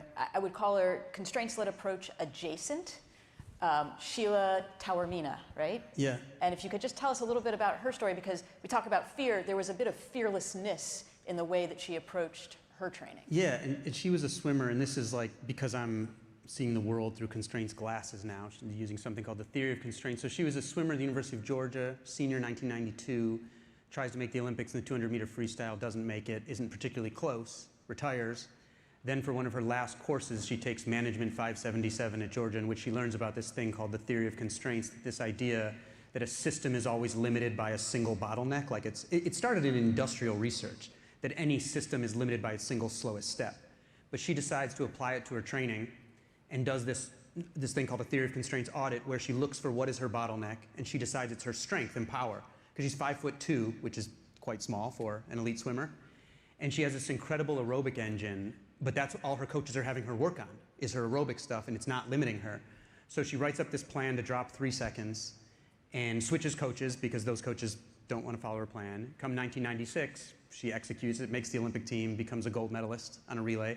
It's interesting if you Google pictures of her because she's like a half a foot shorter than like Christina Teuscher and her relay mates. And then she retires again. But she has this new view on like looking for her, what's called her bottleneck in theory of constraints. And so she then unretires and using this approach wins the US championships in triathlon, goes to the Olympics, finishes 6th, goes to the Olympics again in triathlon, retires, unretires again, takes up fencing and horse jumping and goes to the Olympics in modern pentathlon. And so she's the only woman to have competed in 4 summer games in 3 different sports. And she was going to retire in 1992 until she took this management class that gave her this new approach to look at her training. So it was just an amazing story to get to learn. I'm delighted to see the impact of management classes on sports. I'm going to turn now to some audience questions. We'll try to, spread these out. But the first one I have here is for Ryan, and this was actually something we were talking about a little bit before we came out here. But how do you think swimming with collegiate age athletes at Cal gives you a unique training environment, and is this optimal for elite level performance? And it also reminds me of something you said earlier about the importance of the training environment and pulling from your competitors or pulling from your training partners. So how does the environment at Cal help you, but also what have you learned from competitors or even teammates that you work closely with about how to best prepare? Yeah. I mean, I think ultimately talent is talent. It doesn't really matter what the age is of that talent. So I want to be surrounded by the best competitors possible. So I think one thing I feel really strongly about is that you have to have multiple sources of motivation to pull from. I think the easy one for athletes obviously is kind of that raw animalistic, like I'm just going to go beat you today. When you have a great training group, it's really easy to pull from that. Other days, sometimes you're dragging, you're tired. You're able to feed off the energy of the group. People that are really motivated, they also have big goals. Some days you're going to have to pull from the motivation of like, okay, I just want to feel good. I want to focus on the technique, leave the focus there. And you can kind of just go down the line. Sometimes you're financially motivated, whatever. So having a young group, a young, hungry group is something I really enjoy, and I think it's worked out well for me in the last 3 Olympics and in the 200 back. The other person that made it for the U.S. has been a teammate. And across those 3 Olympics, it was 3 different people. So I think having someone right there on a day-to-day basis, it's a great measuring stick. It's a great way to keep me accountable and really motivates me to do the things additionally that the college kids don't necessarily, I say kids, the college age athletes don't necessarily have to do. It's harder to recover as you get older. And so I make sure that I'm doing what I can to show up and be competitive every day. Terrific. I have one here that looks like this seems destined for David. Do the best innovators succeed because of constraints or because they learn how to create constraints for themselves? Meaning, are they like externally imposed or are they creative? I mean, I think it's some of both. Like, the necessity is the mother of invention, but I think there's a lot of self-imposed. But it's both. Like, I was just interviewing Ryan Poles, the Bears GM, about this and the turnaround that he engineered, and he said when he came in, they only had 6 draft picks, and he saw this as like a terrible constraint. But it forced them. They decided they wanted sort of more swings at the plate, as he put it. So they traded back and ended up with 11 draft picks, and like 5 of those people ended up as starters, in All-Pro. And so they ended up implementing a system that they then executed again. They got them Caleb Williams and all these players where being really limited early when he came in led them to develop a system where they would take more swings at the plate. So that was externally foisted upon them, but they turned it into something good. But I think it's often self-imposed. Like one of the one of the guys I spent the most time interviewing for this book is this guy named Tony Fidel, who worked at a visionary company that had so much capital and so much talent they could do anything. So they did, and their project just grew out of control and collapsed and became a disaster. The company was called General Magic. And then he went on to lead the design of the iPod, and he co-founded the smart thermostat company Nest. And he came out of this early experience with no limits as like, when I first interviewed him and I said I want to talk about constraints, he's like yelling at me, like, if you don't have them, you must make them. He became so zealous.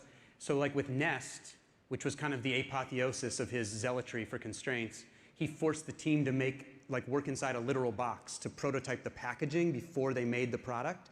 Because he said, if it doesn't fit on this box that is what the consumer is going to see, it clearly isn't a priority to us. And so don't worry about it. So the biggest advice he now gives to entrepreneurs he mentors is to write the press release before they do the project. He says, this is your bounding box on one page. Not that you can't come back and change stuff, but this gives you some guidelines where you know what the priorities are, you know what's important. And so I think a lot of the innovators I spent time with were really pretty religious about putting constraints on themselves and on their teams to kind of force the kind of creativity they wanted. Thank you. We're going to now, I think, head over to Steve. And there's this question of, for everyday athletes who are trying to achieve personal athletic goals, how can we apply the elite mindset, considering they have to handle their 9 to 5 and could sometimes lose purpose of their training along the way? And I'll start there, but I also have a coaching-related add-on to this question. You know, I think sometimes we like to think like, oh, what are the elites doing, and just taking everything from it. And that can be it's a good starting point. Like, there's a lot of things that you can learn from these guys, obviously. But then you also have to acknowledge it's different. And I think one of the things that you can do is like set your bar on what you're actually trying to do and what's the point. So if it's just staying in shape or hitting some sort of personal goal or qualifying for the Boston Marathon or whatever it is, like put that as the starting point and then build around that instead of thinking like, what would Ryan do to handle these things? And then the other thing that I'd answer there as well is there was long ago during America's marathon boom in the 1970s, a study they did on the best marathoners and novices. So people like Frank Shorter, who won the Olympic gold. And they asked them, like, how do you handle these situations in the marathon? And to make it simple, the novices chose one strategy and stuck to it. So to handle the pain at mile 19, maybe they just distracted themselves. The Frank Shorters of the world, they had like 15 different strategies, and they just cycled through those things because they knew that, like, hey, sometimes I'm going to be able to distract myself. Sometimes I'm going to lock in and stare at the person in front of me. Sometimes I'm going to think about, you know, how I am at the finish line and looking back on those moments. And the elite athletes had way bigger toolkit. So if you're novice, expand your toolkit and then practice utilizing those in different situations. A couple minutes left. I'd like to end with a forward-looking sort of crystal ball type question. And I am curious, what is the next big thing, either in training, coaching, or mental performance, since that is where we started, that you believe will truly help athletes sustain high performance? What is the next big thing that you see in your crystal ball that's going to truly help athletes? And it can be in any arena. Well, maybe we'll just work our way down the panel. I'll start with you, David. Can I just say AI? Like, just AI. Okay. Done. No, I mean, really, like, I was just seeing a demo from this company called Invisible, where they were taking kind of like poor or sort of normal video of a basketball game and had trained a model to try to predict where players who were off screen, like what they were doing, and the way that it did the reinforcement learning was, if it makes that prediction, if they come on screen in the right place, good. If they come on screen in the wrong place, bad. And it was a really cool way to look at, hey, maybe you could get some grainy footage from some place that your scouts haven't had a chance to go and do some analytics on it using computer vision, like getting a sense of what people are doing when they're off screen. And then when I saw that, I was like, this. It also kind of tracked how fast people were moving with and without the ball. And when I saw that, I was like, I assume every team is going to want to use this, basically. All right, Shane. The differentiator for athletics is still, can you perform when the pressure is the highest? Okay?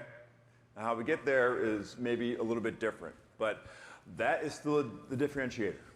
All right? AI can't change that. But the more we learn about what happens when the pressure is the highest, when the cortisol response is the highest, and how our body responds, will unlock our ability to handle that moment more and be more productive in that moment. I think kind of doubling down on the idea of pulling motivation from different parts, I do think that a great indicator of long-term success is consistency over time. And I think the thing that prevents consistency over time is ultimately compliance and dips in motivations. I think AI is going to get to a point where they're going to be able to identify dips in motivation and try to surface the things that are going to get you motivated to continue to stay on track. I think we're entering an era where you're going to be able to track almost anything, and that's going to unlock a lot of things that are really cool. As a science nerd, I love it. But I think the bottleneck that we're going to face is still how do we communicate and get that to an actionable insight for the human being sitting across from you. And I think this is going to be the problem of modern era. You can already see it in all the podcast bros who tell you about all these crazy biomarkers and then don't tell you how that translates to actual performance. I think where the rubber hits the road is still how do we take these insights and then change the shot, get you to handle the stress, get you to be able to perform in the moment, get you to pull from these different motivations to perform at the highest level when it matters most. Like that's still gonna be the thing. Thank you. I want to thank David, Shane, Ryan, and Steve for this conversation. Speaking of insights, there were many of them this afternoon. And thank you all for coming and listening, and I hope you enjoy the rest of the conference.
current in my previous book, right?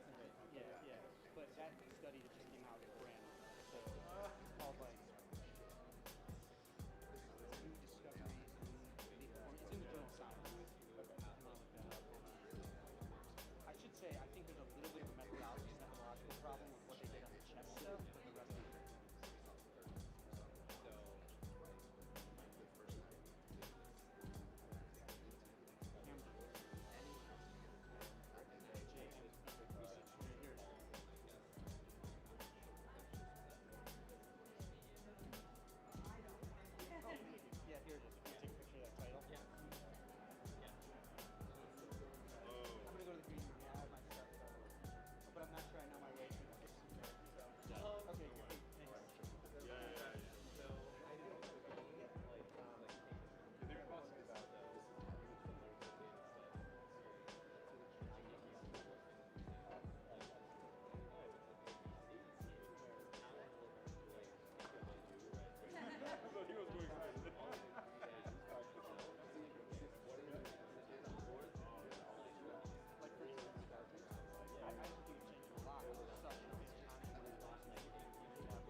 Hi everyone, my name is Sarah Buck and I'm a first-year MBA student at MIT Sloan.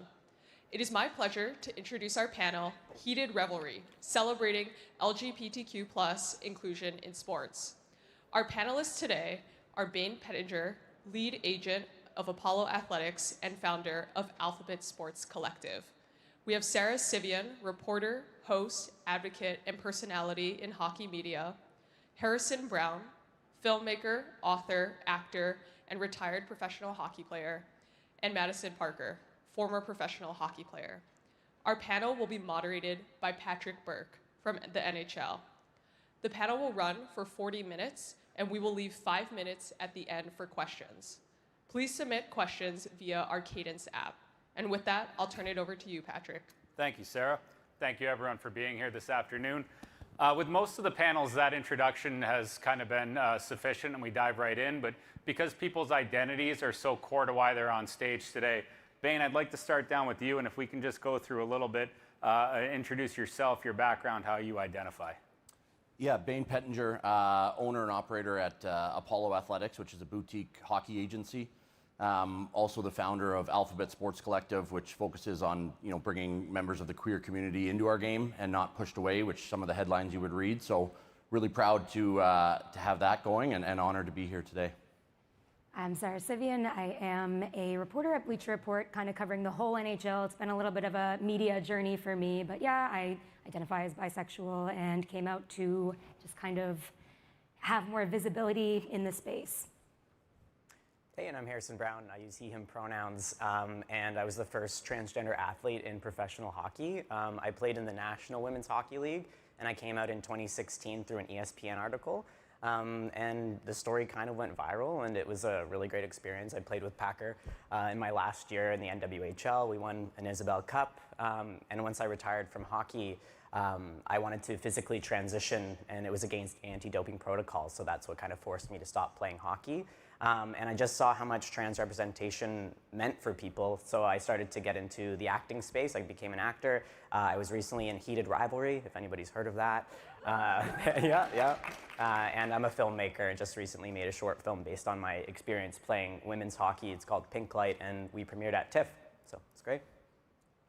I am Madison Packer. I am a former professional hockey player. I do a lot of different stuff now in sports media. I'm a proud former teammate of Harrison's, and my journey with my sexuality is unique. I was actually outed by my wife in an article, and I'm married with 2 kids and didn't really understand the importance of advocacy or, I guess, pride in our community until, honestly, I was teammates with Harrison and I met my wife. So I'm just happy to be a part of this panel and shed my perspective with all of you. And it wouldn't be a diversity and inclusion panel without a straight cisgender white guy, so that's me. I work for the National Hockey League, but the reason that I'm here today is because my brother Brendan was one of the first people in hockey to come out publicly as openly gay. He was the student manager at Miami University, and in 2009 came out in an ESPN article. In February of 2010, he was killed in a car accident, and my family founded the You Can Play project to carry on his legacy of inclusion across all sports with a special focus on hockey. This is still something that's very near and dear to me. I left You Can Play a few years ago, still love it, but I work on the Pride ERG in our office. I'm married to a bisexual woman. I have queer family members, so my LGBTQ advocacy comes from things that are very important to me. So it's a real honor to have all 4 of you up on stage to talk about sports culture and hockey culture specifically. Let's dive right in on, and Packer, we'll go with you first this time, a little bit about growing up queer in sports and what that was like for you as a young hockey player. Yeah, so I grew up in a very wealthy, sheltered town where we were taught that being gay was wrong. So I had feelings and things that were confusing to me that I didn't really understand. It wasn't until I got to Wisconsin, where very liberal town, you could kind of be anyone, anything. And a credit to Wisconsin, the athletic community there, and I'm sure other places as well, but Wisconsin is very, we protect our own. So I was able to kind of figure out and fail and learn that there was a different side to what I had been exposed to, and then just kind of got attuned to that or attuned to that rather, and met my wife, fast forwarding a lot, but met my wife in, 2017, somewhere in there. But we had two very different experiences. My wife's family was not at all accepting, mine was. And so I didn't really have to think about what it was like to come out. And so my wife just randomly talked about how we were dating, and that brought me out kind of to the world. And I have to say, I'm very blessed to have a family that was as understanding as they were, because not everyone is as lucky.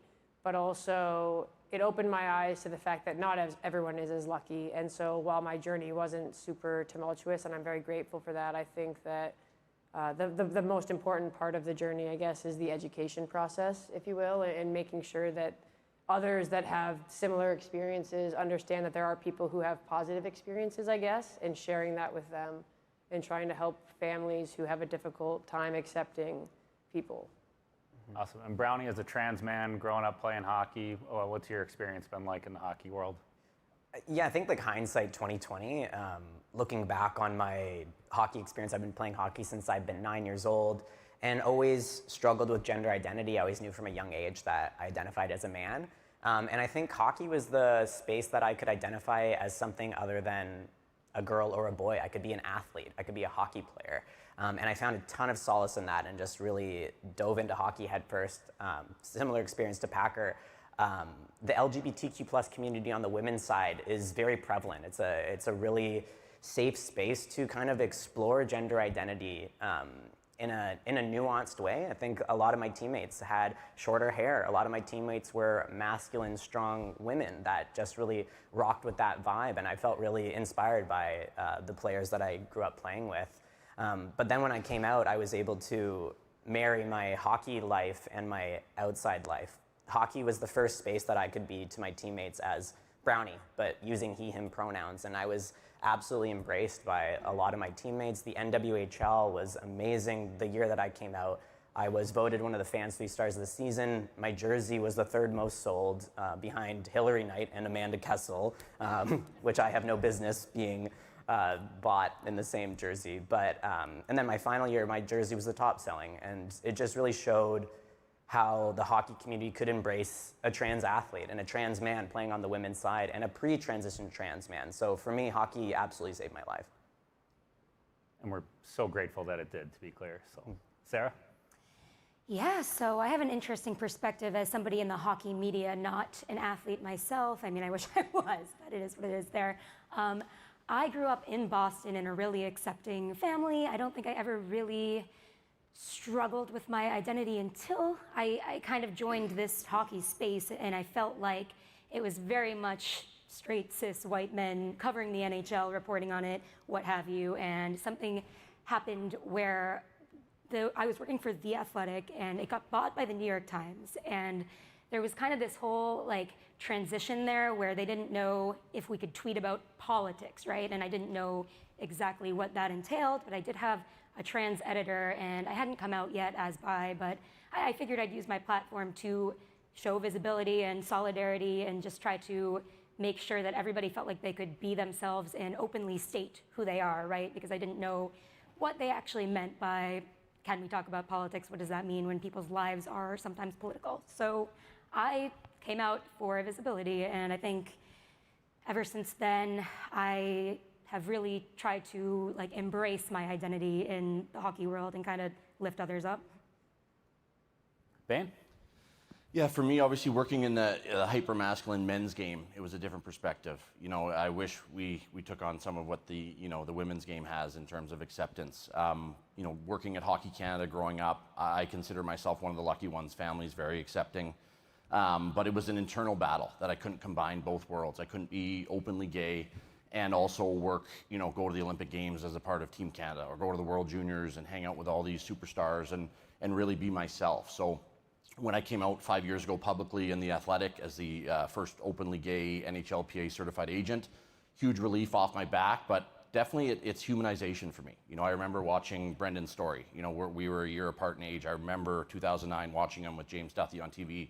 You're like, whoa, that guy's exactly like me, right? And that's what we try to do with Alphabet and with myself, you know, is in that hyper-masculine men's game, have that voice and representation that you can still be fantastic at your job, love the game of hockey, and we're continuing to try to break down barriers through humanization, through representation. The athletes that I represent at Apollo, it's no big deal for them, which is awesome. And I think the more we can do that and be out in front and forward facing so that someone that is struggling has a face or someone that they can lean to. And really that's what we do at Alphabet too, is focus on that queer community that, you know, you can belong in our game, whether it's a media member, whether it's a player, an official, you know, whatever it is, a fan, you know, because if you read the NHL headlines with the pride bans and everything, you think it's a pretty bad place. But in my experience with the McDavids and the Crosbys of the world, some that I worked with at Hockey Canada, you know, there is room for that. We just need to keep pushing acceptance. And I think that's very key through humanization, which is what we're all doing here.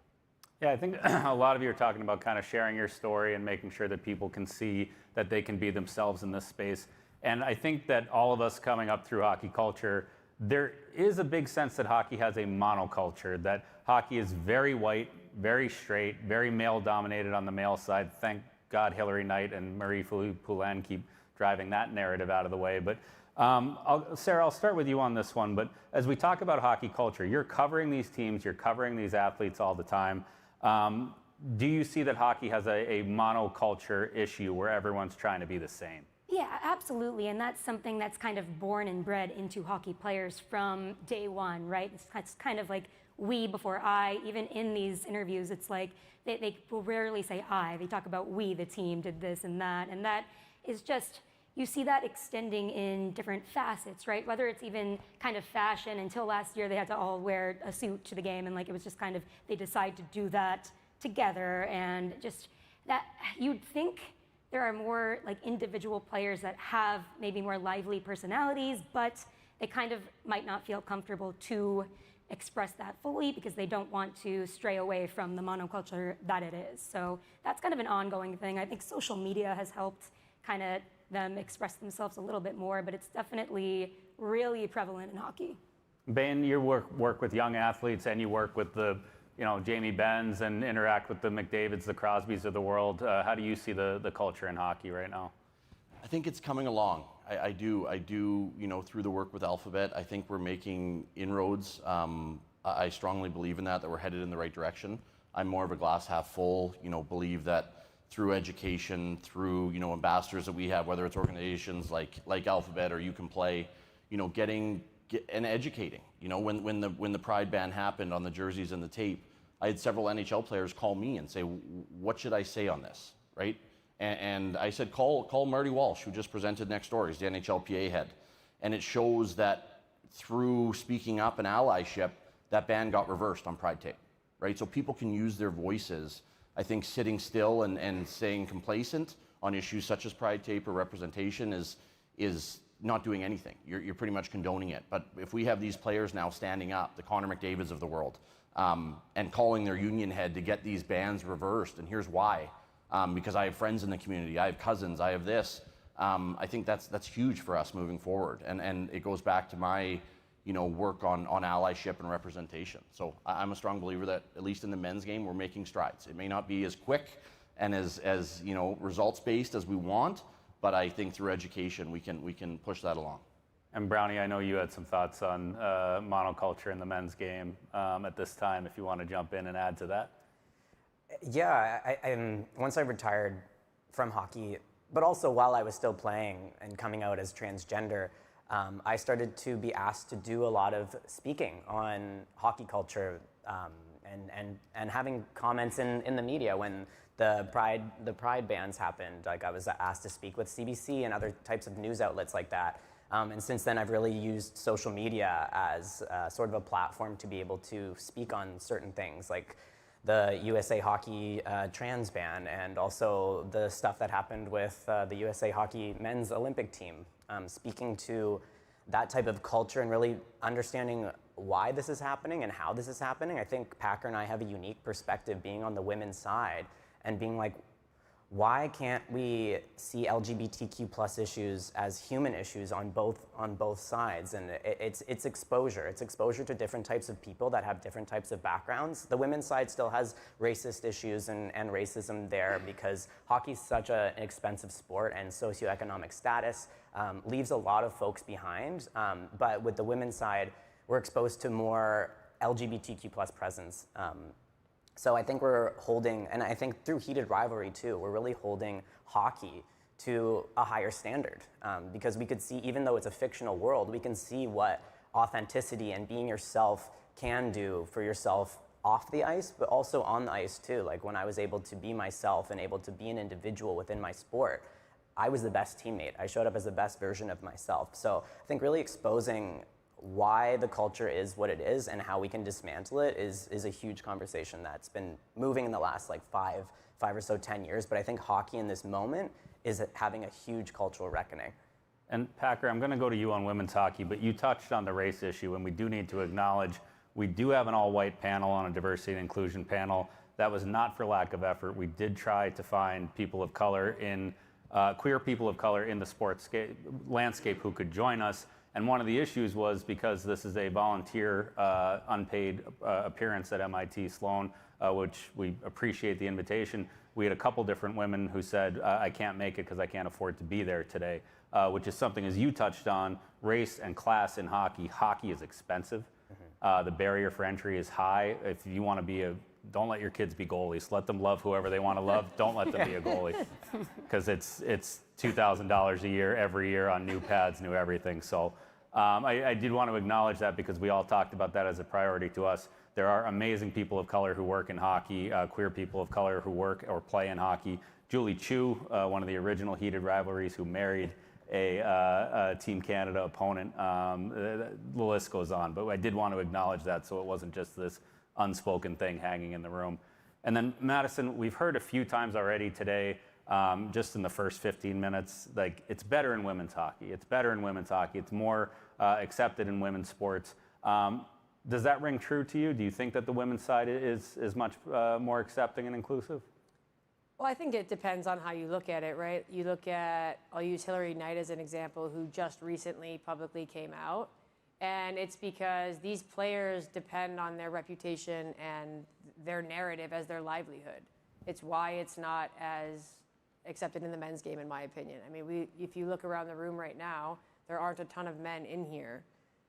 It's an empathy issue, in my opinion. And we have to do a better job, again, I think, of educating each other, because there are just as many. I have friends in the NHL that are gay. I know people in the NFL that are gay. There are gay men everywhere playing pro sports. They just don't feel like they can come out because, and in the NBA, their livelihood is attached to their reputation. And we as a society have decided, and as corporate buyers and media and narrative and storytellers, that being gay is different or wrong, or being trans is et cetera, et cetera. And it's actually sad because these people are living closeted lives and then coming out 5, 10, 50, how long later, because they don't feel like they can live as their authentic self. And on the women's side, because we are underappreciated and underpaid, there's a little less to lose, I guess. So you end up not thinking about it as much maybe, but you look at a player like Hillary, and she had more on the line, I think, for more of her career. And I'm very happy for her, because I know that that's something that she struggled with for a long time. And so to see that all culminate and come together for her is amazing. But I think that it's a societal issue that we need to allow these athletes to feel like they can be themselves and celebrate their stories. Yeah, Hillary got engaged at the Olympics, then won the gold medal, which is a pretty good week, I would say. I've never had a week like that in my life. But to build on the competitive aspect of it, and Brownie, I'll go to you to start. In a room that's about finding an edge, this whole conference is about where's the next edge in sports, how can we get ahead in small ways. Did coming out help your play because you were able to focus more on just on the ice? And I know you had to retire at the end there, but did it help you focus on yourself? Yeah, and I think it actually made me a fuller person. I think hockey players and people that are so single-minded, it's so easy to let that be your only identity. And I think that that goes into the monoculture as well, and people not expressing themselves through clothing and certain things on the men's side. I think that that really speaks to you just feel like you're a cog in a wheel, and that you have to perform at a certain way. But for me, when I came out, I realized that my life was bigger than hockey. And I started to think of my own well-being, what made me happy, rather than like, am I scoring goals? Am I doing this? Am I doing X? And I became a happier person. And also, I started to grip my stick less, and I started to play better. I think the year that I came out, I think I scored the most goals that I have in my career. Two goals in a small season, and it just showed up as a better teammate. And I was just able to feel that weight off my back. And when you're lighter, you skate faster. You can get into a flow state faster too, when you don't have so much stuff weighing on your mind of hearing the wrong pronouns when I score a goal, seeing like Harrison Brown or my last name before, like she scored her first goal of the season. Like hearing those things, it starts to eat away at you. And when I was able to not have those things nattering at me, yeah, it made me a much better player, happier person, and a better teammate. It's so funny, and I think it is across a lot of men's sports that we expect our athletes to be robots and not bring anything out onto the ice with them. Mm-hmm. You know, whoever you love at home, whatever issues you're having at home, your kid is sick, you know, your mom is not feeling well, whatever, like those things come to the rink with you every day. And if you're hiding yourself from your teammates day after day because you don't feel you can safely come out, like imagine what that weight is doing to you on a day. I mean, some of you don't have to imagine it, but for those of you in the audience, if you can't bring your whole self to the rink every day or to the office every day, that's going to wear on you and wear on your performance as well. And Ben, I know you lived that life as well. And what happened to you after you came out? Lots.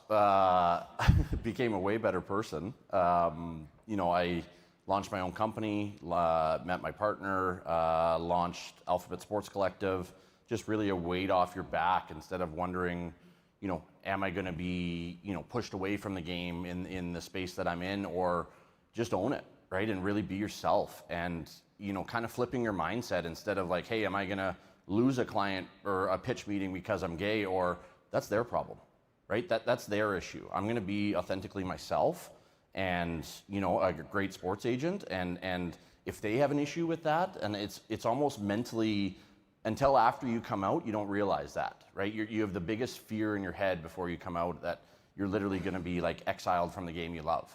And then you do, and you start to hear from people, and you start to be like, oh, it's okay. And you kind of, that weight off your back. And I don't think it's coincidence that, you know, started my own company, started a not-for-profit, started dating. A lot of things happened after you can be your true, authentic self. And really, it's switching the mindset that you're not the problem. If someone doesn't want to be represented by me because of my sexual orientation, that's their problem. And kind of taking that attitude of like, we're here and we're loud and we're going to keep pushing for this, and we're proud. And I think, you know, it's awesome, the advocacy work that all of us are doing, but you know, we're all out of the closet. There's a lot of people that are struggling in the closet that don't think they could sit on a panel like this, or, you know, come out to their coworkers or their teammates. And we're seeing that especially on the men's game side, right? We all know players in the NHL. There's 750 players. The numbers, they don't lie. There's closeted players, you know, and we hope with all four major sports to get to a point where there's active professional athletes that are out and proud and thriving in their sport. So how much better is Shane Hollander going to be when he can finally come out in heated rivalry? The on-ice performance, Brownie, what do you think? Oh, it's going to be lights out. Amazing. It's going to be lights out. Just a generational player. Never seen anything like it. Well, let's do heated rivalry. Obviously, it's the inspiration for the panel, and we have one of the stars, of course. Harrison was the roommate who got dragged against his will to the club, if anyone remembers that. Episode 4. Episode 4. I have some numbers from the NHL on what heated rivalry has done for us as a business. So as much as we love talking about the moral aspect here, which is the most important thing, so far, heated rivalry has led to 83% increase on NHL TikTok followers, a 21% annual increase in mentions of the NHL or hockey on social and digital media. Heated rivalry watchers are 365 times more likely to watch NHL content. And Heated Rivalry has sparked a 75% increase in hockey ticket interest. We have 3 times the number of first-time ticket buyers as we did last year. 3 times. At the same time, yeah, clap for that, it's great. Eventually that pays my rent, so we are very happy about that. Currently, the interesting part and the opportunity, there's only a 9% overlap in the social media audiences between the NHL and Heated Rivalry viewers. So we're getting all these new fans. These are genuinely new fans, people who did not follow the NHL on social before, who are now coming over and buying tickets, Googling what to learn about the NHL, learning more about hockey. So let's go, Brownie, you were on set, you know everybody there. What's your experience with Heated Rivalry and what has it done for you? Oh yeah, it's changed my life so far. Like I would say, like coming out in 2016, now I have the same, even more attention and followers. It's quadrupled my follower count, which has actually helped me secure more speaking gigs, get more brand partnerships. I've also seen an increase in my book sales. It's called Let Us Play, Winning the Battle for Gender Diverse Athletes. I had a book event in LA like 2 weeks ago, and we sold out the event, and more than half of the people that came to the event and had the signing afterwards were like, I found you through Heated Rivalry. And now I'm giving them a playbook on how to talk about trans inclusion in sports, and that's something that I'm really, really proud of. So I was able to see that tangible thing. But the on-set experience was amazing because the community was reflected in it. Jacob Turney is a gay man and is the creator of this show. It's based off the book of Rachel Reed, who's a bisexual woman. And the actors there and the set that Jacob ran was so lovely. Like everything that you see of like Connor and Hudson, like what you see is what you get. They're very genuine men, and it was a really lovely experience that I had. And the fan base is incredible, but also ruthless. Because like I have Cameo, and somebody wanted me to give them a pep talk because they're a new hockey fan and they feel so deeply disappointed by the USA hockey team going to the White House and the phone call that we all heard. And they wanted me to help their friend feel like hockey was for them, and I was able to speak about that experience there. I was able to speak about the PWHL, that there is a space for hockey, but people see what the Heated Rivalry is doing and demanding that the NHL has an open environment for these players. So these ruthless fans are really, really knocking at the door. And you can see the difference. As someone who goes to NHL and PWHL games and WNBA games, there's a difference in the audience and the crowd and how people feel safe to show up in different arenas. And that really matters when where you're spending your money. That's something that is really important to people. And we want that at the NHL. We want people to feel safe and welcomed and included in our buildings as well. We are going to come back to trans issues because we are going to dedicate time to that. So I don't want to gloss over you and your book. We're going to come back to even more rare than a trans athlete is a hockey player who wrote a book. So we need to talk about that. Co-wrote. I didn't write the whole thing. There's no way I could have. Bane, Heated Rivalry. You've been with these Canadian hockey players. You know, Sid, Connor, these guys who love and support you. Do you want to talk about coming out to some of the elite athletes in the game, how you view Heated Rivalry? Yeah, I thought it was just going to be another, cheesy check the box show, to be honest. And then people that I didn't even know watched hockey kept coming up to me. Have you seen the show? People that I didn't even know enjoyed the game. And it's really brought in this whole new growth. And I think it's awesome, those numbers that you showed on ticket sales, but I think it's really up to the NHL to capitalize on that. If we're all wearing our business hats here, you especially working at the league, okay, what are we doing now with it? Because it can't just be a tweet. It has to be, let's bring these people in and show that they actually belong, not performative, right? And I think that's the biggest thing. The young athletes that I hear from, have you seen episode 6? Have you seen that? Like, I really appreciate what they did there with doing their homework, on the show. The conversations with the mom, right? That I forget what one that is, where he's sitting at the table and he's all short. Like, I've been there when you're in the closet.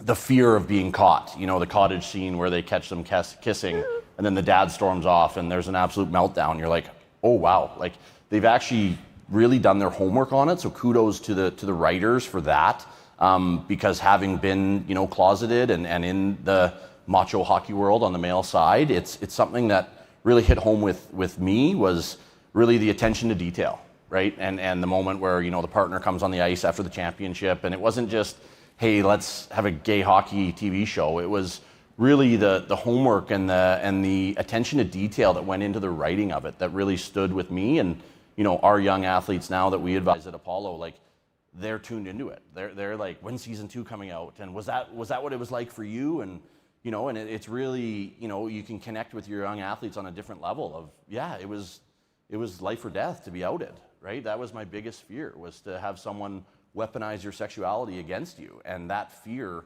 so to see that in a show that has caught, massive mainstream attention, and really proud, I'm a proud Canadian that it was funded by the government of Canada and really picked up there, and I really think it's something that's great for our game. But again, I think the league needs to capitalize on that, and not capitalize, but if there's a whole new section of fans that felt they weren't welcome, let's use heated rivalry for that and bring them in and have that instead of just Pride nights once a year. Let's really keep the ball rolling with it.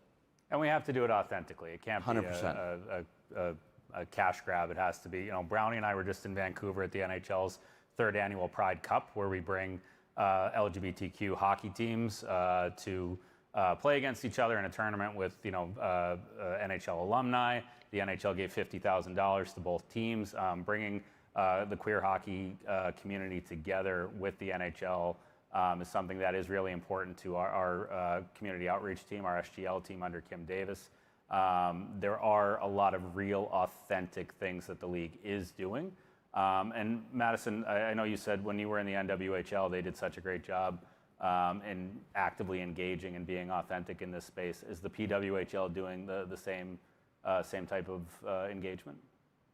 I think in some ways, yes. I think in other ways, I think we rely too heavily upon members of the community to do the work, if you will. Like, it's not as easy as just, I have a gay friend or I have a black friend, right? It's not someone else's responsibility to educate you. And I do think that everyone, the NHL, the NFL, all of these leagues can do more, because it's a simple education process, getting people in rooms and understanding that, yeah, we have differences, but actually our differences will, in my opinion, in the long term, expose our strengths, because that's where you come together, you're passionate about those differences, how can we meet in the middle and create change? So I think that there are resources available. I know that we had them when I was playing with Harrison. There were a lot of questions that mostly came from misunderstanding, misinformation, propaganda, fear-mongering. Like, there is so much proper education and information out there,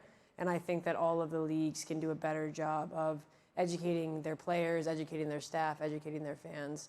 And I think the PWHL does a good job, but I think that they can do a better job. Speaking of propaganda and fear-mongering, let's talk about trans inclusion in sports, because what is happening right now, especially to trans women, but to trans and non-binary athletes, is really sickening for those of us who care about sports and who care about people.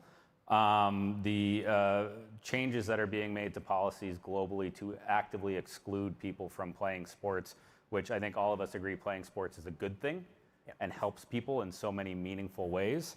Brownie, do you want to jump in and start this off? I've got a lot of facts and information about numbers that I can throw out there too, but I'd like to hear the human side of this first as a trans athlete.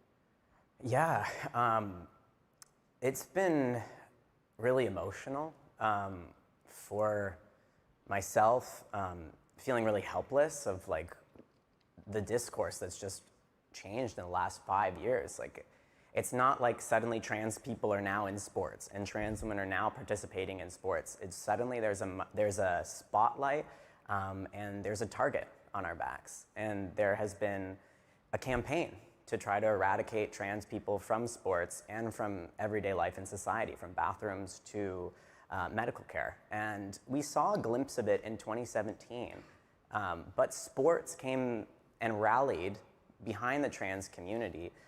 If we all can speak to like the North Carolina incident where there was a bathroom bill and the NCAA March Madness threatened to pull out because it was not humane to do that to trans people, and it squashed this bill. And now we're seeing sports being weaponized, and the scapegoat is trans women. And there's a ton of misinformation in the media, and that's what really sparked myself to write the book that I wrote. I wrote it with my sister. She's an investigative journalist. It started out as a memoir because someone asked me to write it, but then this rhetoric changed, and my sister and I really wanted to dispel what was happening and really get numbers, get the policies, get the research, get the hormone studies, because there's decades worth of studies that the IOC had followed, the NCAA had followed, and now suddenly they're completely mitigating it because of this emotional aspect of a man playing women's sports when that's not accurate. So yeah, this book, we spoke with Olympians, we spoke with trans kids, we spoke with trans families, we spoke with policymakers and people that were opposed to just get an all-encompassing view of this. And speaking with the kids was really emotional for me because I think we can all speak to the power of sport and those lessons that it gives you, like looking at sports from a wellness perspective, mental health, fitness, just friendships and mental well-being, and having that stripped away from kids, because not everybody that gets into sports wants to be an elite athlete. People want to join sports to play games with their friends, and these children are now being barred from this. So yeah, it's really emotional because I wouldn't be here without sports, and I know that a lot of kids are struggling right now without sports. No trans woman has ever medaled or made an Olympic final. There are fewer than 10 trans NCAA athletes at this time. You'd think there were 10,000, the way that people have been talking about this in the public space and how they're dominating women's sports. And a few weeks ago, the British Journal of Sports Medicine published another study. It was a meta-analysis of 52 studies that looked at data from over 5,000 trans athletes, both male and female, concluded that within a year of hormone therapy, trans women have generally the same overall fitness characteristics as cisgender women, and concluded definitively that there is no advantage for trans athletes in this space.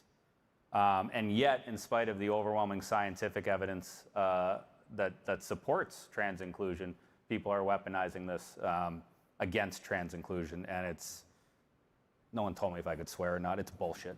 It's unbelievable. So, and then Madison, you've played on the women's side. Can you talk about the effect that these types of bans have on women's sports and female athletes?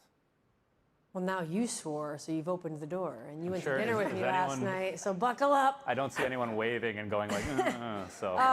Yeah, I mean, I honestly think it's pathetic. I mean, I think that it most egregiously, to Harrison's point, impacts children. I'm a mom of two. I've got a 3-year-old and a 5-year-old, and it like riles and dials me every day, the things that you see come out. I mean, like, in the definition of sports is community. That's the whole point of sports.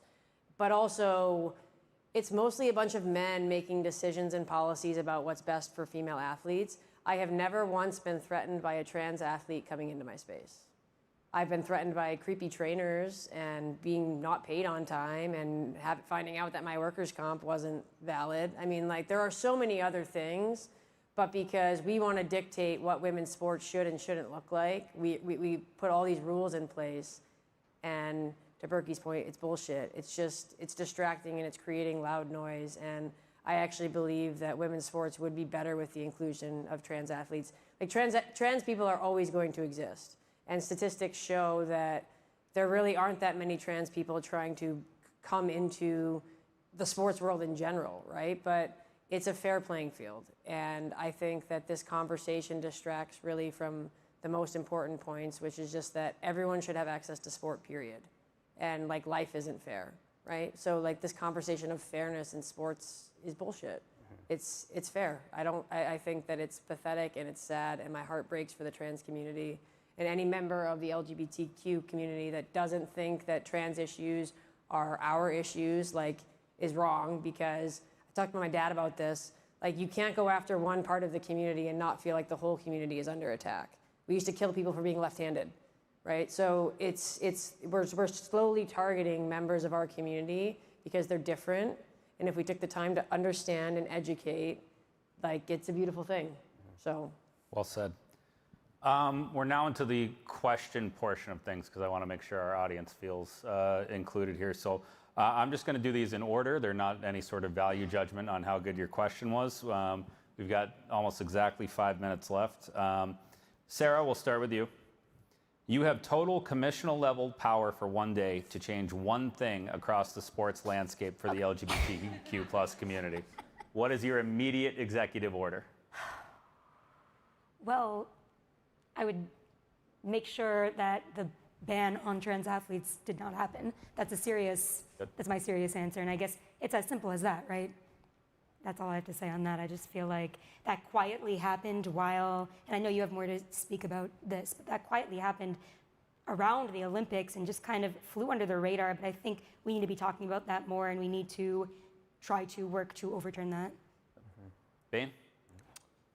It's tough with laws to change anything, but I think beliefs to have the men's game catch up to the women's game.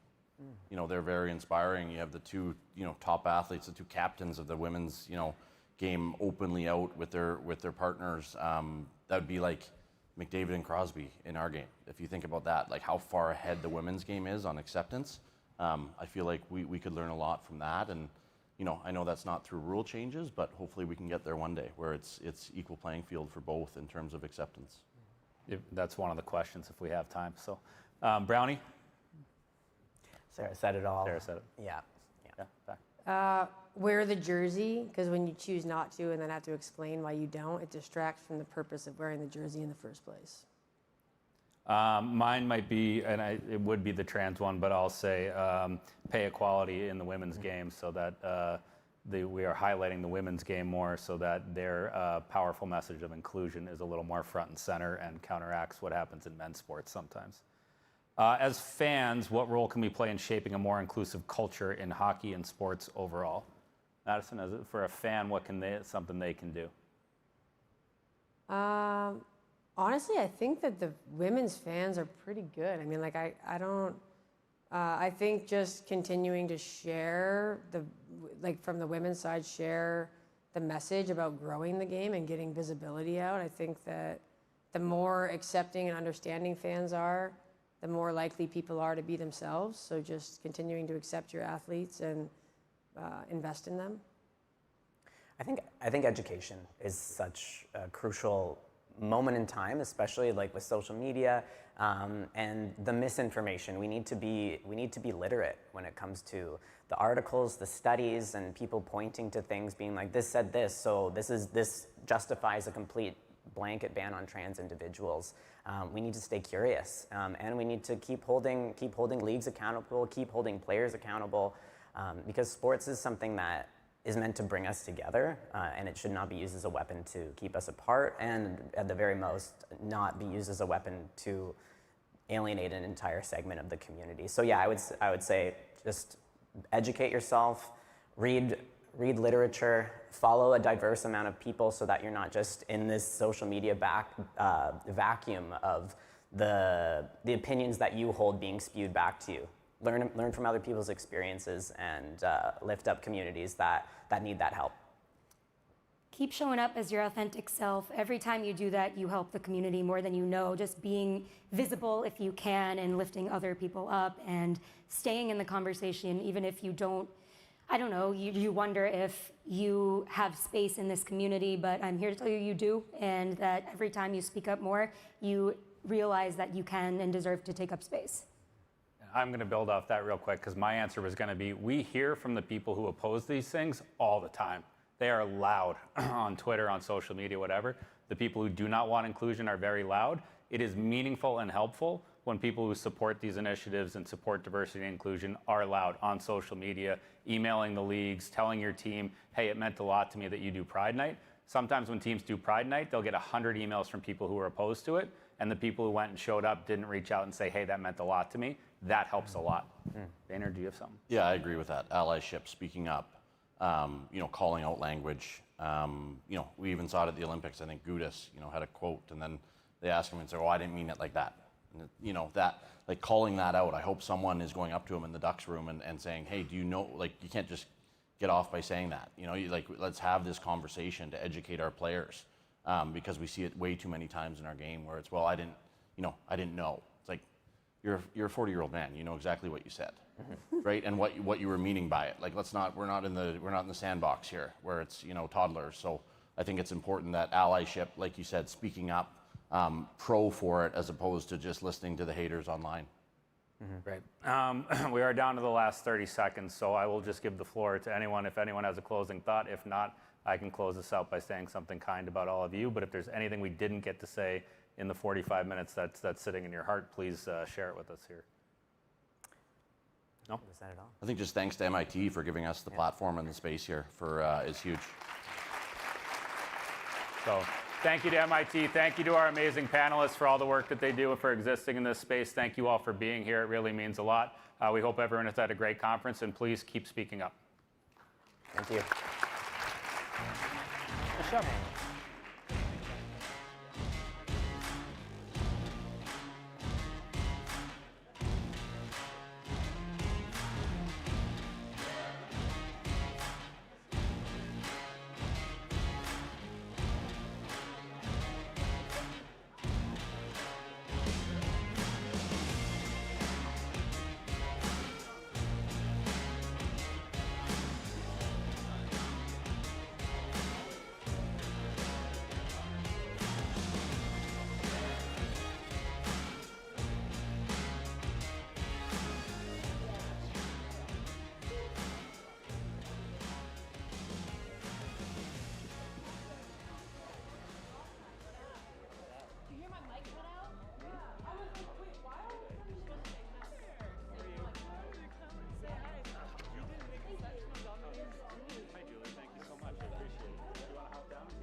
Hey, I'm Jared. We were texting on Cadence, I think it's called. I don't remember the app, but it's good to meet you in person finally.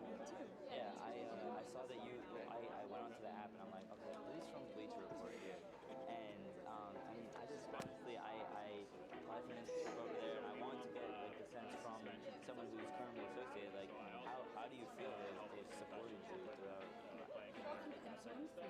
Yeah.